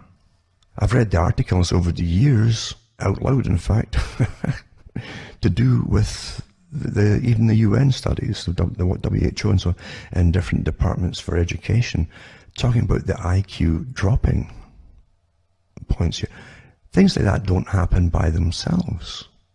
Doesn't happen by itself. It's an innate thing in you, but it's dropping. And we don't seem to worry about it. Maybe it's because it's gone past the point that our intellect can't grasp it, and we just give up. Oh well, so what? So there you go, eh? It does work, doesn't it? Let's look back at one of these articles here to do with something you're probably fed up hearing, because you've heard so many disputes about it, and so many, conspiracy nutcases, etc., etc., etc., on the studies done about it. And it's to do with fluoride, for instance, something that so many folk consume. And don't forget, go into the history of fluoride. And for instance, in the Americas here, there's a scientist or a dentist who literally lauded it. I'm sure he was well paid and paid for it to push it at one point. He read all the studies, and later on he came out against it and said that he was deceived, etc., etc. But they went through the problems that it causes, not just in your bones, and it does cause problems in bones and your teeth. You'll see little specks where it'll accumulate in the teeth, etc. You've got to go into the history of it, and the countries that dosed their public with it, or even countries they conquered with it, and put it in because it made people more passive. Think about it. Now let's do one of the many, many studies that are professionally done by scientists. And this particular one is from India, and it's from the Medical and Allied Sciences, is the name of the journal actually for India. And its original title was Neurodegenerative Changes in Different Regions of Brain, Spinal Cord and Sciatic Nerve of Rats Treated with Sodium Fluoride. It's got the participants here, and they were from the Department of Zoology, University College of Sciences, Osmania University, Hyderabad in Andhra Pradesh, India. And they go into the abstract here. This is 2011, I think it was. And fluoride is known to cross the blood-brain barrier and alter the structure and function of neural tissue. And there's a reason you got that blood-brain barrier, for many reasons actually. But so fluoride goes across it without problem. There are few authoritative reports on neurodegenerative changes in the hippocampus, neocortex, cerebellum, spinal cord and sciatic nerve and fluoride intoxication. We report the alterations in the structure of neuronal tissue after chronic administration of sodium fluoride for 60 days to rats. And they had their control groups, two groups, you see. 12 male Wistar rats were divided equally into two groups. One group received 20 parts per million of sodium fluoride, and the other group, which served as a control, received tap water for 60 days. And this is what they found. You know, this is a properly.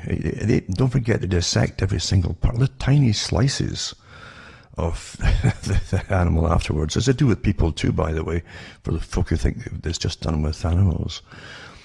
But they understand all this stuff. But anyway, it goes through amazing tests of tissue tests and so on, and chemical tests. Anyway, it says the body weights and organic somatic index of brain in the sodium fluoride treated animals were significantly reduced relative to the control group. And so actually the organic, the brain and so on, becomes lighter, tissue fluoride levels of hippocampus, neocortex, cerebellum, spinal cord and sciatic nerve all increased significantly in fluoride-treated rats. Electron microscopy of the hippocampus, neocortex, cerebellum, spinal cord and sciatic nerve showed neurodegenerative changes in the fluoride-treated group compared to controls. Axon deterioration, that's your nerve sheet around into your nerves and so on.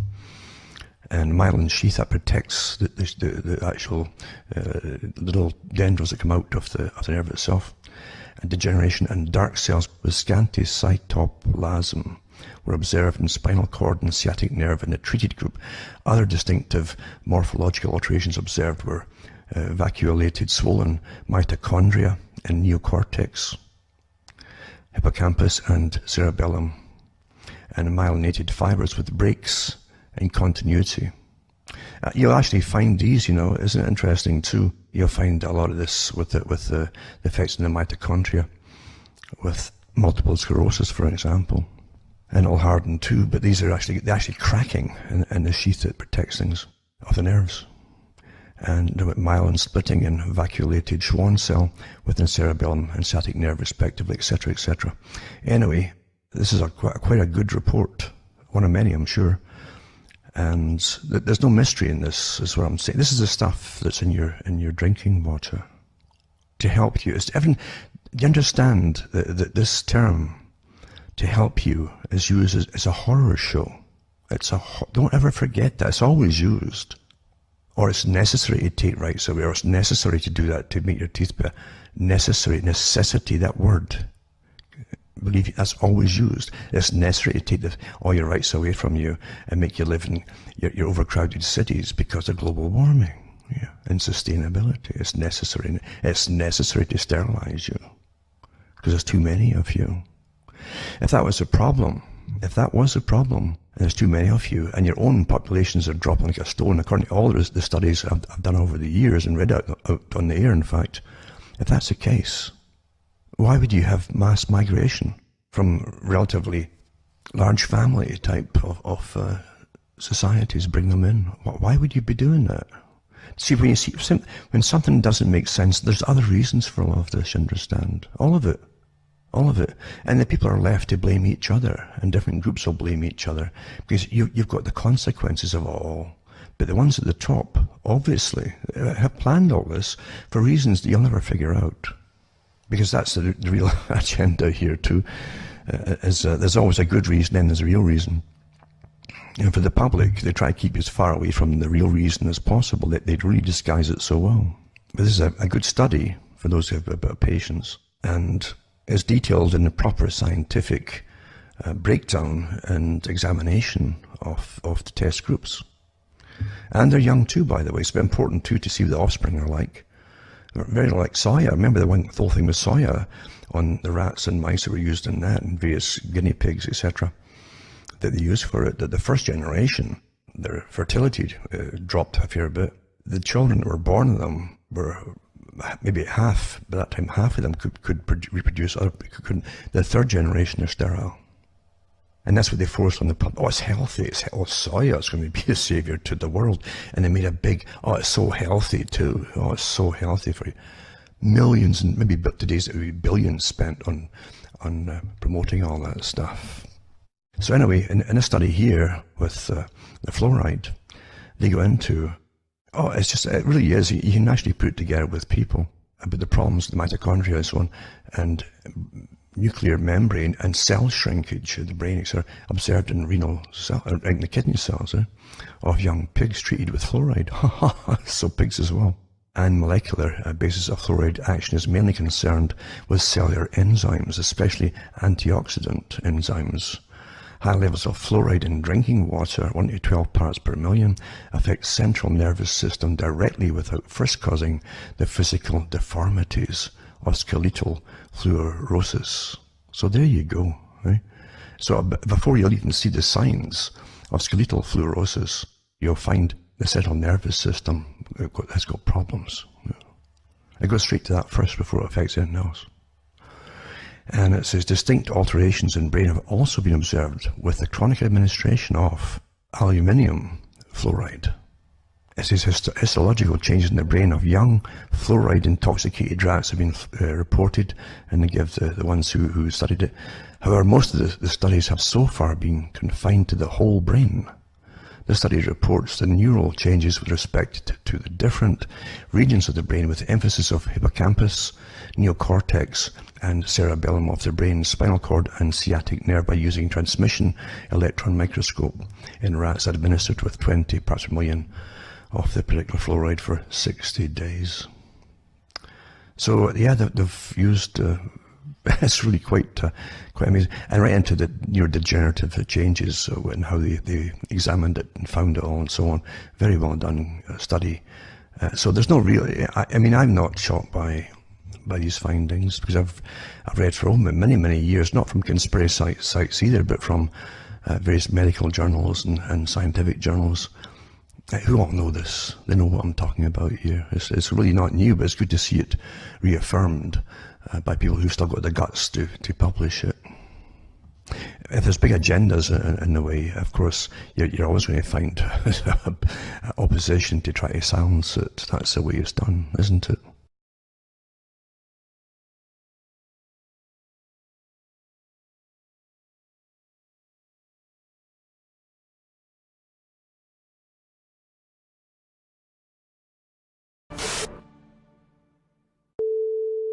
I'm Alan Watt, and this is Cutting Through the Matrix on the 17th of March, 2019.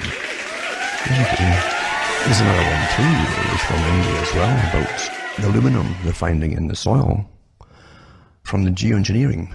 If I can find that too, I'll put that one up as well. A good, interesting study. Again, it's not a makeshift thing, it's well done. And of course, we know Monsanto came out with aluminum resistant seeds. They can grow in heavily contaminated soil. It's got aluminum in it.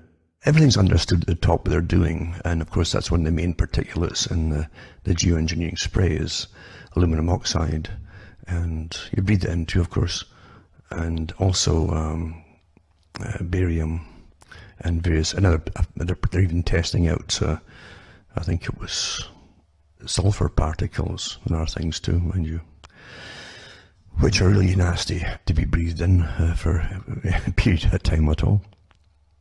Necessity, so you've got to save the planet, so you've got to be right, don't complain, it's necessity. And just take their word for it that climate change is what they say it is. It's interesting if you understand, if you get a vehicle and it's a fairly new model of something, a motorbike or a car, whatever it happens to be, you'll start to see, when you see the same model passing. Now you can be driving for years, but you never saw that, you never noticed that thing before until you get one yourself, that particular model yourself. And then you start noticing that it's the same thing when it comes to climate, because you just accept things. It isn't until a big problem is made of it that you actually notice anything. So it can sound, oh my God, terrifying, eh? My God, I didn't realize it was going to rain today. Huh. I didn't get my raincoat with me. Oh, goodness me. But it's true. So don't forget the articles I read years and years ago too, from all the top NGO groups that are financed to propagandize us into existence, to terrify us, actually say in their own articles, the leaders and the CEOs of these groups and so on, and government departments, that we always put out scary, terrifying scenarios because the public won't take notice otherwise. See?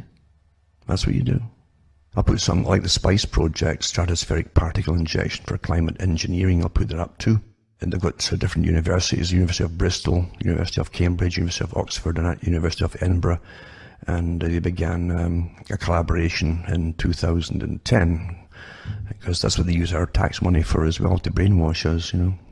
And the characters they use are departments now for, it's, you know, ecological departments and so on, because that's where the big money is going to be from the taxpayer. And they talk about the project, what are the aims of the project, and how they're going to achieve the SPICE project. Well, what does it involve? There's got three parts that they break it down to, and geoengineering and governance, you see. What is geoengineering and how is it governed, right? Well, it's not by the public, that's for sure. We just breathe it in and do what we're told. But that's what they give you, isn't it? That's exactly what they give you. And another one too, stratospheric Welsbach seeding for reduction of global warming. United States patent, and it's got the number in it here and all the rest of it. I think it's 5,003,186. And that's from 1991, this US patent, this particular one. So there's, there's lots of it there, because whenever you see something emerging, they've been planning that an awful long time ago, actually. And here's an article to go with it. Welcome to Climate Geoengineering Governance, a research project which aims to provide a timely basis for the governance of geoengineering through robust research on the ethical, legal, social and geopolitical implications of a range of geoengineering approaches. Well, there you go, eh? But is it democratic? Do you get any say in it? No. And it's got all the different universities again here too. And the LWEC, it says, publishes geoengineering policy and practice note. Living with environment change. There you go. And why won't the UK make the sun shine for the Olympics? That was 2012. BBC. With the British weather threatening to put a damper on the Olympic Games, why doesn't the government just make the sun shine?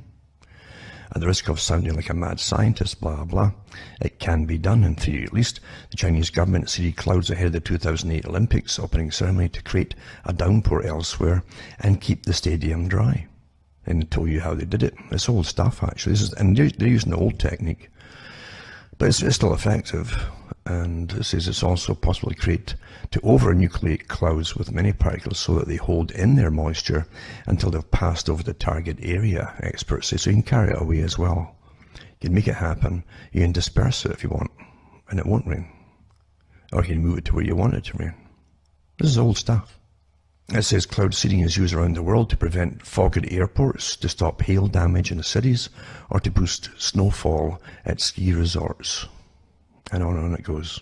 This is important here too. It says the UK has a checkered history with the technique. In 1952, it says 35 deaths in the Lynmouth flood disaster were linked at the time to RAF rainmaking experiments over southern England a few days earlier, although nothing was proved. Well, with Britain, whenever they do stuff like that, they never ever tell you the truth. They'll always deny it. But they were actually, it came out that they were doing the cloud seeding at the time to make it rain. Everything else they pressed on the public was done clandestinely too, including the spraying by naval ships off the east coast. The spray went across the coast and they monitored a particular nasty substance that can be cancerogenic. And it was done with, again, impunity again. Nothing comes out of it except, oh well. They would never do anything to harm you, would they? Isn't it wonderful that the way they train us all? And the UN urged to freeze climate geoengineering projects. And that was 2010. The UN should impose a moratorium on geoengineering projects such as artificial volcanoes and vast cloud seeding schemes to fight climate change, Green Group says, fearing they could harm nature and mankind. It says the risks were too great because the impacts of manipulating nature on a vast scale were not fully known. They know it's going to kill us off, and they've been doing it. They know how many folk are coming down every year with terrible bronchial problems that often lead to death and recurrent infections and so on from it. Because once it makes the lining of your trachea and your bronchioles inflamed, and bacteria sets in over and over. They know this, so. And that's acceptable. The death rate is acceptable to get the agenda through. Because after all, you see, if there's too many alive, they claim, especially if they manage to breed more, so they claim, as they flood the West with more and more people. Because there's no satisfying them, obviously, through logic. If you'll breed, then there's going to be problems, they claim. That was the biggest problem that faced the world, according to all eugenicists, including Julian Huxley, quite open about it. Anyway, envoys from 200 countries gathered in Nagoya, Japan, to agree targets to fight the destruction of forests and rivers and coral reefs, to provide resources and services and so on at the time. But they said that, yeah, this stuff could have terrible effects on the public. They're actually more worried about what it'll have on animal life, because they're greenies, eh? Here you go. They don't like humans too much. And developing an international framework for geoengineering. International organizations involved in it, and different universities, University of Maryland, Carnegie Mellon University, etc., etc., etc. All old stuff, but it's all still going on. There's just no end to it if you really care to look at it. And it's odd too, if you repeat the same stuff from their own side, you'll be called a conspiracy theorist. So it's all, as I say, that's instead of the aliens invading the earth, here's your enemy. The climate's fighting you and you're fighting the climate, so man's the problem. Isn't that beautiful? I mean, you gotta admit it. You gotta hand it to them. They understand psychology and how to put it across. It really is. You gotta admit it. Mind you, with endless tax money, all these different organizations and big foundation money too, and big paychecks for the CEOs of the NGO. They actually have huge buildings, some of them, these NGOs. We don't vote for any of them, but they decide policy for all of us. See, that's how you're really governed. Folk can't get their head round that. You think you're voting, and that's everything you have to do. But you don't get to vote for all these private organizations. That's how you're really governed, is through private organizations. Most folk are ignorant of, in fact. I'd like to just mention, too, something awfully important. And I've mentioned George Orwell many times. He's a bit of an enigma, man. But he went off to fight for socialism against what he saw as really the fascist system.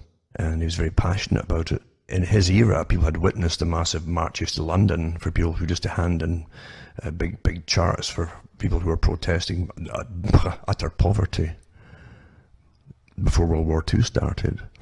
And the reason for it all was a massive taxation in an empire system where only this strange city of London and then maybe a couple of hundred families seemed to profit from it all. Maybe a lot more than that, but not that much. People in the outskirts who help the empire, they profit awfully well. But the vast majority of the public pay for it all. They pay for the wars, they pay for infrastructure across the planet. In all the empirical countries, they pay for the railroads, they pay for the military. But they get nothing back from it except the bills. There you go, that's the truth of it. But that's what Orwell was really about too. And when he found out what real communism was, he says it's nothing like what he thought, his idea of what socialism would be. And so he became its enemy very quickly. Anyway, he says freedom of the press. And this was a foreword in his book Animal Farm. If you think, you see, it's not new. Suppression and censorship is not new. It says the book was first thought of so far, the actual book, Animal Farm, as a central idea. It goes in 1937, but it's not written down until about the end of 1943. By the time when it came to be written, it was obvious that there would be great difficulty in getting it published in spite of the present book shortage, which ensures that anything describable as a book will sell, and in the event it was refused by 4 publishers, only one of these had any ideological motive. 2 had been publishing anti-Russian books for years, and the other had no noticeable political colour. One publisher actually started by accepting the book, but after making the preliminary arrangement, he decided to consult the Ministry of Information. The Ministry of Information is real. We all have departments of information, especially today, because we're under this strange terrorist thing. Terrorists just spontaneously come out of nowhere. And so we all are under your corporate-type management, you see. Anyway, get back to the article. It says, so the Minister of Information, who appears to have warned him, at any rate, strongly advised him against publishing his book. And he gives an extract from his letter and so on. It says here, this is what the publisher got, I guess. I mentioned the reaction I had from an important official in the Ministry of Information with regards to Animal Farm. I must confess that this expression of opinion has given me seriously to think. I can now see that it might be regarded as something which it was highly ill-advised to publish at the present time. If the fable were addressed generally to dictators and dictatorships at large, then publication would be all right. But the fable does follow, as I see it now, so completely the progress of the Russian Soviets and their 2 dictators that it can apply only to Russia. So that was why they didn't want to publish it.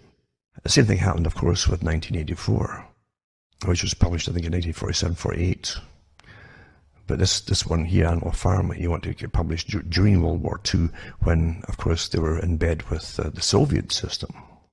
Don't think the Soviet system can't, forget the fact it was Russia, that system can be put anywhere. In fact, I think there's more communists were actually living in the US, right through that entire period up to the present time. And because you don't use the word communism anymore, doesn't mean that's not what they are. Often, it's so tragic that folk have to be given an actual name to identify something. If you don't get the name, you see, they don't think about it. And that's why those who control you use names awfully frequently. They label you, you see. And they can get you to write hate somebody or whatever it happens to be, or a group, or you name it. That's what your governments do. Anyway, it says here that this is from his own publisher. I think the choice of pigs as a ruling caste will no doubt give offence to many people, and particularly to anyone who's a bit touchy, as undoubtedly the Russians are. This kind of thing is not a good symptom. This is Orwell again. Obviously, it's not desirable that a government department should have any power of censorship except, and this is awfully important for folk who are, unfortunately, we get overdosed with data every day, and most folk don't remember it. And that's why you have to be selective in your thoughts, and selective in what you're thinking, and selective in the topics. Everything else is just bubblegum. But back to his article, and he says, This is, obviously it's not desirable that a government department, this is Orwell, should have any power of censorship. It's not desirable that a government department should have any power of censorship. And it says, except security censorship, which no one objects to in wartime. See, this is what I said before. Well, now it's terrorism, you can't say that. See how we work as a you suddenly become like a super tribe, basically. It doesn't matter how many cultures are involved, you become a super tribe when you think you're under threat. Yeah, sure, yeah. You can ration me, you can do this, you can do that, okay. But it says, over books which are not officially sponsored. But the chief dangers to freedom of thought and speech at this moment is not the direct interference of the Ministry of Information or any official body. If publishers and editors exert themselves to keep certain topics out of print, it is not because they are frightened of prosecution, but because they are frightened of public opinion. In this country, intellectual cowardice is the worst enemy a writer or journalist has to face, and that fact does not seem to me to have had the discussion it deserves. Any fair-minded person with journalistic experience will admit that during this war, official censorship has not been particularly irksome. We have not been subject to the kind of totalitarian coordination that might have been reasonable to expect. The press has some justified grievance, but on the whole, the government has behaved well, has been surprisingly tolerant of minority opinions. Except for the folk who didn't want the war, they locked them up, eh? The sinister fact about literacy censorship in England is that it is largely voluntary. So this is so important. Government likes you to go along voluntarily, but you know there'll be consequences if you don't. You see, that's what law is, actually. It's always coercion. It's always sitting about, you're kind of coerced along, you know. But if you say no, that's when you get force applied, you see. That's how it all works. You get punished or your license gets withdrawn for whatever it happens to be, you name it. Unpopular ideas can be silenced and inconvenient facts kept dark without the need for any official ban. Anyone who has lived long in a foreign country will know of instances of sensational items of news, things which on their own merits would get the big headlines, being kept right out of the British press, not because the government intervened, but because of a general tacit agreement that it wouldn't do, as I say, it wouldn't do to mention that particular fact. So far as the daily newspapers go, this is easy to understand, but British press is extremely centralized, and most of it is owned by wealthy men who have every motive to be dishonest on certain important topics. But the same kind of veiled censorship also operates in books and periodicals, as well as in plays, films, and radio. Understand what I'm saying before? It isn't just me saying that. Your propaganda is embedded as well, not just things kept out, but propaganda they want you to believe is put through children's books and movies and everything that you read. You don't realize how brainwashed you are, as you think you're enjoying yourself. At any given moment, there is an orthodoxy, a body of ideas, which is assumed that all right-thinking people will accept without question. See? It's not exactly forbidden to say this, that, or the other, but it is simply not done to say it. Just as in mid-Victorian times, it was not done to mention trousers in the presence of a lady. You couldn't even say lady anymore. Anyone who challenges the prevailing orthodoxy finds himself silenced with surprising effectiveness. See, peer groups can be trained very quickly to turn against someone who is thinking outside the box. And they really do. People like to huddle together like penguins in their little groups and sects and whatever it happens to be. Remember the studies I read from, again, university studies on peer groups and propaganda and indoctrination. And they found the different groups from working classes and different men, women, and so on. And they found that the ones who were middle class, basically middle class, who socialized, they adapted to all new policies very quickly. And they'd talk about it with their drinky poos as they stood there and chatted to each other. And they'd all have the same books, the recent ones that were suggested. And suggestion, see, is like an order. Yeah, well, yes, I've got so-and-so's book, isn't it? Yeah. And you see, they've got all the right things, and etc. And they'll wear the right things, and all drive the same things, and yada, yada, yada. They're very conformist. So it's easy to manage them. Very easy. And when anything said from professional bodies, they immediately parrot it without thinking. They'll never question it. The folk who had less education question things far, far more. So education domesticates you more and more and more until you can't retain any natural survival instincts. This is not my word, this is the studies that they've done, you see. But anyway, I'll get back to Orwell's little article here. He goes through the different parts of how different countries kept down free speech, etc., etc., etc. Well, look what's happening in all our countries today, where you've been told what to believe about everything, that you've turned everything upside down, and even they can put you in jail for not going along with what you're told to say. What you're told to say, or what you're told to call somebody. You're in trouble, folks. We're all in trouble here. This is a scientifically controlled society, if you haven't figured it out.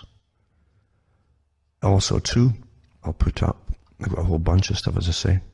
Geoengineering governance research. Oh, there's just too much of it, actually, on the regulation of geoengineering, international framework on geoengineering, and etc. It goes way, way back, all this stuff. There's too much to even go over. I've read it all, but most folk can't be bothered or don't have the time. Yeah. But that's what you're living through, is a massive system of control. And then you have, let me think, what else have I got here? Let's go back to a guy who definitely was hailed. They always give you your heroes, even though they're monsters, some of them. But it is interesting to read them and to remind yourself of things. People who really were part of what was called the world empire system. It's still on the go, big time, it's closer to than ever before. And Bertrand Russell, who talked about the impact of science on society. You got to try and remember, don't overdose yourself with data. So there's so much data, conflicting data thrown at you all the time. But understand what's important to you. Most folk won't care. They really have been domesticated, and they believe that, well, there's always specialists taking care of us. Well, when did that become part of democracy? Specialists taking care of everything? Really? Is that why you're a perpetual child? You're being taken care of? Did you give permission to have all your rights to take care of yourself taken away from you?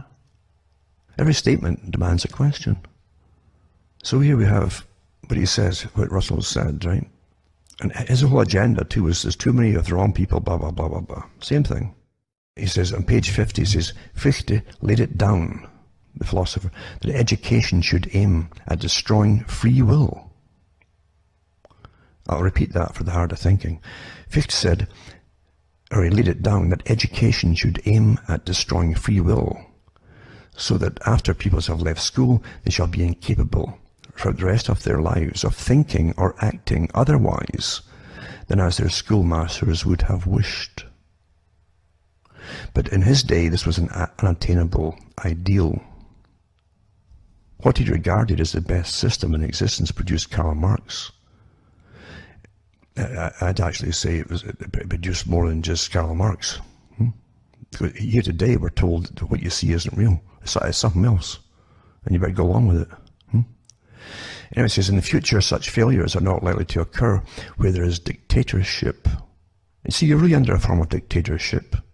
If you don't have a say in anything, and you better obey, and don't say what you think, and don't say what you see, you're forbidden to. You're not in a democracy, folks. So he says, really, it's a form of dictatorship. Of course it is. It doesn't matter if it's an oligarchy or whatever of scientists. It's still a dictatorship type of system. It is dictated to you, ordered, see? And they'll use diet, injections, and injunctions will combine from a very early age to produce the sort of character and the sort of beliefs that the authorities consider desirable. And any serious criticism of the powers that will become psychologically impossible. Even if all are miserable, all will believe themselves as happy, because the government will tell them that they are so. You're happy, aren't you? Look at all the ads on TV, smiling faces everywhere. A totalitarian government with a scientific bent might do things to us would seem horrifying. Then he goes into the Nazis, who were eugenicists, and they praised Britain, and they praised the US, and the Rockefeller boys and so on, and the Cold Springs Harbor. science labs, etc. And they used all their techniques that actually put them into effect openly, okay, more openly I'd say. And eugenics, of course. Because they were more scientific than the present rulers of Russia, and more inclined towards the sort of atrocities I've said that I have in mind, he says. That I have in mind. This is ours. He's thinking of doing, right? So the Nazis were more inclined towards the sort of atrocities that I have in mind, he says.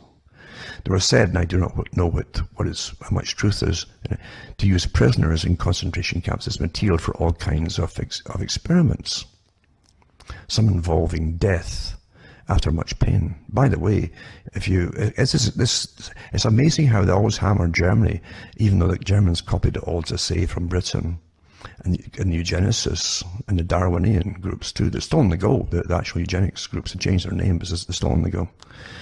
And the groups in America. It's just astonishing, isn't it? So the loser always gets hammered. And Julian Huxley had to reinvent the term for eugenics, because he didn't even hesitate to carry on with the whole eugenics agenda after World War II. So anyway, he says that the Soviets didn't have the same kind of scientific abilities or whatever, but he says that's what they would use. As you all think you're happy, because a totalitarian government will tell you so. Do you understand? You are in a sci-fi. If you haven't read Acres of Skin, you should read it. It's a modern book about all the prisoners used in American prisons and elsewhere for medical experiments, and they injected cancer cells in them and all kinds of things. It's quite the read for those that can handle it. And this is in so-called peacetime. So he talks about all this experimentation on humans in camps, some involving death after much pain. If they had survived, they would probably have soon taken to scientific breeding. Any nation which adopts this practice will, within a generation, secure great military advantages. I mean, they're talking about literally genetic manipulations and eventually what they used to call test tube babies, and then out of the womb children also. And it says here, a secure great military advantage. So you would create where do all those X-Files and stuff came from? Somebody made that up. It was about all the possibilities that scientists had envisaged long ago as they sat around their big tables discussing things they could work towards. And how could they create the super soldiers? Lots of articles over many years about super soldiers, how to create a super soldier, and even how to take away their complete, any kind of fear they might have, just literally silence that part of the brain where fear resides in them, things like that. Remember, the whole point is to win for those who rule. So he talks about great military advantages, and I'll put up the article too about China. And that's been more open, I think, really, has gone ahead with a lot of this kind of testing of a purpose-made person, basically. And again, he gone forever with these. Just each area I'm talking about here is just almost endless with data now. But it says here, the system, one may surmise, will be something like this, except possibly in the governing aristocracy. All but 5% of males and 30% of females would be sterilized. This is the great Bertrand Russell, see? I mean, he was all for this kind of. The 30% of females will be expected to spend the years from 18 to 40 in reproduction in order to secure adequate cannon fodder. Breed youngsters for military, for war. As a rule, artificial insemination will be preferred to the natural method. And of course, Brave New World, it was already written before that, I think, before this book came out. And this is just one little excerpt from it, his book, Bertrand Russell, the great Bertrand Russell. The guy who literally said anyone who was selected to join the ruling groups of scientists, for instance, and who wouldn't leave if they're from a lower class, he's quite open about how he saw people. And if they wouldn't leave their own class behind them and families and become one of them, and meaning secrecy and working towards something, he said they'd have to be literally eliminated because they'd have the understanding of what's going on and the ability to communicate to other people. Russell was a vastly different person than again. Why do you think they make him such a hero for what? Because he was against nuclear war and so on. See, the elite always say there's too many people. These are the causes of war. That's what they say. It goes on and on and on. And it's well understood that the countries that were reducing their populations very successfully don't get any thanks for it. And your own governments that push it for years and years and generations opened up, the floodgates now to mass migration. So obviously, there's something else at work here, isn't there? Obviously, of course there is. It's an old agenda, and they're rather open about it at the top. You're the problem, all of you. And they're dealing with it as far as they're concerned. Again, they take 10-year plans, 50-year plans, 100-year plans for different parts of their project. The UN does the same thing, if you notice. And of course, the Soviet system used the same technique for different aspects of their policies to be implemented. That's how it works. So you're living through an incredible system that the public have a hard time understanding because they are so brainwashed, incredibly well brainwashed. And you can do more effective brainwashing to a 5-year-old's mind by showing them videos altered of whatever happens to be, or even deforestation, or a clear-cut thing that was done in the 1940s, and say, oh, this is what they've done yesterday, and they'll think that, oh my God, they're destroying nature, and the music's behind it, and there's a woman's voice generally narrating, and soft, and blah, and the music comes on, and the music's bum, bum, bum, bum, bum, bum, and you're sitting chewing your fingernails, and that will never leave them. That imprint will always be there. And they'll do anything to save the planet, because they just saw the whole planet didn't have a tree left on it, in this video. Just too easy. Emotional impact, using more senses than ever. They've talked to if they can add even the smell to a video, not just auditory and visual, things like that. It has more of a fixing of the impact in your mind. It fixes it in your mind. Anyway, I've prattled on a bit too much, and I didn't even want to go in that area. But it's still eugenics, as I say. Everything that's happening now is to do with eugenics and a big, big plan. It's very old. It's talked about quite openly in their own groups and clubs and so on. But as I say, whatever you're given for reality is nonsense. It's nonsense. You're never given the real reasons for anything. Never. Because you wouldn't be happy. And you might protest. And if you want to manage animals, you don't spook the animals, do you? A shepherd doesn't go in and say, I fancy some mutton tonight, and just grab one of the sheep in the pen there, and kill it in front of the rest of them. He'll try to get it out quietly as possible and far away from them. That's how you manage domesticated animals. It's quite easy.